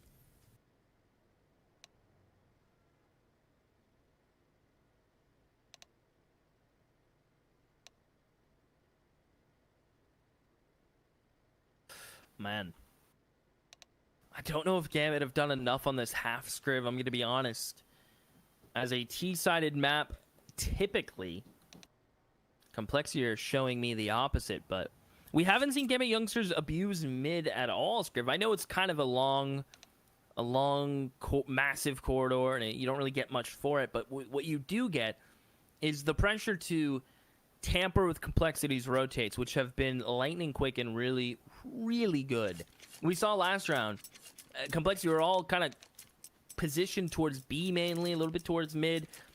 Gambit youngster, 20 seconds left, start throwing nades towards A. Immediately 3 players there. That's how quick you can rotate on Vertigo. So hampering rotates, or at least throwing some utility to hurt that, is ideal. But we haven't seen too much from Gambit youngsters really. The B fights haven't been going their way against Obo. No one's been able to really best him. Run boost Shiro, let him kill Obo, run to B. That's what I want right now, Scriv. Give it to me. I think I deserve it. I've been good. That's what we get, man. Yeah, we've had some crazy games. We've been through the ringer today. Oh, please tell me they're gonna do it. They're both looking at the... Come on. Come on. Sad. Unlucky. Not today. In fact, gonna go towards A. Straight into the crosshair of Poison. He gets a nice early frag. Nade going in to do a bit of chip damage as well.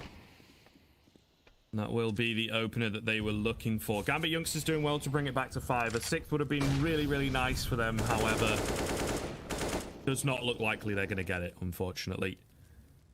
With that one coming in, and Complexity have done such a good job throughout this half of just closing rounds out after they get an early advantage.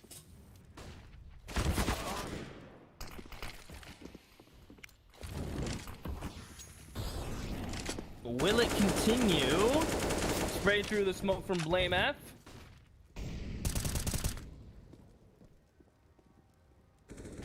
And now they're pinched in. Do they deal with Config and try to go back? No, they're going to try to plant. Config giving another fight, wins it again.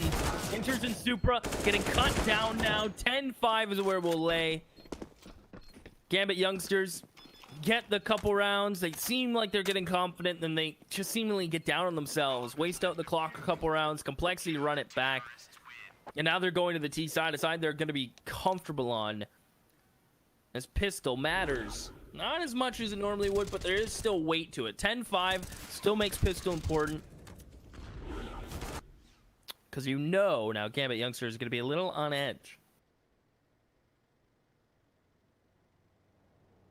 A bit.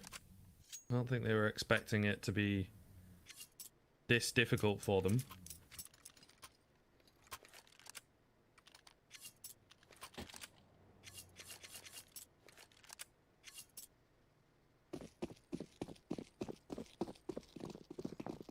See. Only time will tell as we break into our second half. Supra, going to go for an early peek. Not quite able to land the shots, but he does indeed make it away to fight another day. Nice little flash coming in. That's a messy fight. The return flash blinding up Shiro. Super, there you go. He chimes in with the first. He finally gets his reward, but Rush getting aggressive, not able to find anything with the Glock. The USB's coming out on top. Through the smoke goes Nafany, and he will find a frag. Absolutely mowing them down there on the Gambit youngsters side, only losing the one player. Well, okay, maybe Gambit youngsters have found a way to make this map CT-sided, Scriv. I want to see it when rifles come out. But a pistol win is huge for them. They can't afford to lose to this exact buy like they did on the T side. It seemed a little too easy for Complexity and Poison with a scout last time around. It can't be like that again. Exile's nade won't do as much as he was hoping.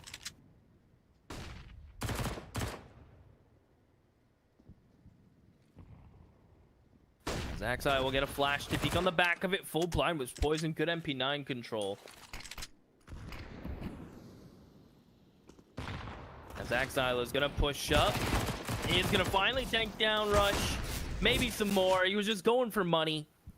And it seems like Gambit are starting to push. They really want to get these kills. And they might want to be careful about it. It's not like time's becoming an issue. They need to be careful. Slow their roll a little bit. You don't want to over rotate or put yourself in a bad spot, Scriv. It's certainly not wise.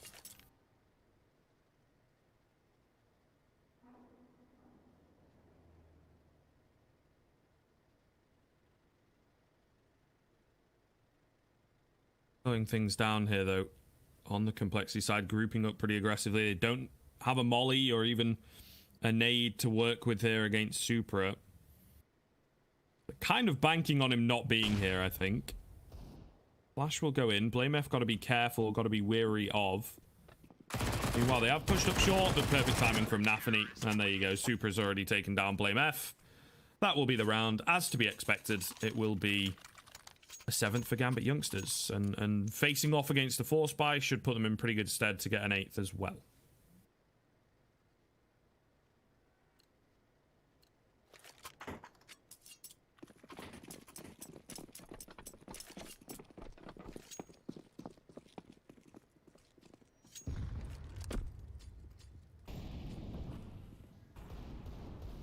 Shiro jiggling towards mid. You're right. It is just Eagles. A couple Glocks should be easy for Gambit.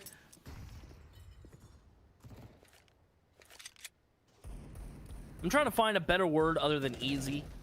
It should be moderately simple. Because the word easy implies that there should be no damage or no chance for Complexity. Obviously, every round of Counter-Strike is winnable, Scriv. But hey, Poison does find some damage. That's a gun down. It is just an MP9. Super probably wants to update and upgrade anyway to the modern M4. And here comes the buy from Gambit youngsters. Shiro may even just toss him if Samasa buy an op. Boom, I'm a mind reader. It's almost like I know what I'm talking about sometimes, Script. You know, you play the game. You watch the game. Sometimes you're going to know what you're talking about. Sometimes not. And that's just the way it be. Oh, Obo. Oh, he knows he's there. He spotted him ever so slightly. Just seeing little bits of his backpack, of his tail end, but unfortunately not enough to capitalize. Nothing. Going to push forwards. Blame F says thank you very much inside the smoke, but he does get traded immediately. Back into a 4-on-4 now, looking good for Complexity. They've kind of weakened things up in terms of the defense here, baiting out some utility. Great little molly. Axel's going to take so much damage. Cheryl will pick up config in the meantime, though, so leaving Complexity a little flat. And Axel timing to be absolutely everything. Gets that kill onto Poison. That's pretty big. Rush does get one, but he's traded back. Ovo now the only one left in a 1 versus 2. And where is Super is the big question. Doesn't quite know. He's just going to dip straight out and try and go towards A with 45 seconds left and nothing to work with but the AK. It is going to be hard for him.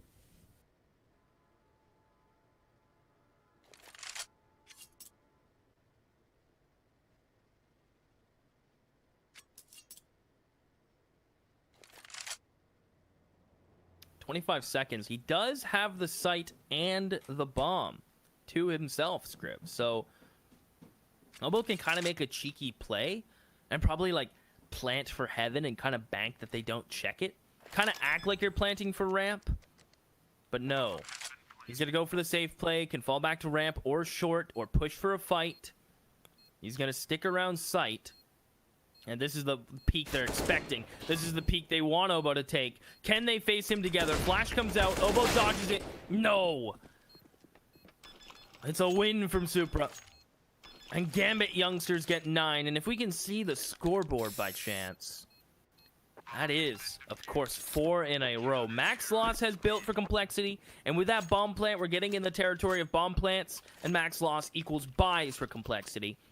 So Gambit youngsters are not out of the woods yet.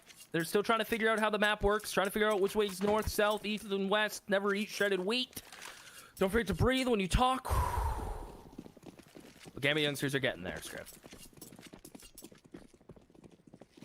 Edging it out.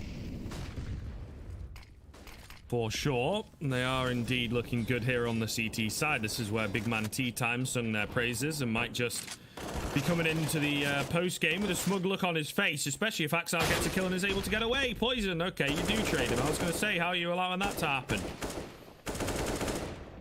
Bit of a mad one. It's actually Poison pushing up. It was nearly Obo that let him go, and Obo takes an awful lot of damage as well. So 4 versus 4, but big chunks being ripped out of the rest of the complexity boys. Gambit youngsters going for the spot there is Supra, and Gambit youngsters hoping they can get this one on the board. They're going to have to contend against a full 4-man push onto A. Molly going deep. Supra going to get the smoke out. Does indeed deal with it. Going to try and play around it as well, but has to be careful, of course. The smoke's so hard to deal with, but he finds the head of Blamef. He knows his angles. Blamef's so mad. Trying to go for it again. Not going to happen this time around, but Shiro is here to capitalize and keep the man advantage. Smoke's coming over the top. Rotations coming in from the CT side. It's about to be a bloodbath. Shiro backs up because he knows there's a flank coming through and he doesn't want to get caught and give this into a 2v2. He plays it safe and backs out of short to sight. It's the safe and it's the smart play. The Fanny's coming in. Do complexity start to figure this out? Maybe after the bomb's planted, but Obo's gone. It is just Poison. Looking to back up towards short, but knows he needs a kill before he can leave. Timing from Nafani. Spray transfer's not there. Gambit youngsters tie us at 10. But history will repeat itself. The bomb plant Max Loss. Another buy. And do they want to do it again? Because Poison got 2 kills. Does he go for the op? The money's weird. And wow, complexity. Honestly, very surprising. They're not doing all armor, all AKs, full utility. I think they're doing this because they want to get an op with full utility out. And they want to just kind of pick up the pace here and throw an off-pace, kind of quick pistols in your face type of round. But honestly, kind of surprised. They were kind of loaded, but hey, you want the op, you want to play for it. You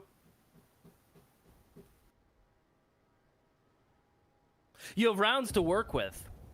And, wow, first pick for complexity, Scriv. Yeah, incredible stuff. I don't know how they've done that. Absolutely amazing. They've just mind-controlled Supra. I wasn't aware that you were able to do that in Counter-Strike. I guess not buying here gives you mind powers. Genius. Absolutely genius. Bomb plant coming in. Shiro up close. Gets the no-scope onto the first. Still alive, but able to back away through the smoke. So they might just be able to pick up the pieces, Pete. Looking good. Shiro is so fast. He's so filthy. Obo's got 2 on the Deeg, though. Gets out the shot, but unfortunately, doesn't matter. He does get the best of him. I thought he was going to go down to the P250. He's left on 1 HP. What a mad round. Dude. What happened? There goes Shiro. I love how you can see him on the x-ray from the other player, from his teammate just falling. He's not moving, just accepting fate. Oh. Hate to see it. You really do. I love how one day since workplace injuries, put that back to 0. It happened today. Config holding now as Gambit have to go down to USPs. Could have bought again. Would have been wonky. Gonna elect to just try to do some damage on their own. Man, they were crazy.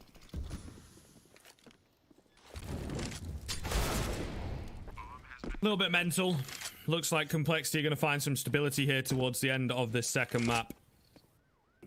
Could have made all the difference. All the difference if he'd have managed to not die Supra. So they're definitely going to be kicking themselves, particularly him individually.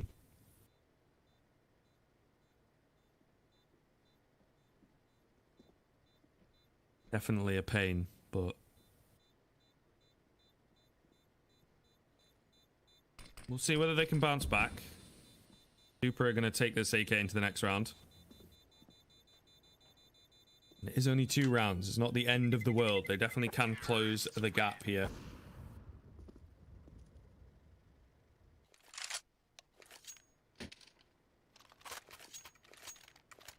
Still certainly easier said than done.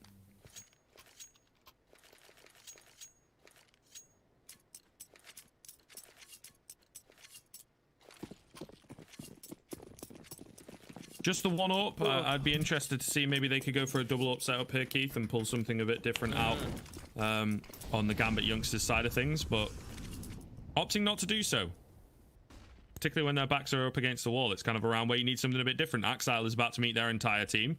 This could be massive, or it could be devastating. Why are you looking away, mate? Oh my goodness, don't be doing that. I guess he was anti-flashing or something, but deciding against it. Manages to find one and almost a second. Early 4-on-4. Complexity back up now. They've asserted dominance, showed force towards B, and will now rotate and hopefully catch an A-ramp player just over peeking and overstepping. That's where Poison's op's going to come into play. He's going to pre-aim this right side and try to catch Supra. Instead, it's Config. The timing. Supra, why is he there? It's in the open. Gambit have no control to A, and if Nafani doesn't slow this down or get a kill, we may just see a save. His smoke will slow down Complexity, but here comes all of the rest of the nades. He's going to try to get to short, maybe? No. They'll boost Shiro up, hoping someone will peek or jump. Nafani actually does catch Rush, and Config full blind jumps up. Shiro misses, but will land. Madness will pursue. Poison with an op has to grab the bomb. 25 seconds, he needs help to plant. Shiro's found the flank. That was what Poison was waiting for. Will find the head of Nafani. That's the issue with that spot. As Poison will push to the site. Molly out onto Shiro, who's already out. Pushing site. Poison 1. Shiro makes me nervous. But his USP lands, and he'll have 3. Within 1 round now is Gambit. Ooh. Certainly out of the frying pan and into the fire in this series, honestly. So hot. So very hot indeed. In a lot of different ways, let me tell you. But FAMAS and MP9 here for Gambit youngsters, not ideal. They definitely do win the previous round, but it is certainly an at what cost kind of question. Inter's on high, looking to utilize the MP9. Shiro as well playing contact to help him out. It is going to be needed, finds the trade. More coming in, and he's ready for it. Looking for the third, he gets it as well. Perfect flash coming through to help him out, and they have absolutely mowed him down to 12-12. It comes. Gambit youngsters have got an awful lot of momentum here. A pause coming in as well. Complexity have not got much cash available. When Shiro gets going, how do you stop him, right? Blame F. I don't know if he saw that, but his flash bounced off the wall and it popped in front of the box he was peeking from. So Shiro wasn't blind at all, but Blame F couldn't see a thing. If I was holding up a sign that it said, "I'm your #1 fan," he couldn't even read it, which is kind of sad, Scriv. But 12-12.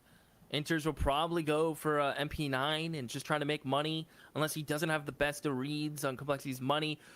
Who, by the way, even in situations like this where they've had even a little more money, they've elected to half buy with pretty much the exact same situation just to allow themselves to get the op-out on Poison. And I wonder if that's going to be the same kind of play they make. Maybe they mind control Supra again? Is that still vulnerable? Has he closed his mind? Or is it still open? Will they make someone jump off the map? Upgraded pistols.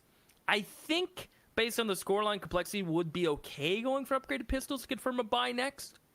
But at the same time, they know Gambit's money is not completely safe either. So I don't know which way this is going to go, Script.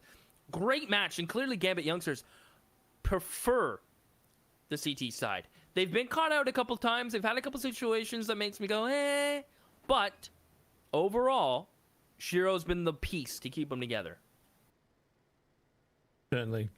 I can agree with that. He's looked hella good.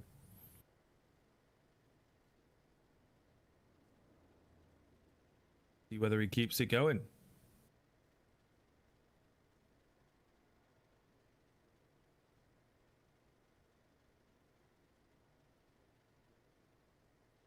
Indeed, for our excitement, but we are, of course, going to have to wait for the player to get in here, and Complexity now just starting to meddle in their own thoughts, stew in them, not feeling too good. How has it come this close? Again, we trashed them last time. We had a great start. Complexity are finding Gambit youngsters troublesome, to say the least. Can't quite call it yet. Not really sure how it'll go, the overall picture, but definitely struggling in places, that is for sure. We will have Nafany rejoin and should hopefully be getting back into the action quickly. And by quickly, you mean right... I thought it was going to happen. I was going to say right now. But no. Very shortly. And, ooh, Complexity are going to go for the full buy, Script. See, or just blame F? Just a hero? Okay, I got trolled. I saw the AK and I was like, okay, they're going to buy. No, just blame F. So they're going to run it back, similar to what they did in the round they won, where Poison had enough cash to get an AK out. Everyone else pistoled. So this is kind of pressure on blame F now to be that hero. But keep in mind, if we look at the scoreboard super quick, real quick, just for loss bonus of my mistake, it's okay, it doesn't matter. I think they're at still 4-round loss, though. Maybe even max. Definitely up there, right? Definitely a lot to work with here. Oh, great flash coming in. The Tech 9 to lead the way. We'll find the first super as well. Is absolutely brown bread. He will get taken down. The trade's coming back in. 3 versus 2. How? Make it a 3 versus 1. I don't know what to tell you, Keith, mate. They just rush straight in and catch Gambit youngsters with their pants down. Like... Oh, okay. I feel like Gambit gotta know. I mean, I guess Complexity have been buying kind of consistently, but Gambit, they're playing angles that are so flashable from spawn. They themselves have thrown that exact flash and blinded players on ramp from Complexity back on their T side, and they still get caught out by it. Aggression is Gambit's friend, but also their enemy, as they're gonna full save here, perhaps give up 14. Looking likely. And that has been Gambit's downfall, is in which they lose rounds. That one is gonna sting.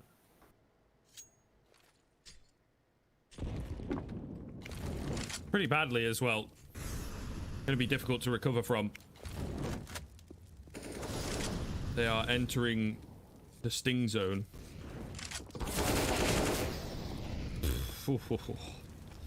Nice and clean, nice and quick, nice and clinical here from Complexity to open up this A bomb site.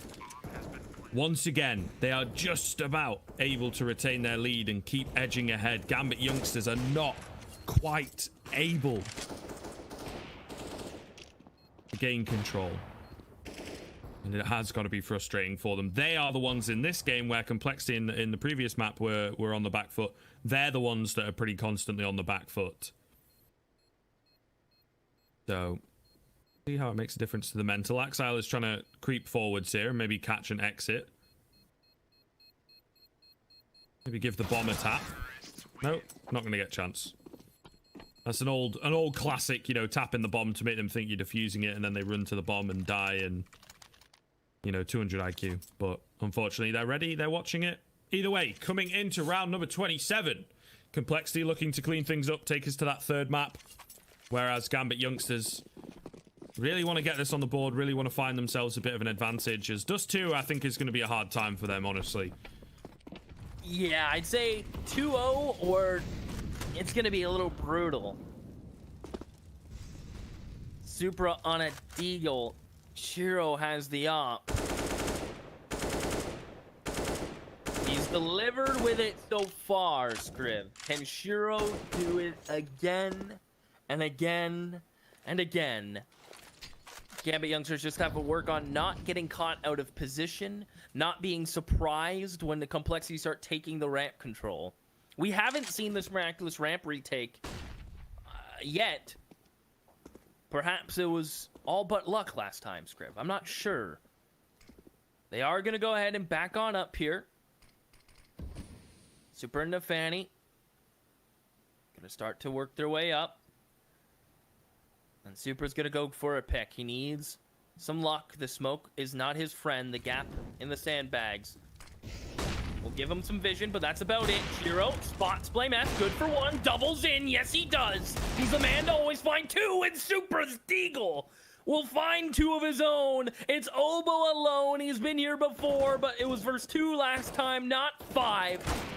And this time he's legged by Shiro, stuck behind a very spammable wall. Shiro wants the kill, but is dropped. Don't feed Obo! Don't feed Obo! He's got 3! He's down to 10 HP!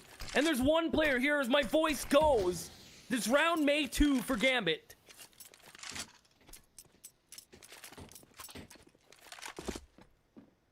I'm a little confused. Okay, the hood time froze. Bank, yeah. Yeah, I was like, what's happening here? Is the game? But it was the screamed hood and got timer. hyped for nothing, Scriv.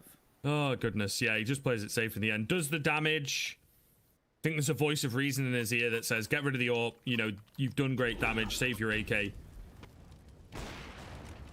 Yeah, they did get a bit giddy for it, and I think it is going to cost them a little bit in terms of the buy-ins this next round. To be honest, it's like the first one, then the second one, and then this guy kind of needs to... The timing wasn't quite there. Maybe the second guy needed to wait a little bit. I mean, he just 180 in headshot, to be fair to him. But yeah, you can see 2 FAMASs and a scout. They actually don't have the AWP into this round, Keith. So it's massive, massive damage done by Obo. Yeah, I'm surprised Shiro went for that. I thought he would have been a bit more reserved and just let his teammates spray through the paper-thin wall. Instead, now, with Shiro with his op wins rounds. Without it, it hurts Gambit a lot. He has been the big key on the CT side to success, and I don't know if I'm sold with him just having a scout.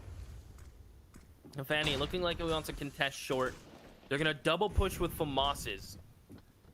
Someone from Complexity holding this. Are they ready for this? Supra, they're getting wrapped on site. Nafani, his teammate's gone. He got pinched out just like that. Complexity wrap on the site. Supra, no chance, unfortunately, there. Bomb will go down for Obo. Man advantage. And Gambit may just save. I don't know if they're going to fully commit to this. I know giving up 15 sucks. They're going to try to see if Shiro can hit a nut shot with his scout. And if he can, they may go. And in fact, they're all going to start to face. Obo on the site. Does he win this fight? Shiro does get 1 kill. And Inters is going to back on out or try to. They've lost the scout. Inter saves the M4. And Gambit may have shot themselves in the foot last round, Scriv. It really does feel like it. Yeah. I think they just needed to be careful. And it does seem like such a small thing. You're 5v1, you still kill him. Or whatever. But, like, when you're up against the T side that has been steamrolling and has a great bank built up, he's not bothered if he goes down or whatever ends up happening, but he denies an AWP away, which has such a massive impact. As you can see by the fact that, you know, he's 7 frags ahead of the next player on his team. So Shiro is such an influential part, and now they come into this round, potentially the final round of this second map, with 2 automatic weapons and a bunch of pistols. They have made it work with weaponry like this in the past, but not only, again, we're seeing they're going to have to make it work, but it's going to need to be a decisive victory in round number 29 to facilitate the bye into, in theory, the next round, but it might not happen. Supra will get 1 on the MP9 and be able to back away as well. Deep nade coming in there, going to do some damage onto Nafany. Nafany and Super both chunked out, but an early pickup coming in. The flash is Hold on. not successful onto Rush, but they still managed to find the frag. 5v3. Uh-oh. Oh. They abandoned. They all left. You guys don't have the proper equipment to retake this. That is so daring to give up short like that. This is so risky. I thought they were going to just hold firm and keep fighting, because now you have to come into AK lanes and peak angles that are really good for Config, who isn't... Oh, I thought he wasn't going to check the spot. He does check boost box. Poison can get a safe plant in. I am confused by Gambit's decision here. Poison can just back up. Even if he gets one, it's great. There it is. It's the rifle gone. Make it 2 for Poison. And Gambit have nearly tossed this one away. It's Inters, and he will fall. I'm very surprised by that decision. Complexity will take Gambit's map pick. They'll trade. And Dust to remain, Scriv. Me oh my, a break is needed on both sides. My voice is cooked. We need water, and we need a break. Hang on, map 3 soon.